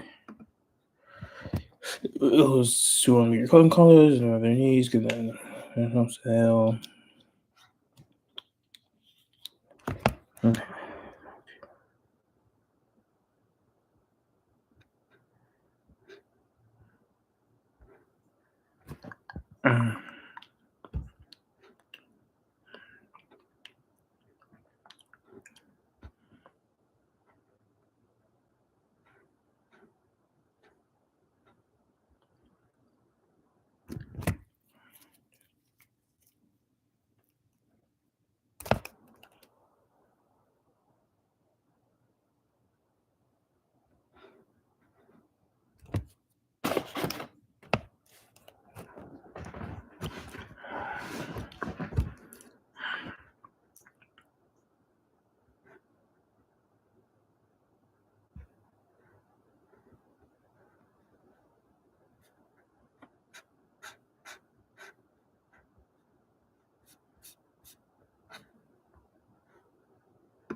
Yeah, let me go back and put that to play. Take maybe like an hour because I eat in a cafeteria.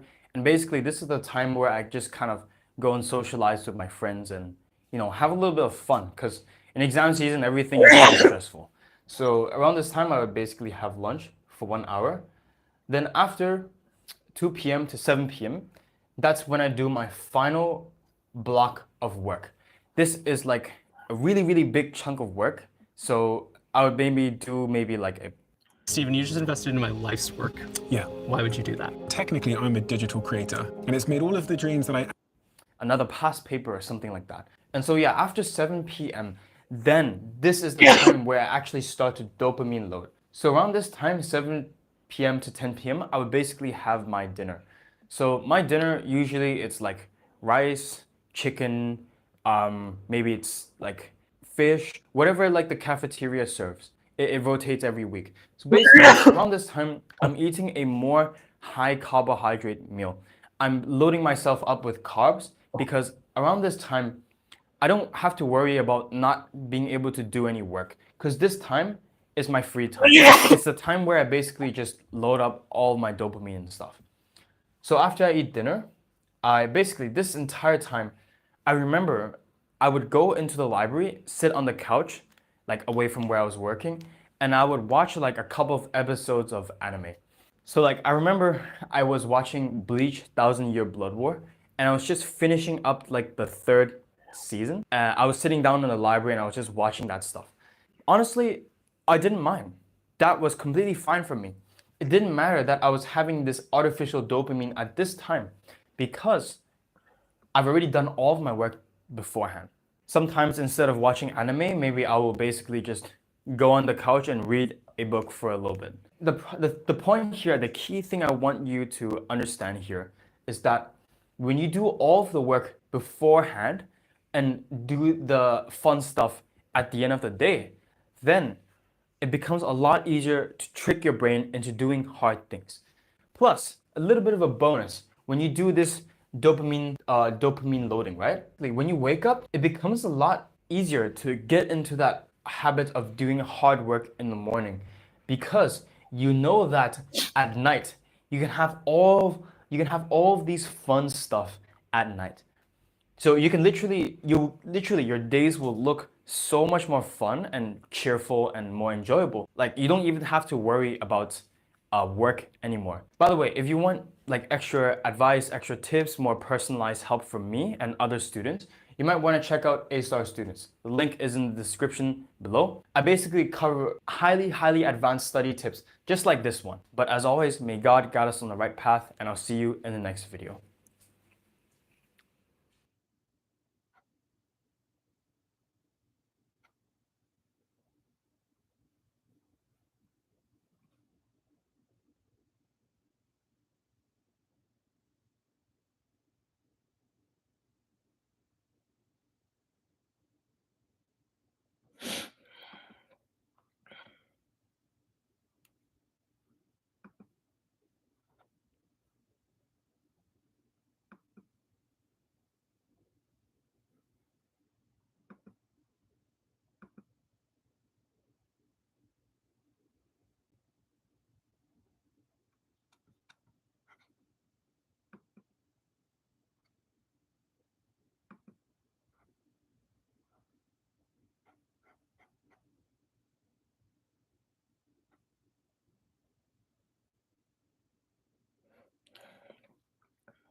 I've had this one change later. What change?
For booking for the booking function.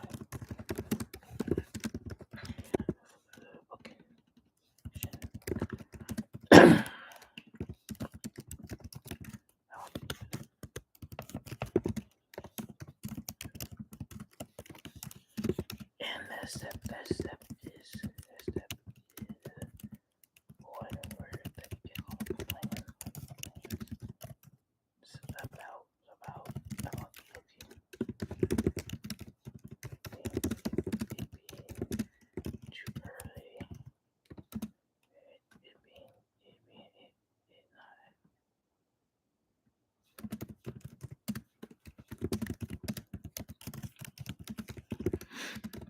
not booking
isolation team.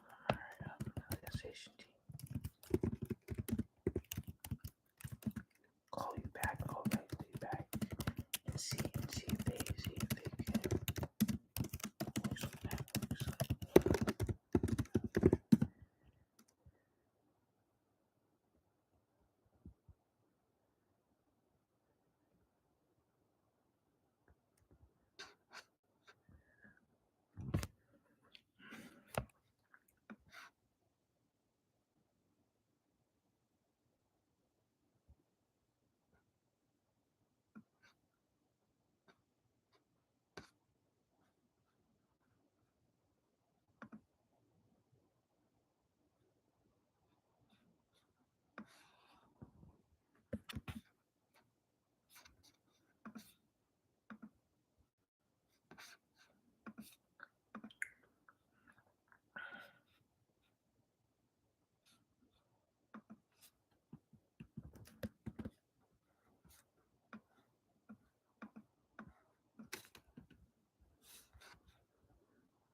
Radio. I was calling to get activation.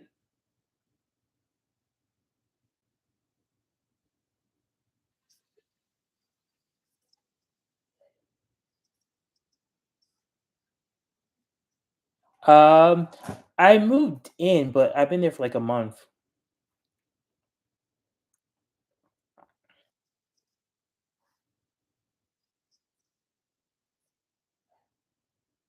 Yeah, I have. I have. It's already set up.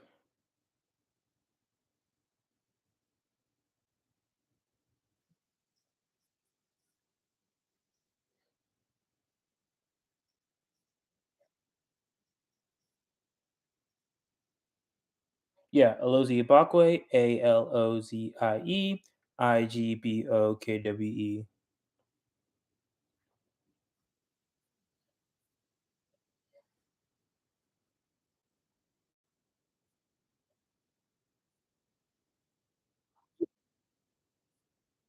Yeah, so it's my first name, Alozie, then it's just 2K at gmail.com.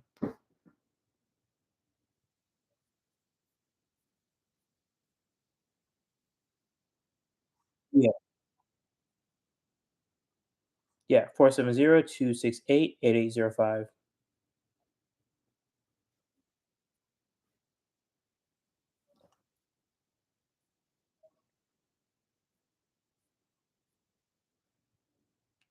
Yeah, it's uh, 3312 Aubrey Drive, Mississippi. And the zip code is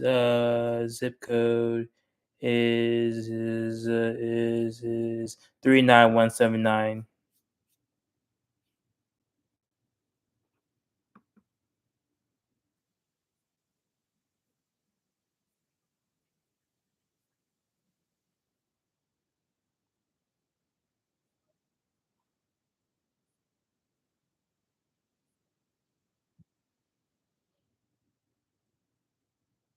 What?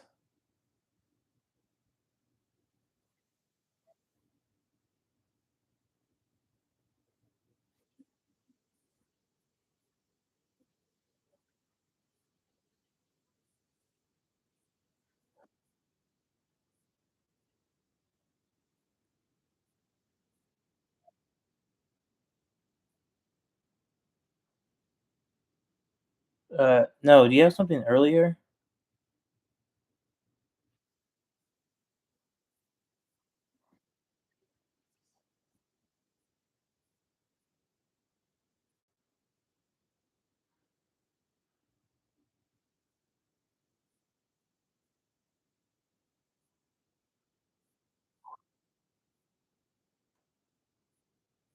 Can I schedule something for like remote assistance? Do you guys do that or?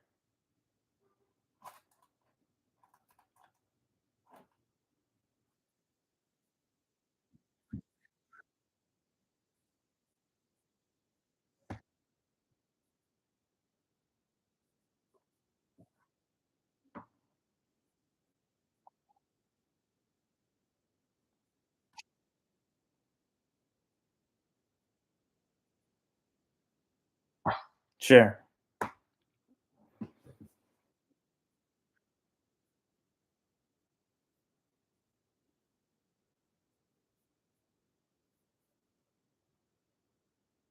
Yeah, it is.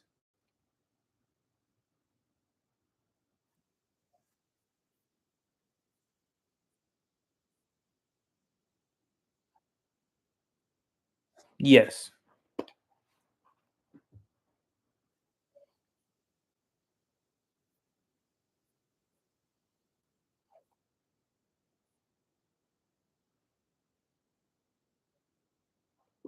That's correct.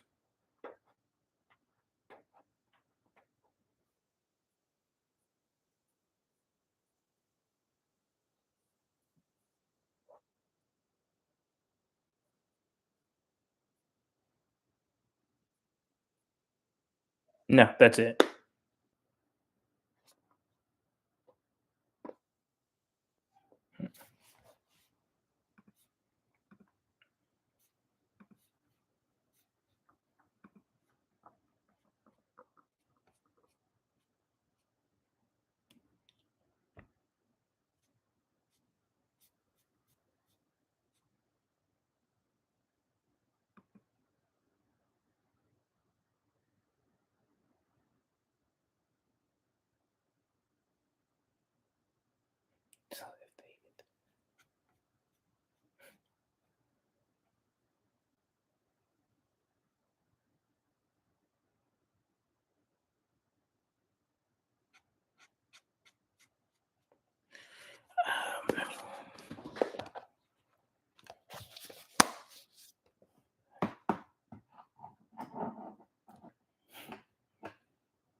was pretty good. Hmm.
All right.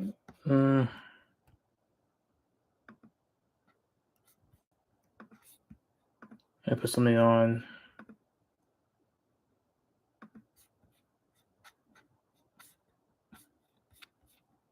I'll just put this one. Through Rula, it's easier to connect with a therapist who specializes in you. There was a 5-year waiting list. But first, I'll add this here.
This week.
It's on.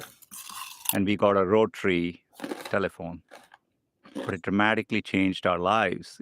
People would come to our house to make calls to their loved ones. I would have to go all the way to the hospital to get blood test records, and it would take 2 hours to go. And they would say, sorry, it's not ready, come back the next day. 2 hours to come back. And that became a 5-minute thing. So as a kid, this light bulb went in my head, this power of technology to kind of change people's lives. We had no running water. It was a massive drought. So they would get water in these trucks, maybe 8 buckets per household. So me and my brother, sometimes my mom, we would wait in line, get that and bring it back home. Many years later, we had running water and we had a water heater, and you could get hot water to take a shower.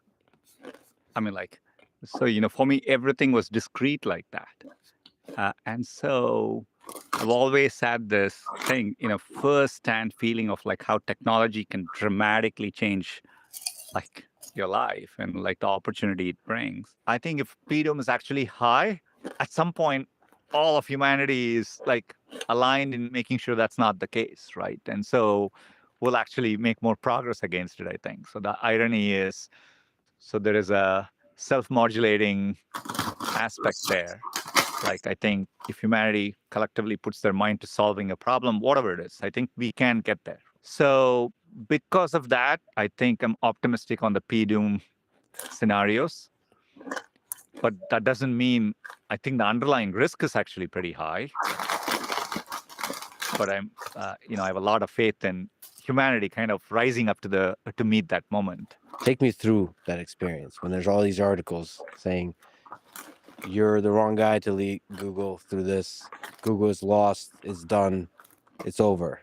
Have you ever heard content creators say, comment the word burgers below and I'll send you over something for free? And then when you comment...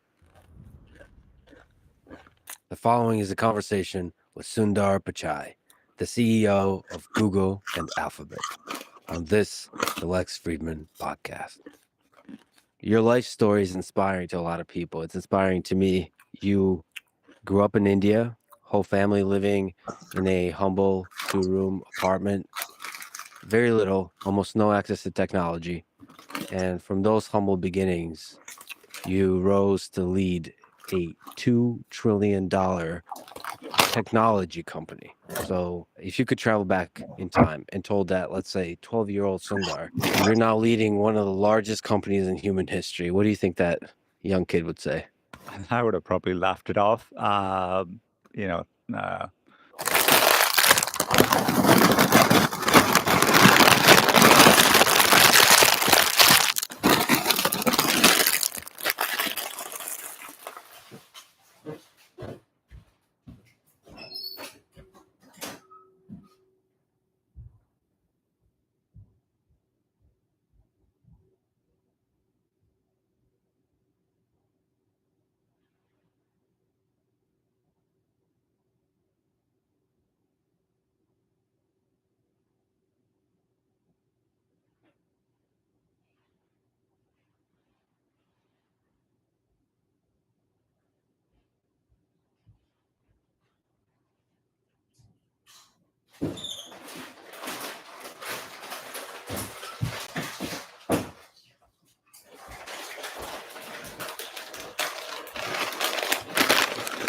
Probably too far-fetched to imagine or believe at that time. You would have to explain the internet first. For sure. Computers to me at that time, I was 12 in 1984.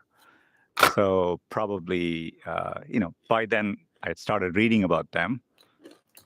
I hadn't seen one. What was that place like? Take me to your childhood. Now, I grew up in Chennai. It's in south of India. It's a beautiful, bustling city. Lots of people, lots of energy. Simple life. Definitely fond memories of playing cricket outside the home. We just used to play on the streets. All the neighborhood kids would come out and we would play till it got dark and we couldn't play anymore, barefoot. Traffic would come. We would just stop the game, everything would drive through and you would just continue playing, right? Just to kind of get the visual in your head. Pre-computers, there's a lot of free time. Now that I think about it, now you have to go and seek that quiet solitude or something. Newspapers, books is how I gained access to the world's information at the time, you will. My grandfather was a big influence. He worked in the post office. He was so good with language. His English, his handwriting till today is the most beautiful handwriting I've ever seen. He would write so clearly. He was so articulate. And so he kind of got me introduced into books. He loved politics. So we could talk about anything. And, that was there in my family throughout. So lots of books, trashy books, good books, everything from Ayn Rand to books on philosophy to stupid crime novels. So books was a big part of my life, but it's not surprising I ended up at Google because Google's mission kind of always resonated deeply with me. This access to knowledge, I was hungry for it, but definitely have fond memories of my childhood. Access to knowledge was there, so that's the wealth we had. Every aspect of technology, I had to wait for a while. I've obviously spoken before about how long it took for us to get a phone, about 5 years, but it's not the only thing. A telephone. There was a 5-year waiting list, and we got a rotary telephone. But it dramatically changed our lives. People would come to our house to make calls to their loved ones. I would have to go all the way to the hospital to get blood test records, and it would take 2 hours to go. And they would say, sorry, it's not ready. Come back the next day. 2 hours to come back. And that became a 5-minute thing. So as a kid, this light bulb went in my head, this power of technology to kind of change people's lives. We had no running water. It was a massive drought. So they would get water in these trucks, maybe 8 buckets per household. So me and my brother, sometimes my mom, we would wait in line, get that and bring it back home. Many years later, we had running water and we had a water heater, and you could get hot water to take a shower. So, for me, everything was discreet like that. And so I've always had this thing, first-hand feeling of how technology can dramatically change your life and the opportunity it brings. So, that was kind of a subliminal takeaway for me throughout growing up. And, I kind of actually observed it and felt it, so we had to convince my dad for a long time to get a VCR. Do you know what a VCR is? Yeah. I'm trying to date you now. Yeah. But, because before that, you only had kind of one TV channel, right? That's it. And so, you can watch movies or something like that. But this was by the time I was in 12th grade, we got a VCR. It was a Panasonic, which we had to go to some shop, which had kind of smuggled it in, I guess. And that's where we bought a VCR. But then being able to record a World Cup football game and then, or get bootleg videotapes and watch movies, all that. So I had these discrete memories growing up. And so, always left me with the feeling of how getting access to technology drives that step change in your life. I don't think you'll ever be able to equal the first time you get hot water. To have that convenience of going and opening a tap and have hot water come out. Yeah. It's interesting. We take for granted the progress we've made. If you look at human history, just those plots that look at GDP across 2,000 years, and you see that exponential growth to where most of the progress happened since the Industrial Revolution. And we just take for granted. We forget how far we've gone. So our ability to understand how great we have it and also how quickly technology can improve is quite poor. Oh, it's extraordinary. I go back to India now, the power of mobile. It's mind-blowing to see the progress through the arc of time. It's phenomenal. What advice would you give to young folks listening to this all over the world who look up to you and find your story inspiring, who want to be maybe the next Sundar Pichai, who want to create companies, build something that has a lot of impact in the world? look, you have a lot of luck along the way, but you obviously have to make smart choices. You're thinking about what you want to do. Your brain is telling you something. But when you do things, I think it's important to kind of listen to your heart and see whether you actually enjoy doing it, right? That feeling of, if you love what you do, it's so much easier and you're going to see the best version of yourself. It's easier said than done. I think it's tough to find things you love doing. But I think kind of listening to your heart a bit more than your mind in terms of figuring out what you want to do, I think is one of the best things I would tell people. The second thing is, I mean, trying to work with people who you feel at various points in my life, I worked with people who I felt were better than me.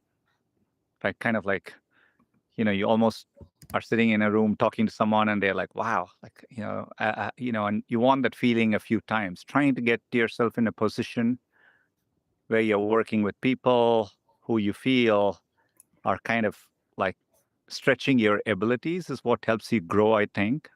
So putting yourself in uncomfortable situations.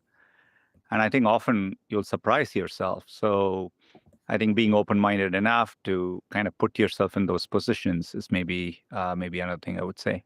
What lessons can we learn, maybe from an outsider perspective? For me, looking at your story and gotten to know you a bit, you're humble, you're kind. Usually, when I think of somebody who has had a journey like yours and climbs to the very top of leadership, they're usually in a cutthroat world. They're usually going to be a bit of an asshole. So, what wisdom are we supposed to draw from the fact that your general approach is of balance, of humility, of kindness, listening to everybody? What's your secret? I do get angry. I do get frustrated. I have the same emotions all of us do, right, in the context of work and everything. But a few things, right? I think, I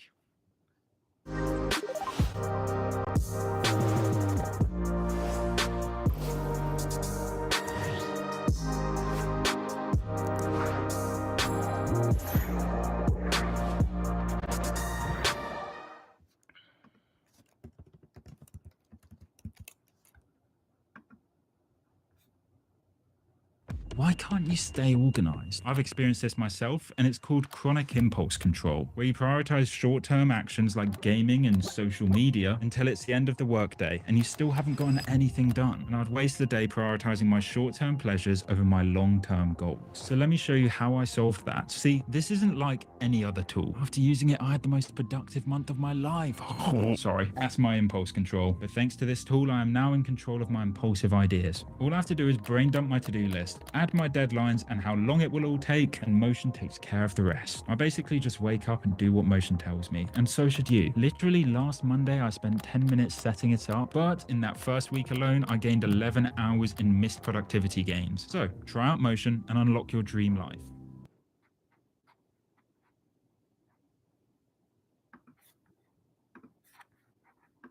Over time, I figured out the best way to get the most out of people. You kind of find mission-oriented people who are on the shared journey, who have this inner drive to excellence, to do the best, and you kind of motivate people, and you can achieve a lot that way, right? And so it often tends to work out that way. But have there been times like I lose it? Yeah, but not maybe less often than others, and maybe over the years. Less and less so, because I find it's not needed to achieve what you need to do. So losing your shit has not been productive. Yeah, less often than not. I think people respond to that. Yeah. They may do stuff to react to that, like what you actually want them to do the right thing, and so maybe there's a bit of like sports. I'm a sports fan. In football, coaches in soccer, that football, people often talk about like man management, right? Great coaches do, right? I think there is an element of that in our lives. How do you get the best out of the people you work with? At times you're working with people who are so committed to achieving. If they've done something wrong, they feel it more than you do, right? So you treat them differently than, occasionally there are people who you need to clearly let them know, like that wasn't okay or whatever it is. But I've often found that not to be the case. And sometimes the right words at the right time, spoken firmly, can reverberate through time. Also, sometimes the unspoken words. People can sometimes see that, like, you're unhappy without you saying it. And so sometimes the silence can deliver that message even more. Sometimes less is more. Who's the greatest soccer player of all time? Messi or Ronaldo or Pele or Maradona? I'm going to make, in this question. Is this going to be a political answer? No. I will tell the truthful answer because the So it's truthful Messi. answer. Okay. It is. It's been interesting because my son is a big Cristiano Ronaldo fan. And so we've had to watch El Clasicos together, with that dynamic in there. I so admire CR7's. I mean, I've never seen an athlete more committed to that kind of excellence. And so he's one of the all-time greats. But, for me, Messi is it. Yeah, when I see Lionel Messi, you just are in awe that humans are able to achieve that level of greatness and genius and artistry. When we'll talk about AI, maybe robotics and this kind of stuff. That level of genius, I'm not sure you can possibly match by AI in a long time. It's just an example of greatness. And you have that kind of greatness in other disciplines, but in sport, you get to visually see it, unlike anything else. And just the timing, the movement, it's just genius. I had the chance to see him a couple of weeks ago. He played in San Jose, so against the Quakes. So I went to see the game. I was a fan had good seats, knew where he would play in the second half, hopefully. And even at his age, just watching him when he gets the ball, that movement, you're right, that special quality. It's tough to describe, but you feel it when you see it. Yeah. He still got it. If we rank all the technological innovations throughout human history, let's go back, maybe the history of human civilizations 12,000 years ago, and you rank them by how much of a productivity multiplier they've been. So we can go to electricity or the labor mechanization of the Industrial Revolution, or we can go back to the first agricultural revolution 12,000 years ago. In that long list of inventions, do you think AI, when history is written 1,000 years from now, do you think it has a chance to be the number one productivity multiplier? It's a great question. Look, many years ago, I think it might have been 2017 or 2018, I said at the time, AI is the most profound technology humanity will ever work on. It'll be more profound than fire or electricity. So I have to back myself. I still think that's the case. When you asked this question, I was thinking, well, do we have a recency bias, right? Like in sports, it's very tempting to call the current person you're seeing the greatest player, right? And so is there a recency bias? And, I do think from first principles, I would argue AI will be bigger than all of those. I didn't live through those moments. 2 years ago, I had to go through a surgery, and then I processed that there was a point in time people didn't have anesthesia when they went through these procedures. At that moment, I was like, that has got to be the greatest invention humanity has ever done, right? So, look, we don't know what it is to have lived through those times. But, and many of what you're talking about were kind of this general things which pretty much affected everything, electricity or internet, etc. But I don't think we've ever dealt with a technology, both which is progressing so fast, becoming so capable. It's not clear what the ceiling is. And the main unique, it's recursively self-improving, right? It's capable of that. And so the fact it's the first technology will kind of dramatically accelerate creation itself, like creating things, building new things, can improve and achieve things on its own, right? I think puts it in a different league, right? And so different league. And so I think the impact it will end up having will far surpass everything we've seen before. Obviously, with that comes a lot of important things to think and wrestle with, but I definitely think that'll end up being the case. Especially if it gets to the point of where we can achieve superhuman performance on the AI research itself. So it's a technology that it's an open question, but it may be able to achieve a level to where the technology itself can create itself better than it could yesterday. It's like the move 37 of alpha research or whatever it is, Yeah. right? Like, and when yeah, you're right. When it can do novel self-directed research, obviously for a long time we'll have hopefully always humans in the loop and all that stuff, and these are complex questions to talk about. But yes, I think the underlying technology, I've said this, like if you watched seeing AlphaGo start from scratch, be clueless, and like become better through the course of a day, kind of like really it hits you when you see that happen. Even our like the VO3 models, if you sample the models when they were like 30% done and 60% done and looked at what they were generating, and you kind of see how it all comes together, it's kind of like, I would say, it's kind of inspiring, a little bit unsettling, right, as a human. So all of that is true, I think. Well, the interesting thing of the Industrial Revolution, electricity, like you mentioned, we can go back to the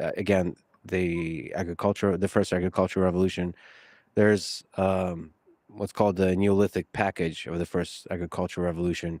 It wasn't just that the nomads settled down and started planting food, but all this other kinds of technology was born from that, and it's included in this package. So it wasn't one piece of technology.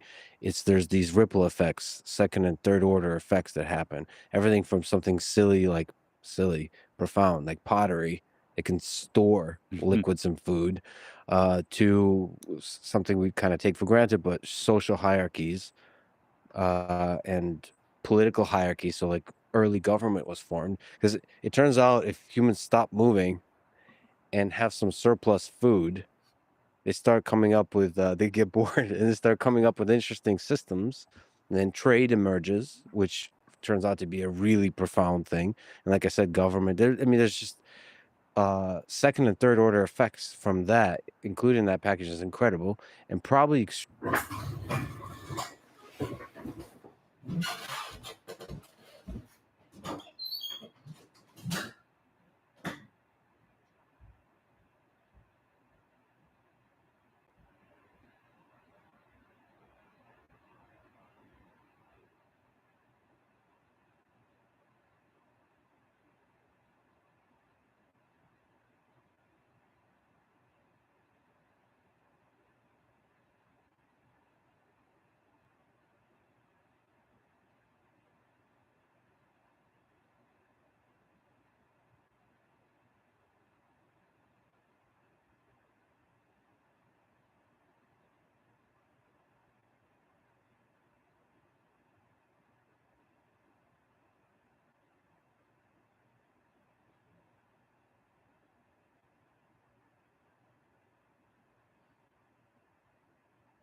Nope. Let me go back and put in that on.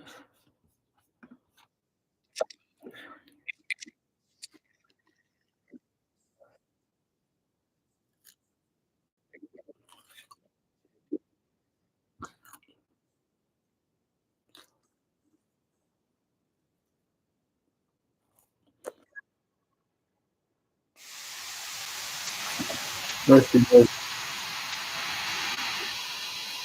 I did.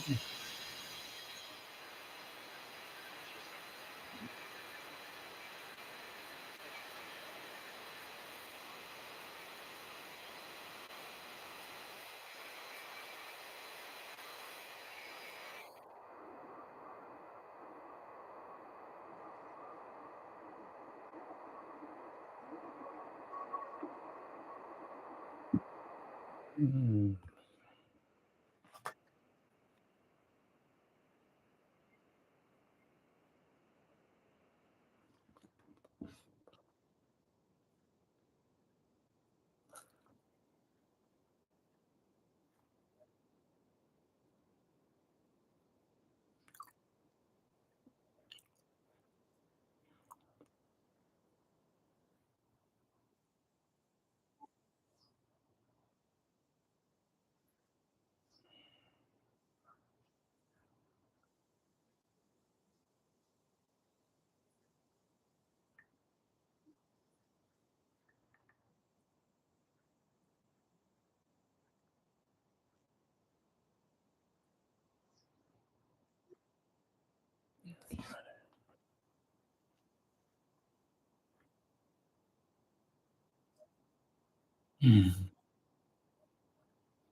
Mm. Kind of thing, bro.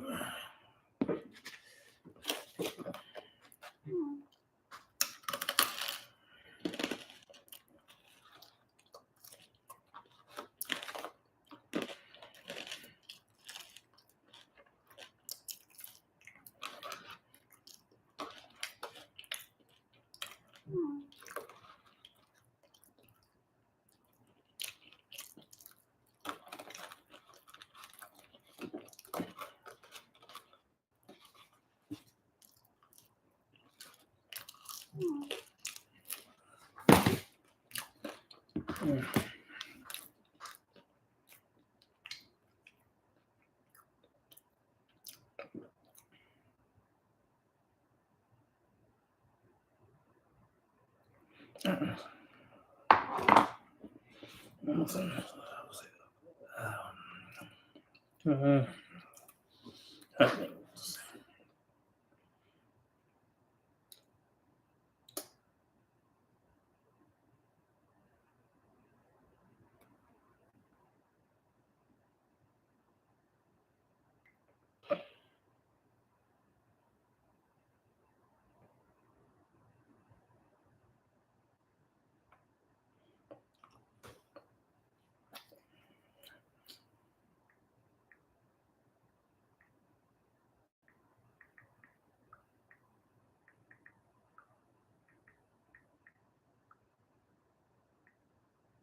my gosh.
I don't know about all this.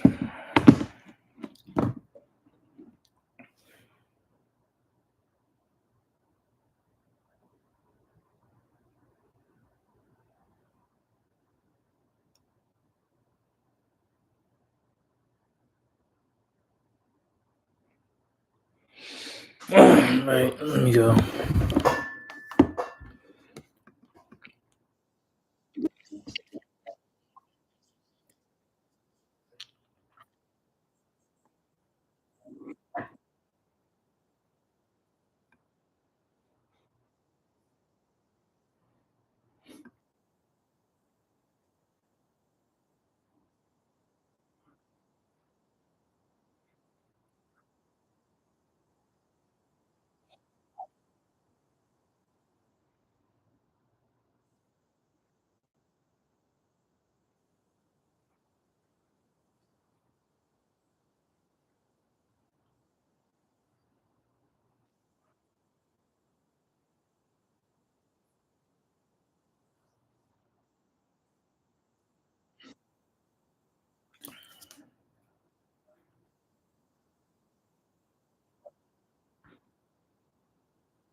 Mm.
I get you.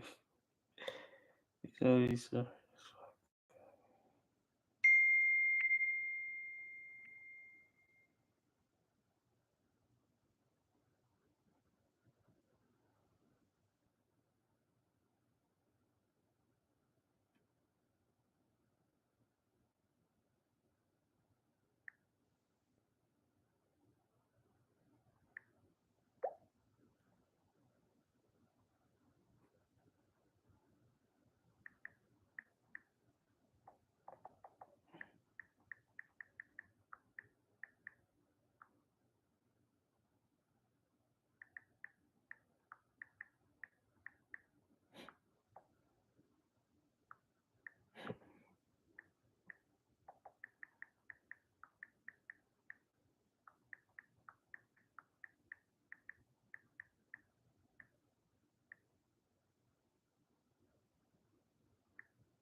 can't have this on text, right?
All right.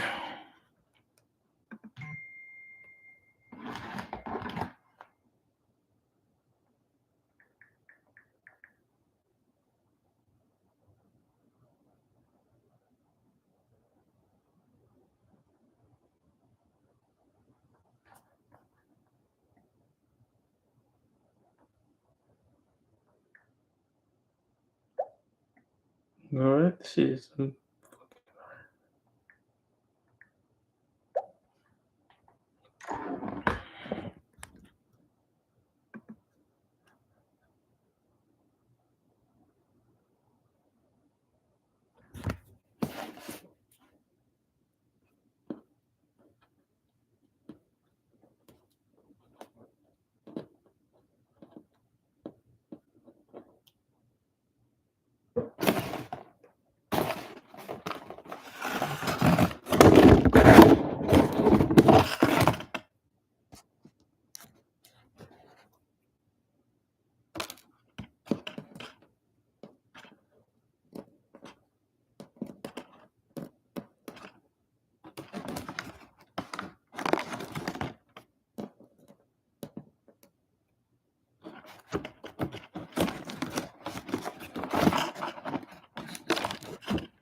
Mm.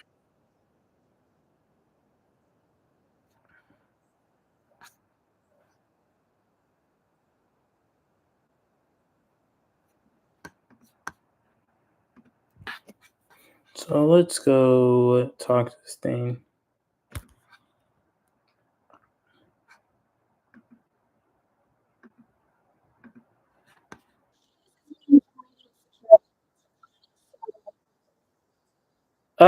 Could you I'm scheduling an activation. Can we just go ahead and book a meeting, please?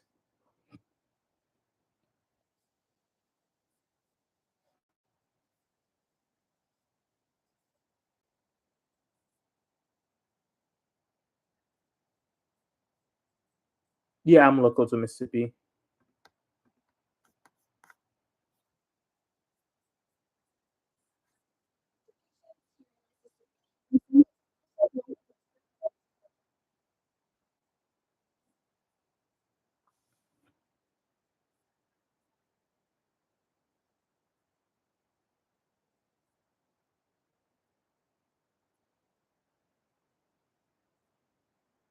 Yeah, it's a Lozie Ibakwe, Alozie Igbokwe.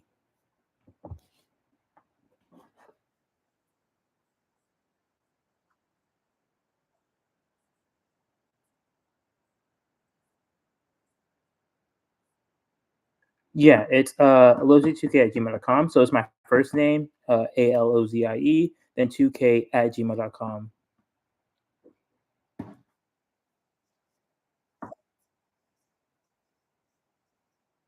Yeah,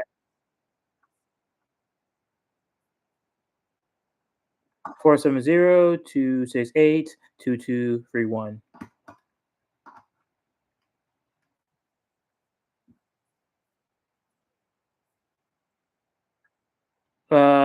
512 Harmay Drive, Mississippi.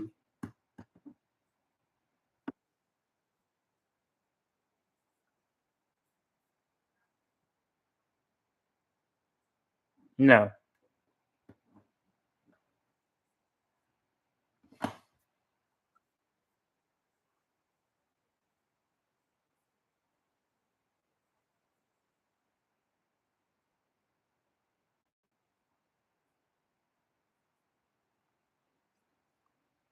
What's the earliest day you have?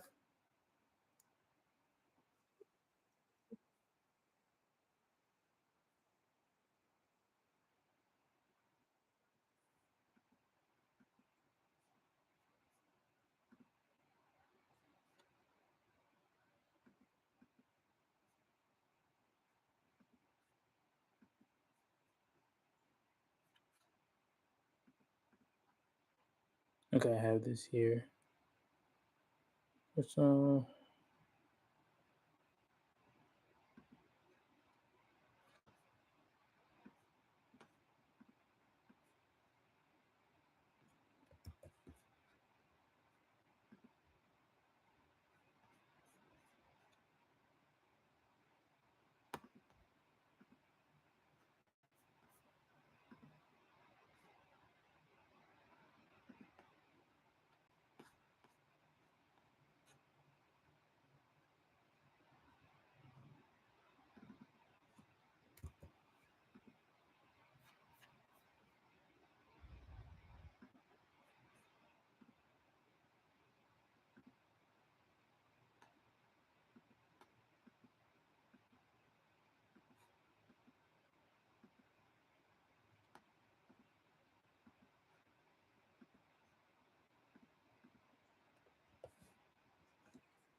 Okay, so let me make sure because I didn't call the function like I wanted to.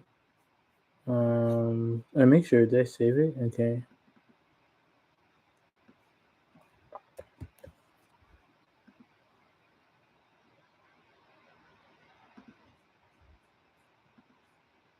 So once I'm gonna finish say 8, and I'll probably have. Let's see, I'll probably do this for because 4 hours be 12, 2 hours be 2, 7 hours be. So I'll do this into 3. That's what I'll do. Ooh.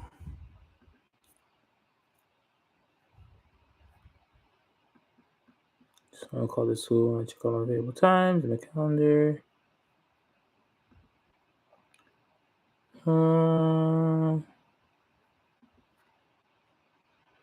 Let me make sure the webhook is right. It looks like it's right, but let me confirm. They didn't call it for some reason, which is weird. But let me. No, let me go to execution. What the fuck is he? Ooh, I shouldn't be cussing. Let me go. Or did I? Oh, maybe I gave it the wrong one. So this one is a create event. This is the This is the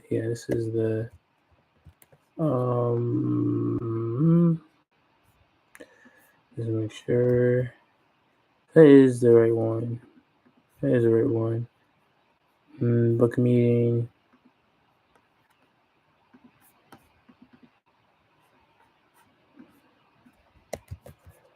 Book meeting.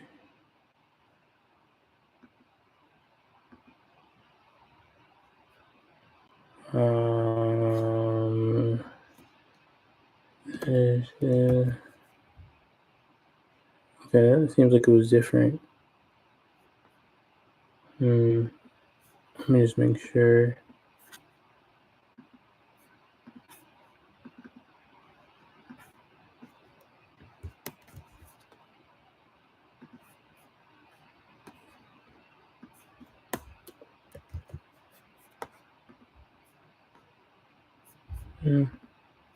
Let me call this again. Let me make sure my proper tools are in here.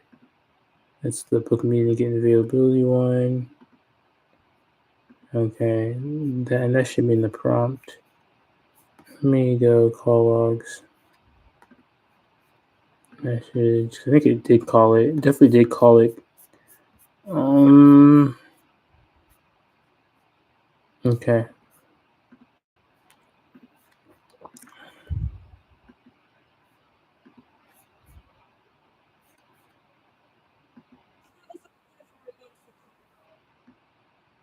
Hey, do me a favor and call the get availability function for me.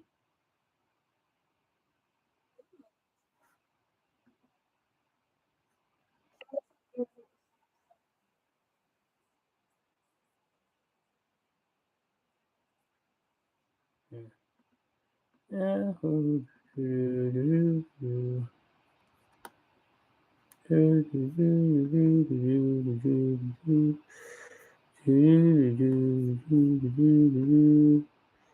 Hit input all, and then this is the issue I had here. Do I need it? Let me see if I actually even need this. Respond hook. I didn't even call this one. In case. Yeah, I can edit this. Number. Tool ID.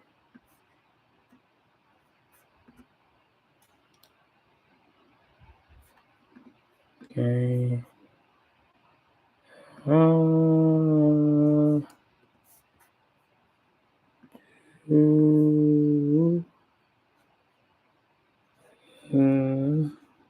what the hell? Come on, bruh. Whatever. Security.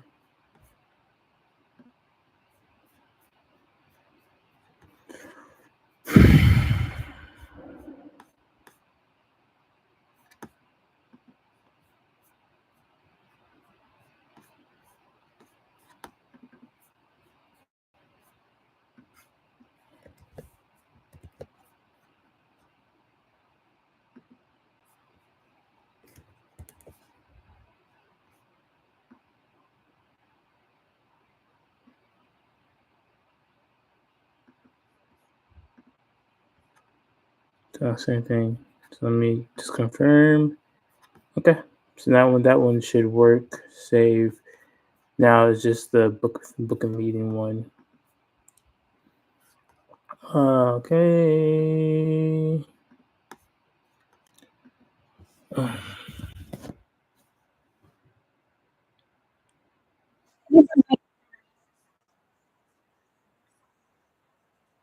Can you do me a favor? Can you call the check availability function?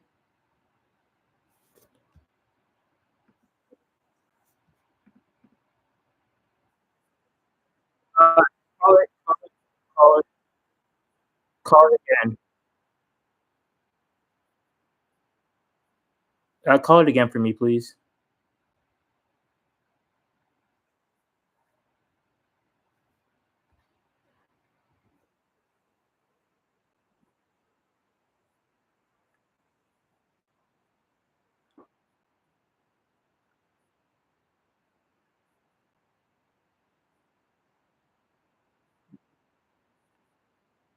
Yeah, let's do it tomorrow. Can we do it tomorrow at like 1 p.m.?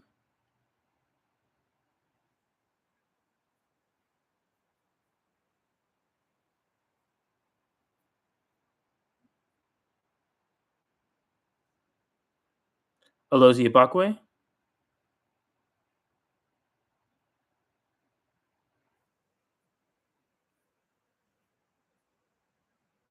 Yeah, ALOZIEIGBOKWE.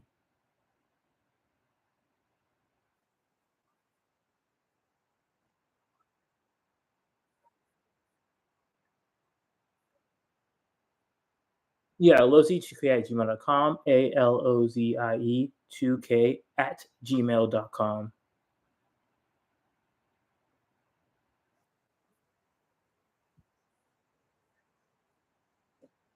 Yeah, I just did. I just did. I just did.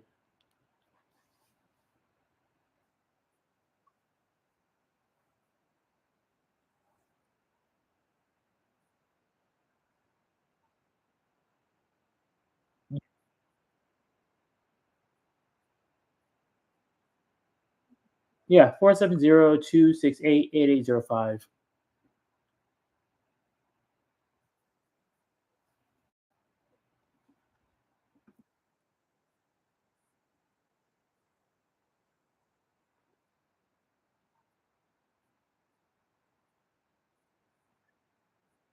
Yeah, we're all set.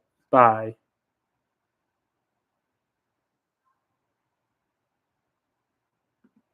Mm, this is just, if you don't know, this is just for I'm cleaning up the demo. I'm gonna send my, I guess leads are people that are interested in doing work for me. So this is for a demo I'm setting up. You can't hear the agent since I'm not sharing the audio and that, but that's what I'm setting up. After I do this, then I can go completely to doing the VAPI project stuff.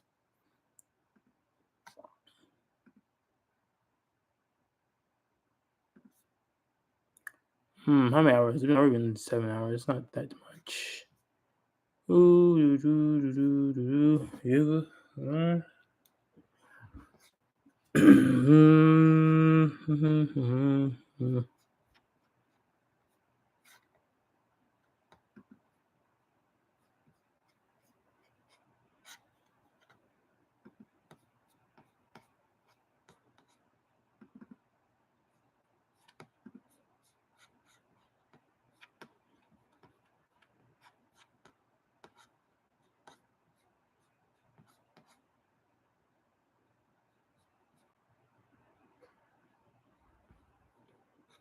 There's the book.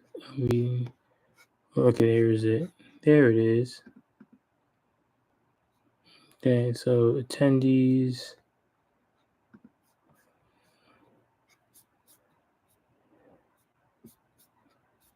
Okay.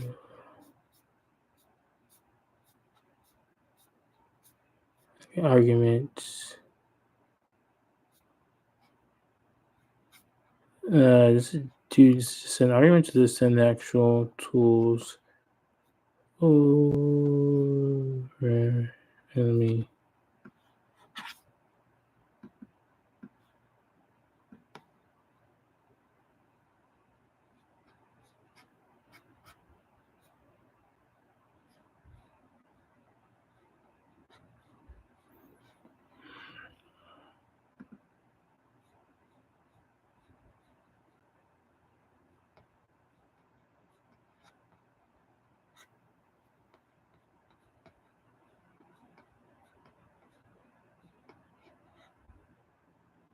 Let's see the arguments. Why is it?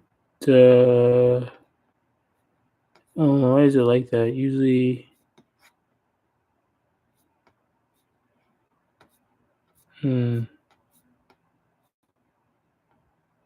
Okay, here. Great attendees. Description. If no. Description. The summary. Is that the description is the summary? That's weird. And the description is the summary, and the summary is the.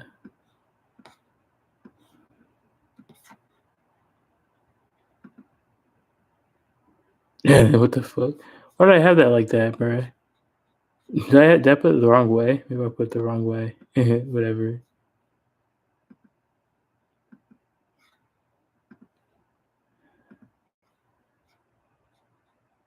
Summary.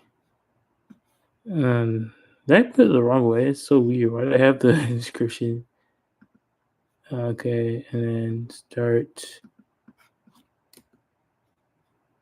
Start. And then end date. Okay. Okay, this is all good. Excuse step.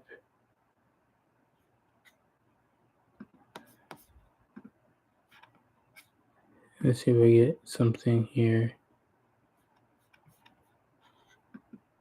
I should get something. Yep, got something here. I don't know. I didn't show as an email, but yeah, got something here. All right. Time to test it on phone. And publish.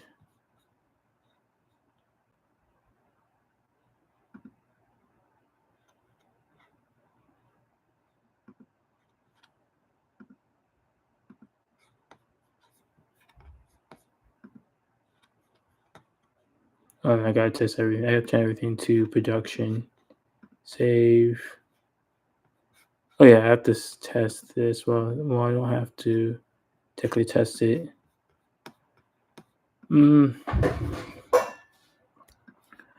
Production. And this is for availability.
What was I doing?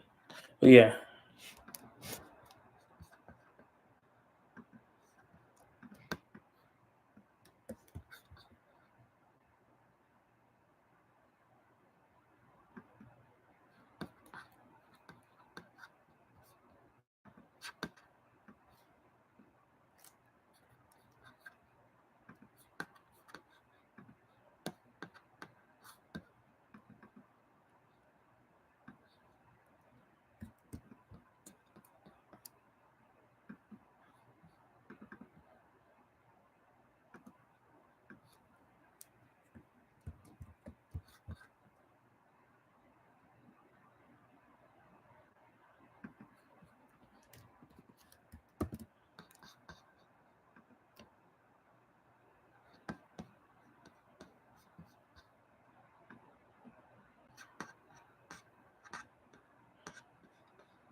All right, let me call that. Check, make sure. Meeting.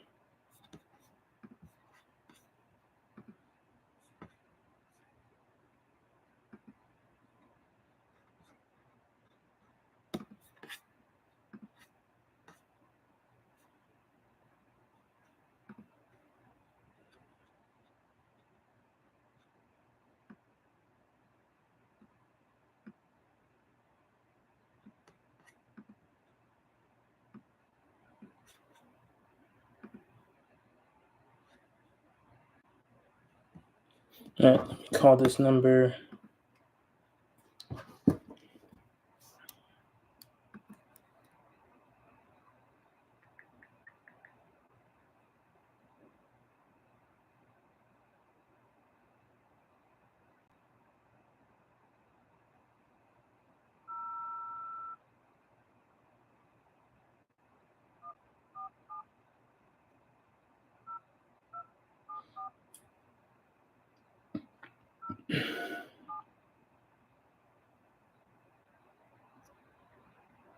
Hey, this is Mia from Radiant Security. Thanks for calling. So how can I help you today?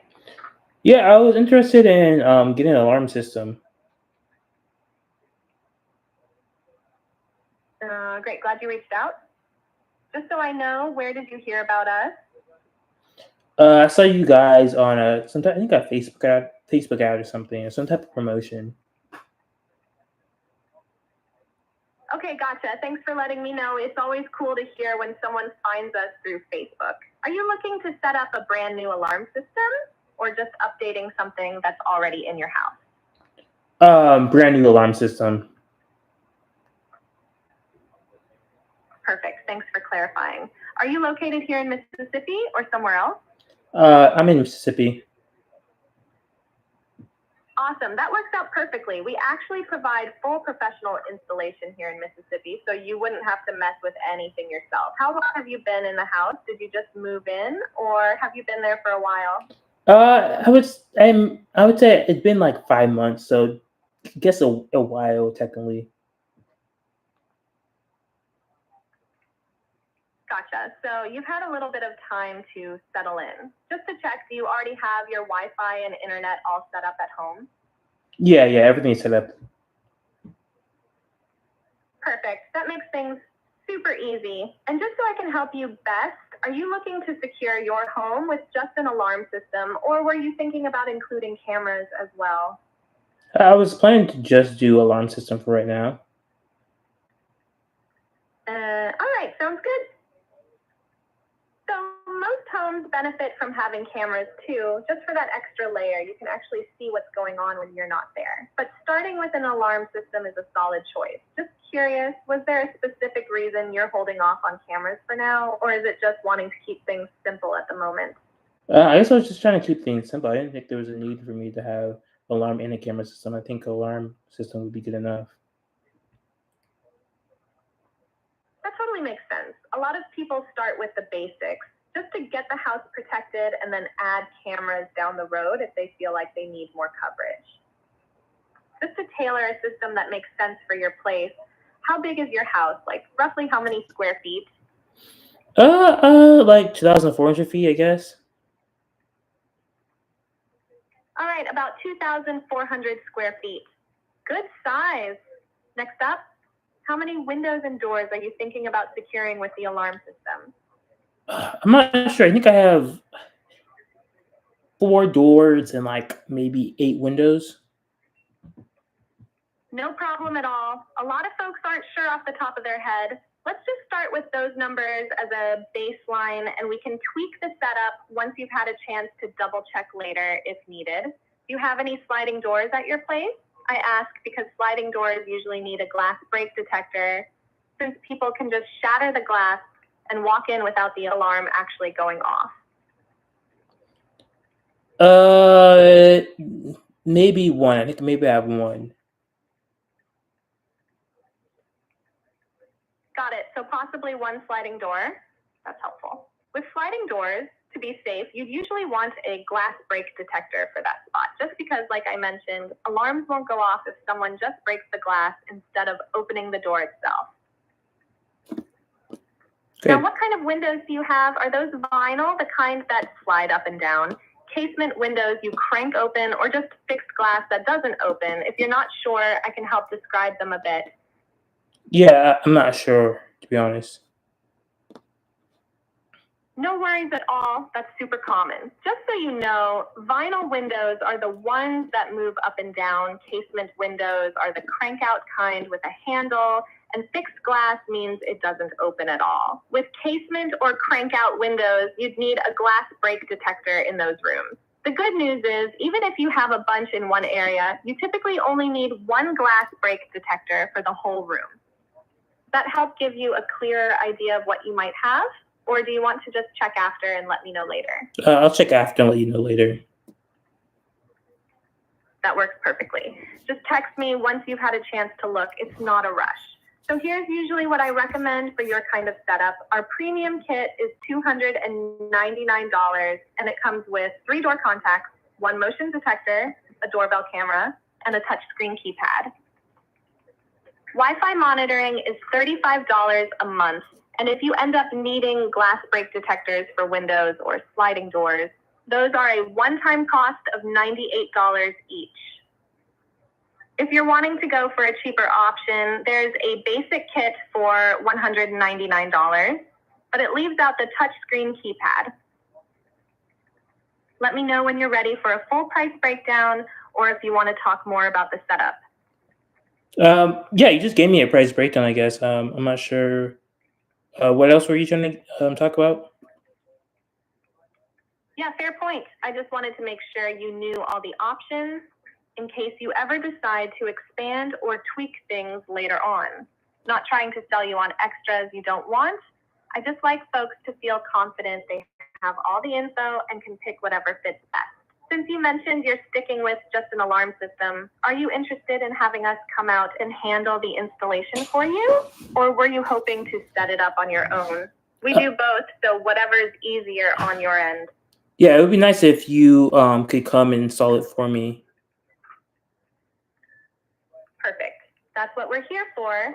We can schedule a time for someone from our team to come out, take a look at your home, and walk you through everything. We usually offer appointments around 9 a.m. or 2 p.m. Central. Do you have a day or time in the next week or two that would work best for you? But next week, or can I do it this week? One moment. I'll need just a second to check our team's availability for this week. Before we settle on a date, could you let me know if you have a preference between a morning slot like 9 a.m. or an afternoon slot like 2 p.m.? That'll help me make sure I offer you the right options. I do prefer afternoon slot. Got it. You prefer the afternoon slot at 2 p.m. I'll check which days this week are open for you. While I do that, can I get your full name just so I have the right info for the appointment? If you don't mind, please spell it out so I don't mess it up. Yeah, Alozie Igbokw, Alozie Ibokwe. Thank you, Olozie. Appreciate you spelling that out for me. Could you share your email address as well? That way I can send confirmation and any details about the appointment. If you don't mind, please spell it out to make sure I get it correct. Yeah, so it's my first name again, same spelling, then 2k@gmail.com.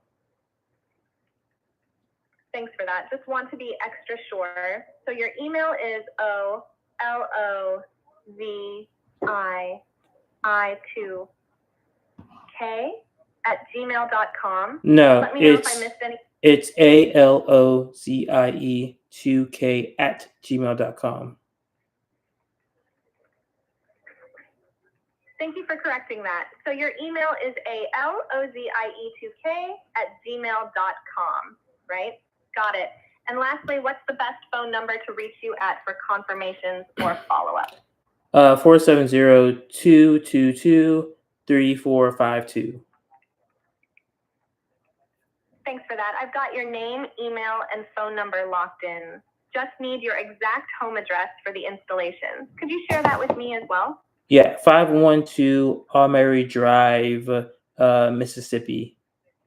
Perfect. Thank you for that. I'll check the schedule now for available 2 p.m. slots this week and get you set up for your installation. Hang tight one moment while I pull that up.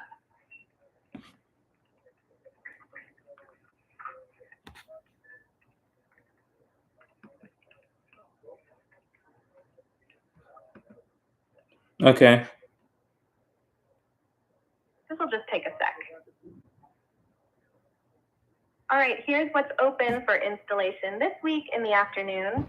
We're booked this Thursday afternoon and Friday at 2 p.m., but we still have other afternoons available. Would Wednesday at 2 p.m. work for you? Or if you prefer, we can look at next week as well. Let me know what's easier for your schedule.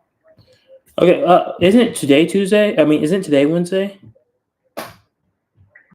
You're right. Today is actually Wednesday. I apologize for the mix-up. The soonest available afternoon slot this week would be Friday at 2 p.m., but that spot is already booked.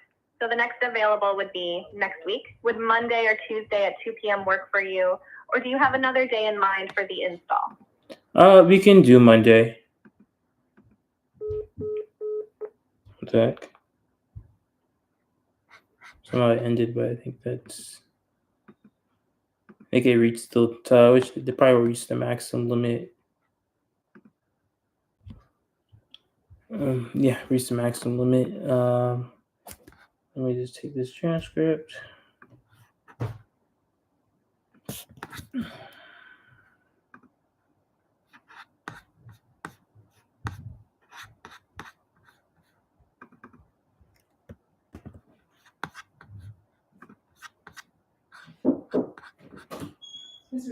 Good. Okay.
Hey, what's up, Mia?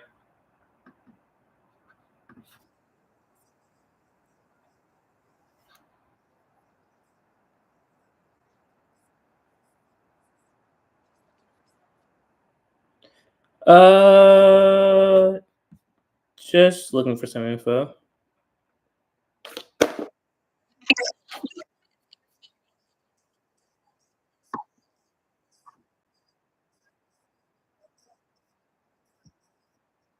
Can you just tell me what your camera like? What can they do? What are the at like? What do you sell? What like? Tell me about your cameras. I'm just interested about your camera system.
Yes.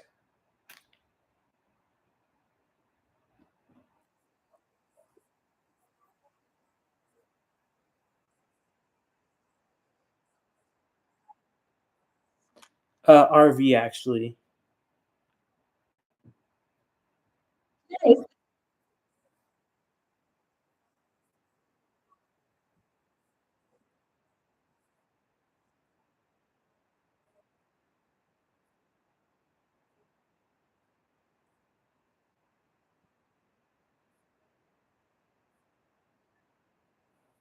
Oh, I was planning to do both. Like, what would I do? It makes sense to do both, right? Or should I just do one?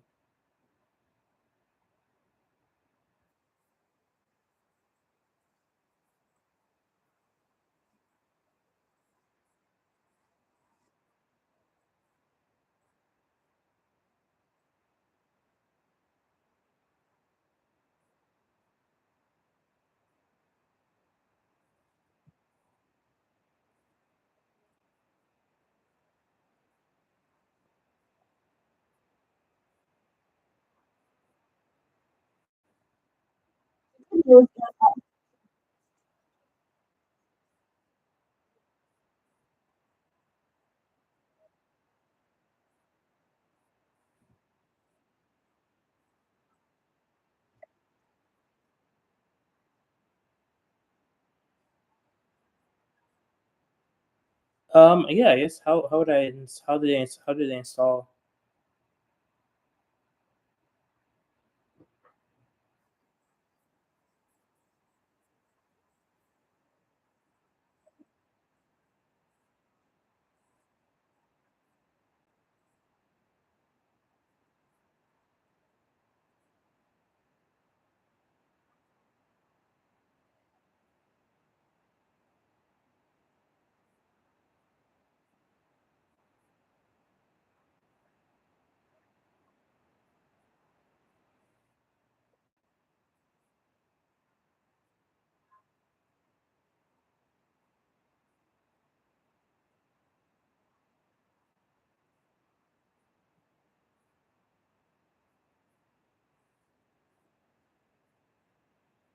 I was thinking of general coverage. I mean, is there supposed to be a certain spot? I just think you just put it outside of your RV and then you put it inside your RV. You need like maybe what 2 or 3 cameras for that.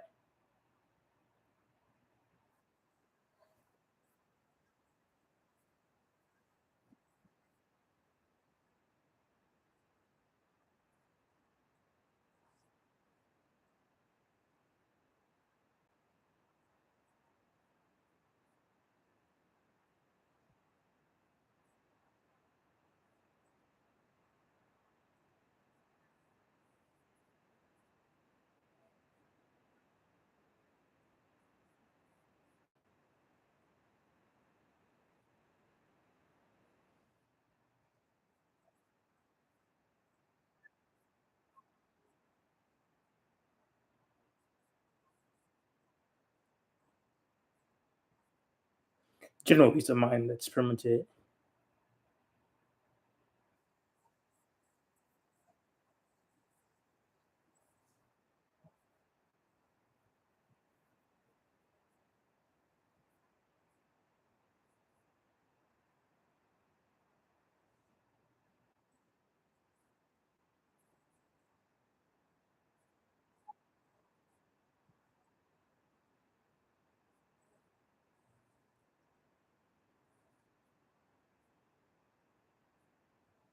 Yeah, if you can give me more, I mean, you already gave me a lot of a rundown, but if there's a little bit more information you can give, just to make sure I'm aware of what I'm buying and what I need, that'd be great.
All right. Thank you. Thank you so much. Thank you so much. I guess that's really it, honestly. Thank you again.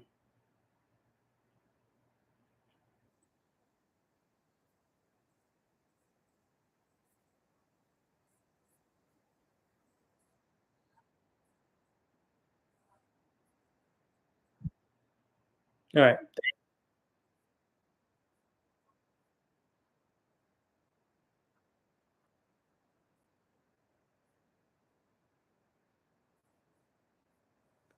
Okay. Yeah. So my name is Alozie at gmail. Oh, my name is Alozie Ibakwe, ALOZIE IGBOKWE. My email is alozie2k at gmail.com.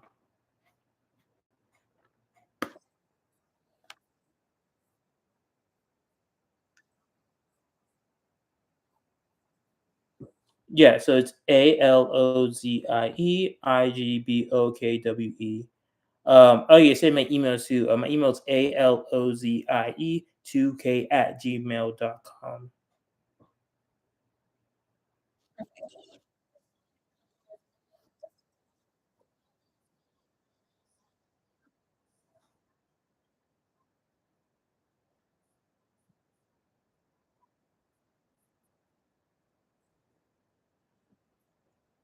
470-268-2292.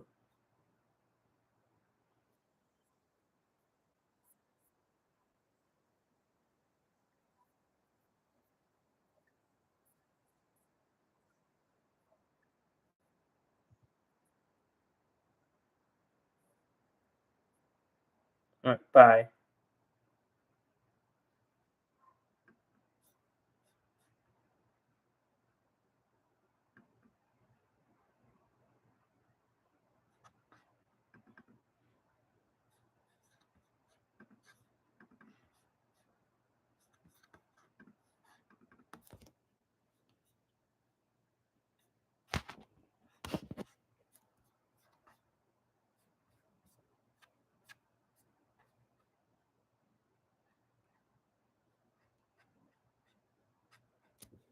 This time 2:30. So let's see, 4, and then we'll do like 7 hours. And I should have enough. I'm awake enough to go for a while. Um, this is do ID here. Is that really the ID, or is that the ID I want? Well,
Here's a call ID.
Okay, so that's a bet. Okay.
All right, and then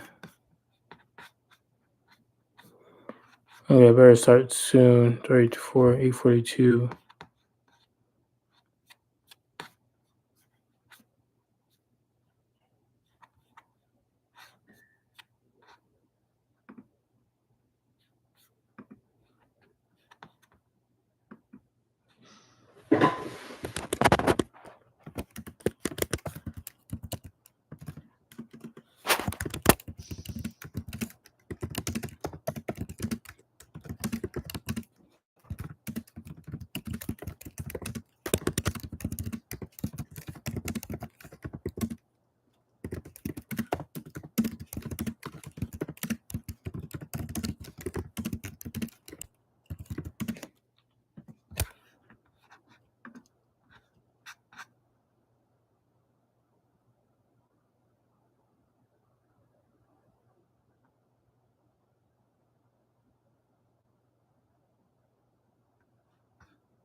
That would be.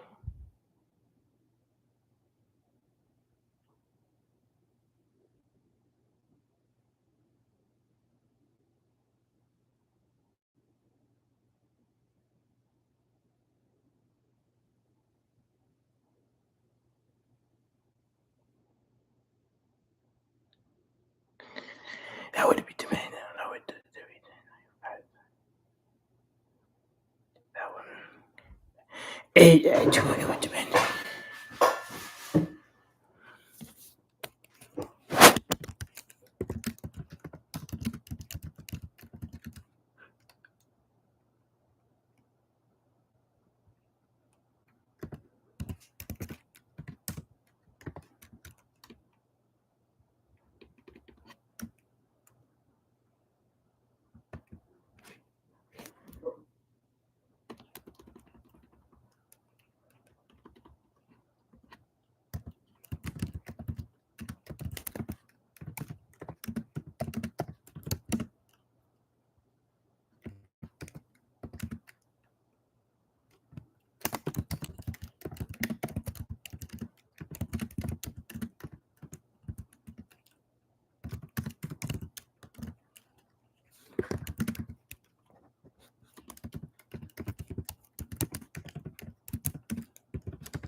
It's like something like tech support British.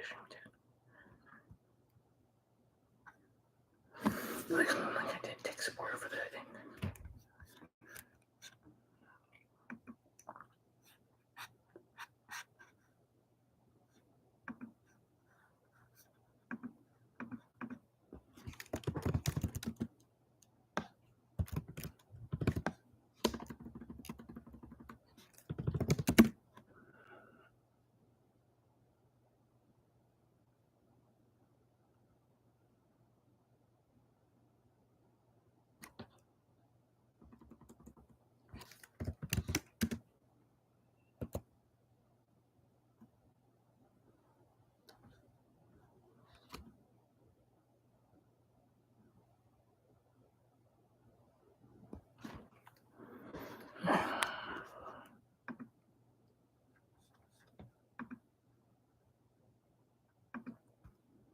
Guess I'm gonna start at 9.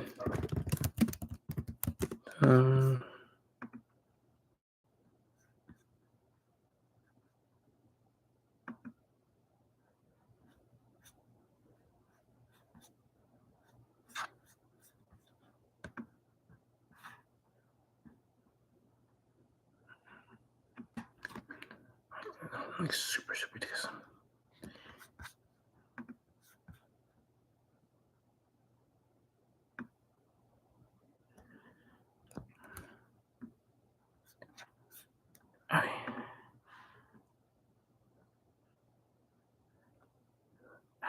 How technical and how complex is.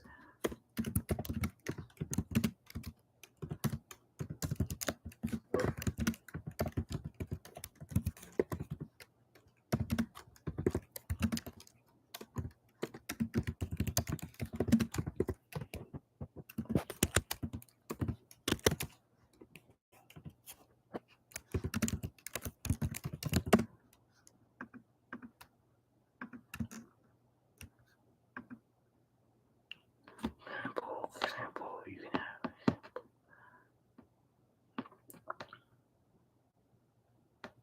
have like a bunch of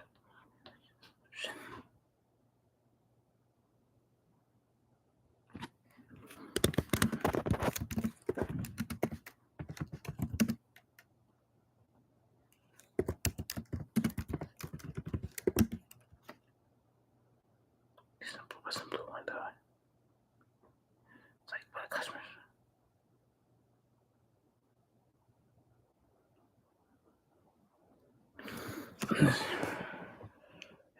But FAQ basis probably tech support.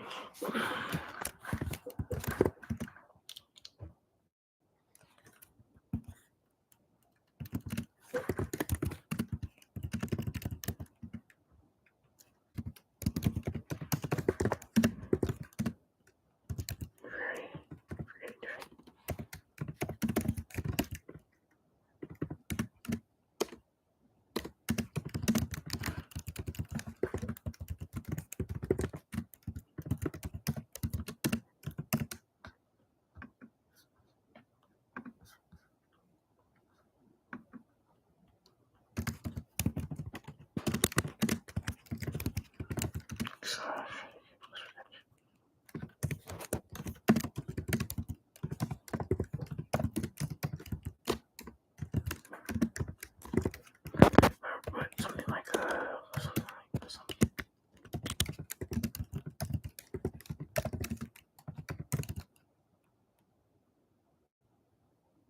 Customer support to answer customer support in like a sense like a customer. Something, for example, that small event.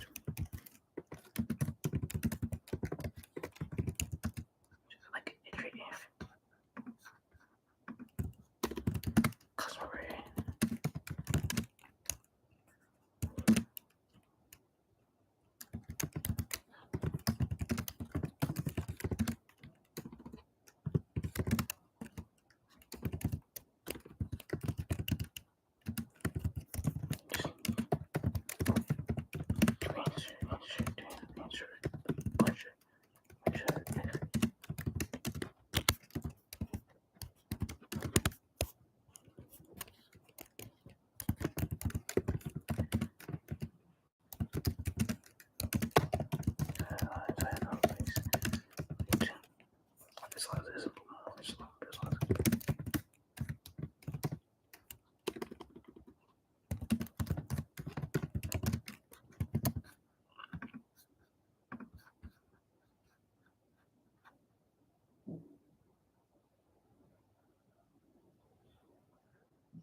it would depend heavily on how big the knowledge base claims. All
right.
Phone number voice I was talking about that you can play around text.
And close agent one more time.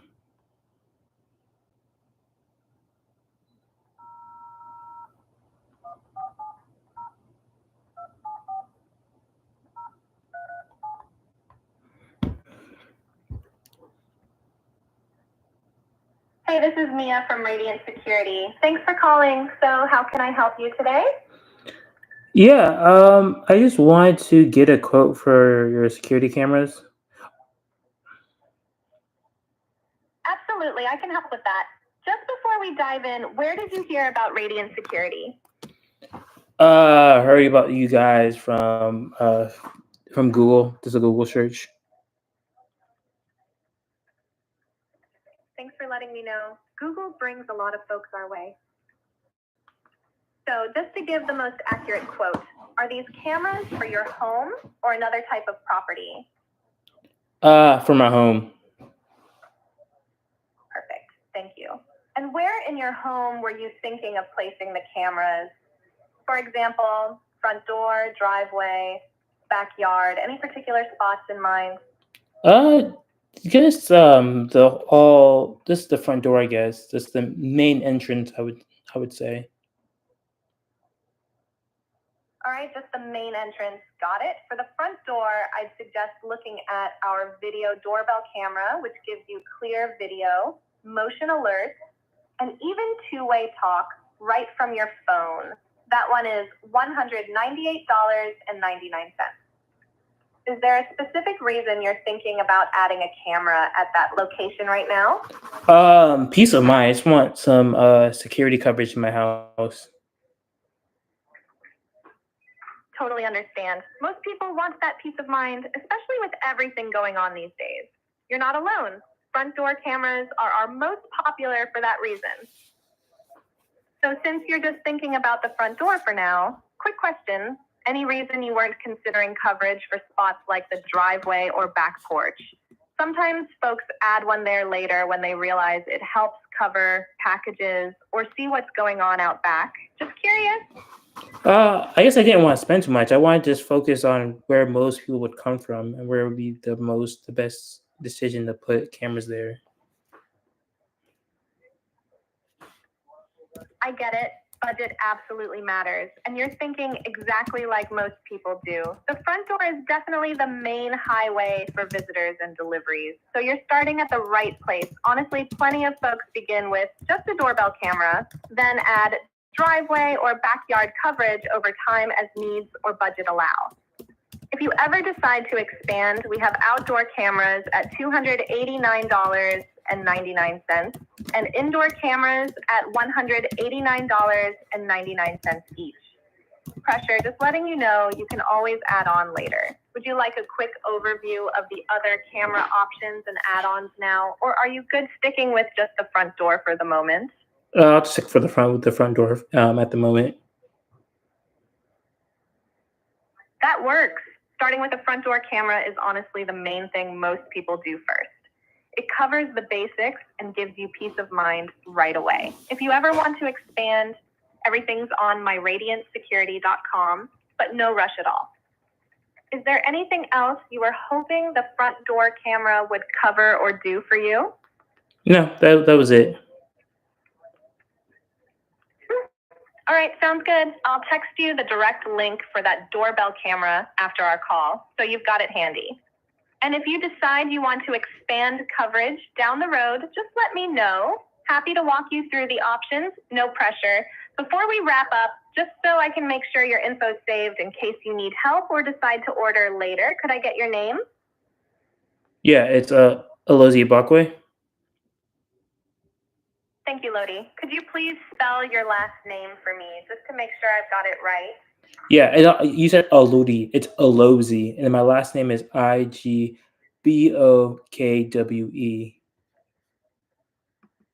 Thanks for clarifying, Elodie Igbokwe. I appreciate it. And do you mind sharing your email just so I can have it on file in case you have any questions or need any follow-up? Yeah, and also it's Alozie, not Lodi. It's Alozie. My email is alozie2k@gmail.com. Thank you for correcting me, Elodie. Got it. And your email is ALOZEY-2k@gmail.com. No, it's ALOZIE2k@gmail.com. Thank you for spelling that out. ALOZIE2k@gmail.com. Got it. And just to complete the info, what's the best phone number for you in case you need any help later? 470-224-3212. Perfect. Thank you for that. Just to double check, 470-224-3212, right? All right, I'll get that info saved and text you the link to the doorbell camera so you've got it for later. If anything else comes up or you have questions, just reach out. Really appreciate you calling today, Alozi. Enjoy the rest of your day. Thank you. Bye. Bye. It's 2,000 seconds. How many? 60 seconds to the minute. That's 600 seconds. That should be like 20. Publish that.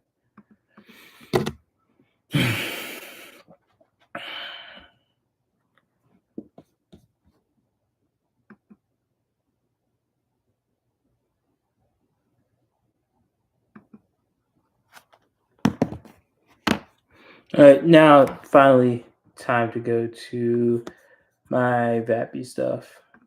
Ooh. I wonder if the LinkedIn's open now. No, it's not open.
Yeah.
All right, time to.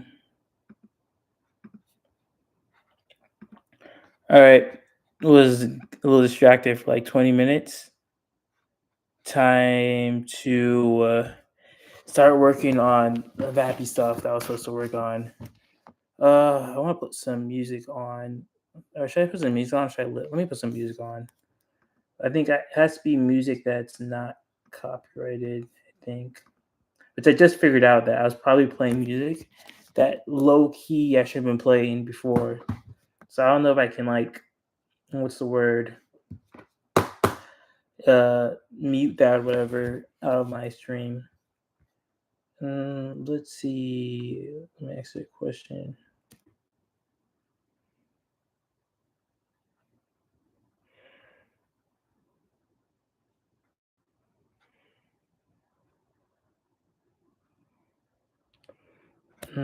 Extra. Or it doesn't matter. I'll just play it here actually. And I'll just share my screen that I was working on.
Yeah, I mean,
okay, I need to start. Right, so I like practice for like an hour. What time to start though? So, it's pausing. So what was I first? I think because it's been a while. Let's see. What did um what I need to do? Because I don't have that much time. What I need to first do is focus on creating a bunch of personas to test my voice agent. So that, 'cause that first component is already good enough for me to submit as a project. So that's the first thing I'll work on. Yeah, that's smart. Let me see my screen.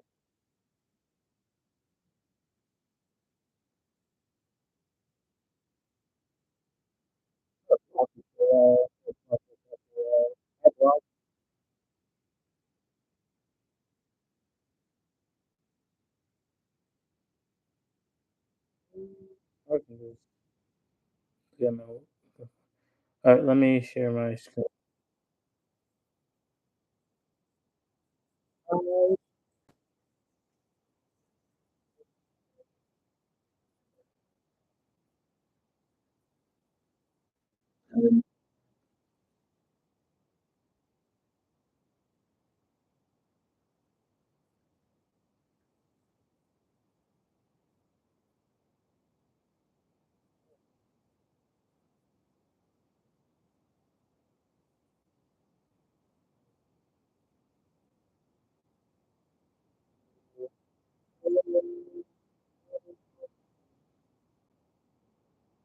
I have to stop. I'm not listening on most of these guys. I can't hear the music on most of the music. I don't think you hear it. Hope you hear it.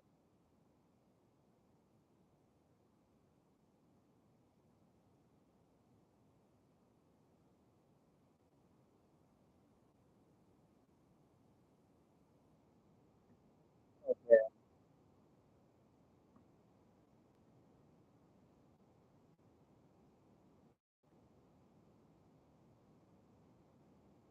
The person I know of, and never done my supposed to be JSON.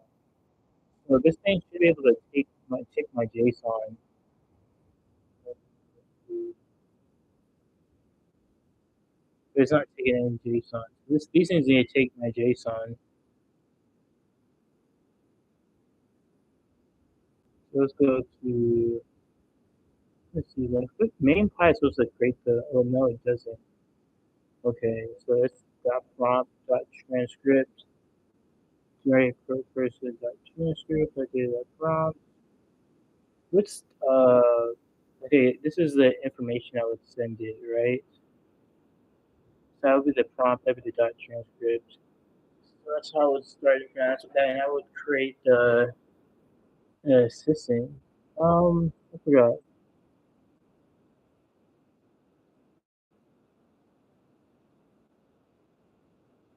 Okay, yeah, because that's how.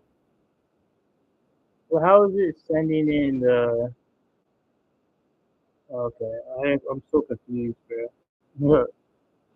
So I have the system, I have third ID, I have the prompt. Okay, this is running a Soap AI. I forgot. Where is it getting this again?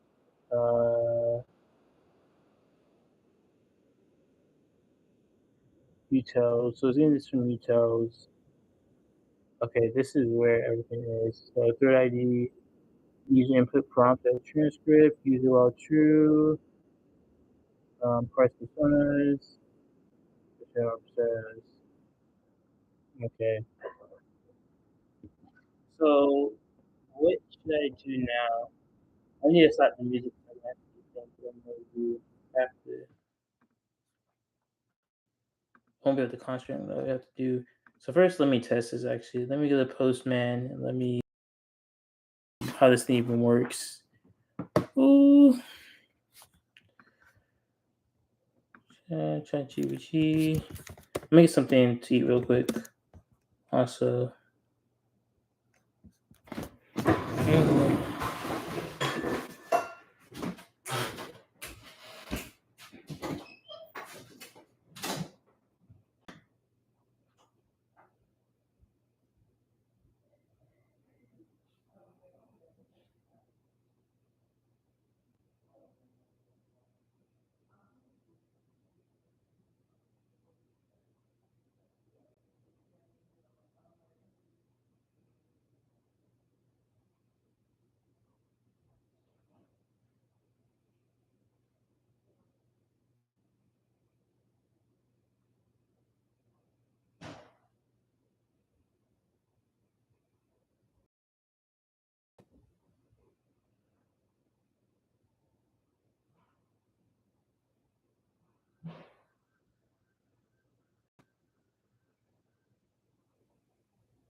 Mm.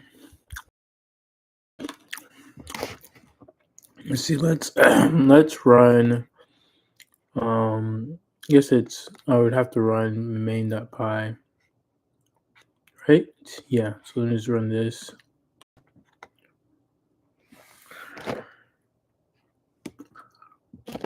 Is it running?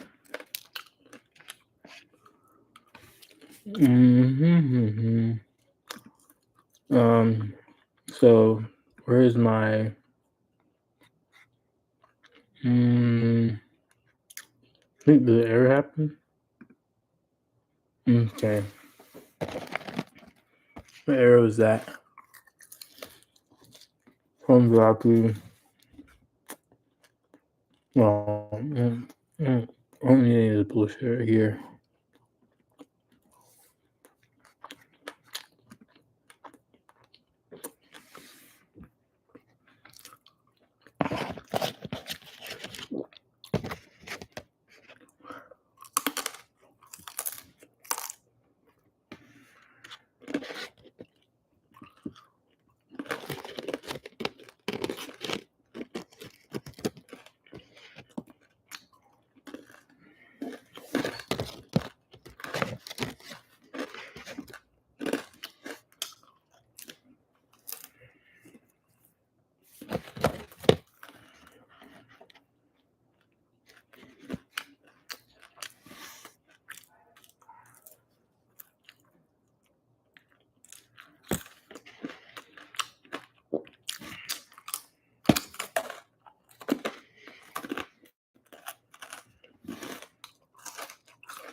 It's still running. What is this? What? What I should do is just do shell.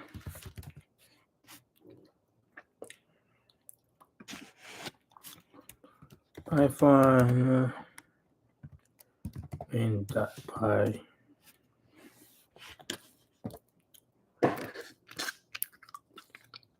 They even run. Let me see. Probably because I'm not running. Why is it so small, bro?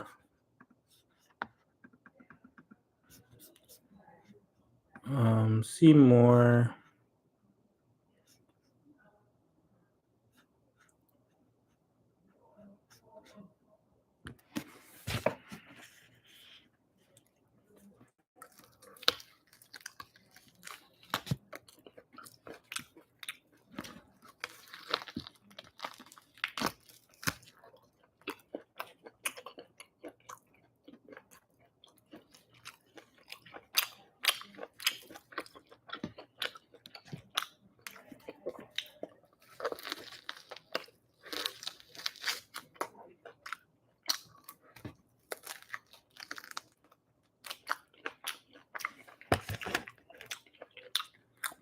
Some tissues.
All right.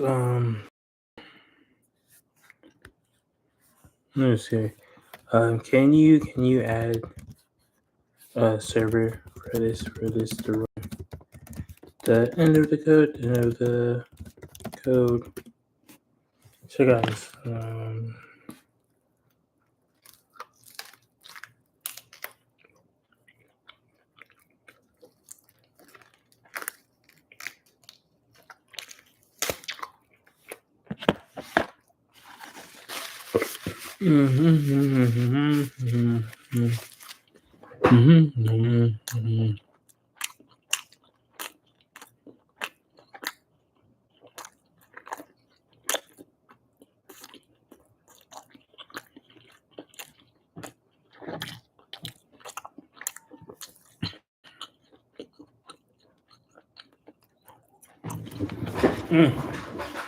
Let me put something.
Um,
nice. That's nice. All right, let me finish this chicken and then I'll call the endpoint.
Let me get some water, and I'm gonna call this endpoint.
All right.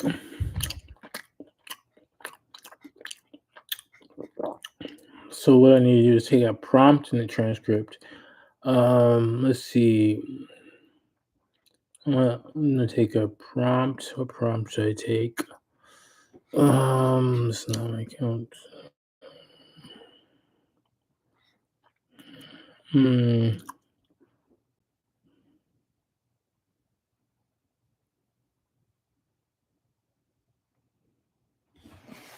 Let's do this prompt.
Let's see.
Okay, I finish this one last chicken.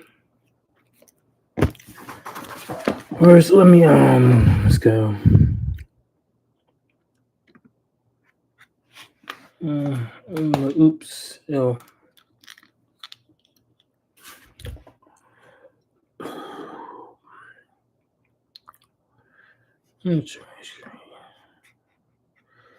Oh, Phantom.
Um,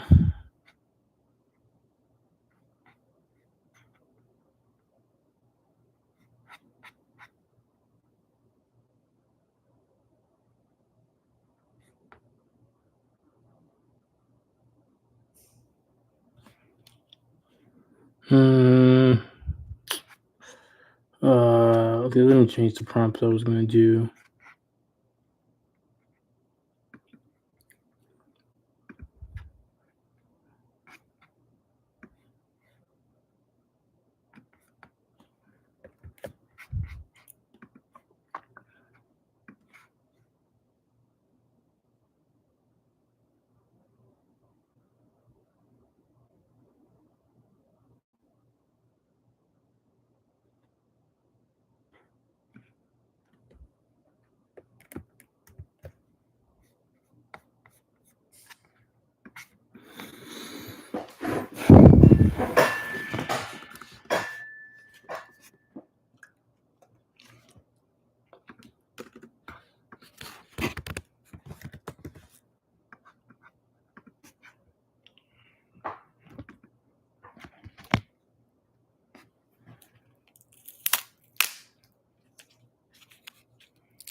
Okay, get some water. Sorry.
Man.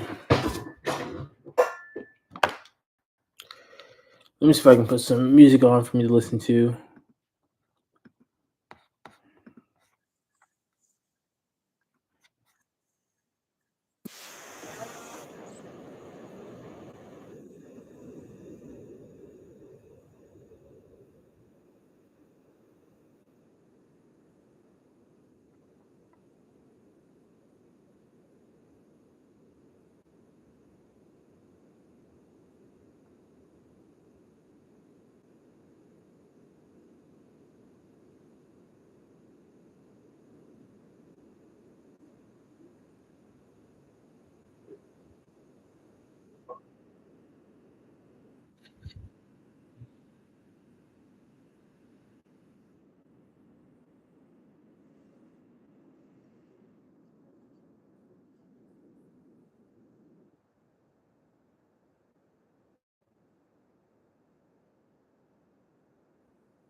all this.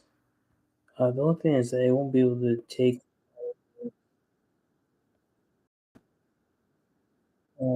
Listen to.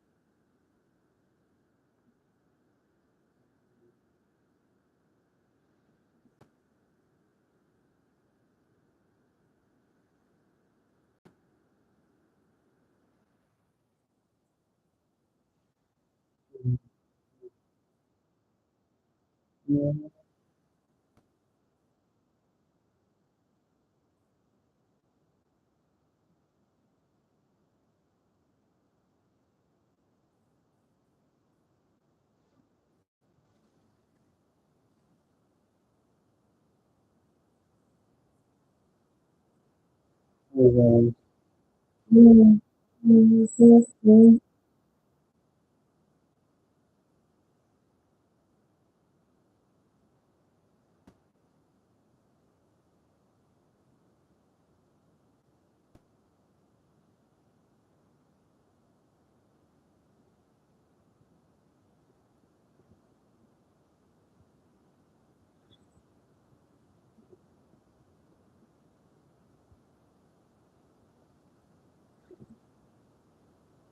Okay.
Okay. Okay. Check it out.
Because this.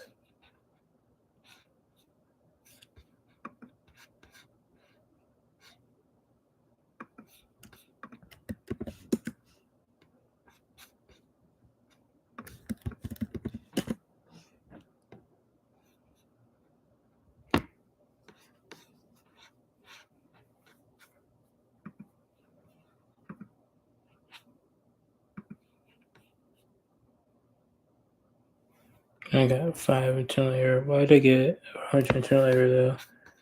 Not gonna tell me?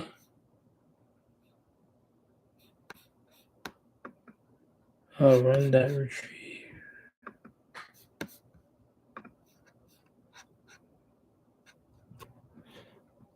Run that retrieve takes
Hmm. Still learning about saying that, but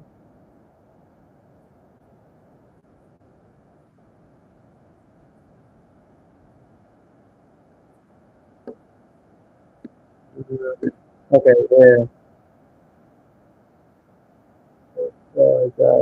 Nice. Now you got all that. 26, 5, 4.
Oh,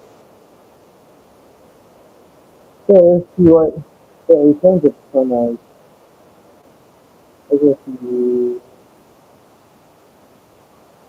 focus on tables,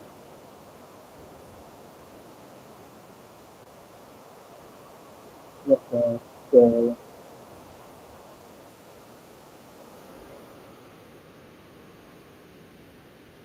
yeah, that's the third I think is pronouns for me.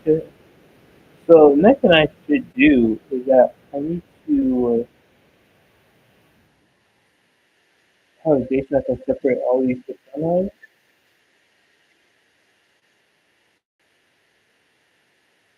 No, I already separate them, right?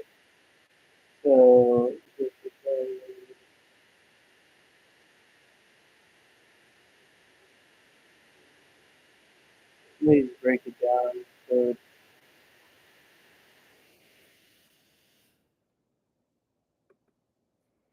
Mm.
No, no.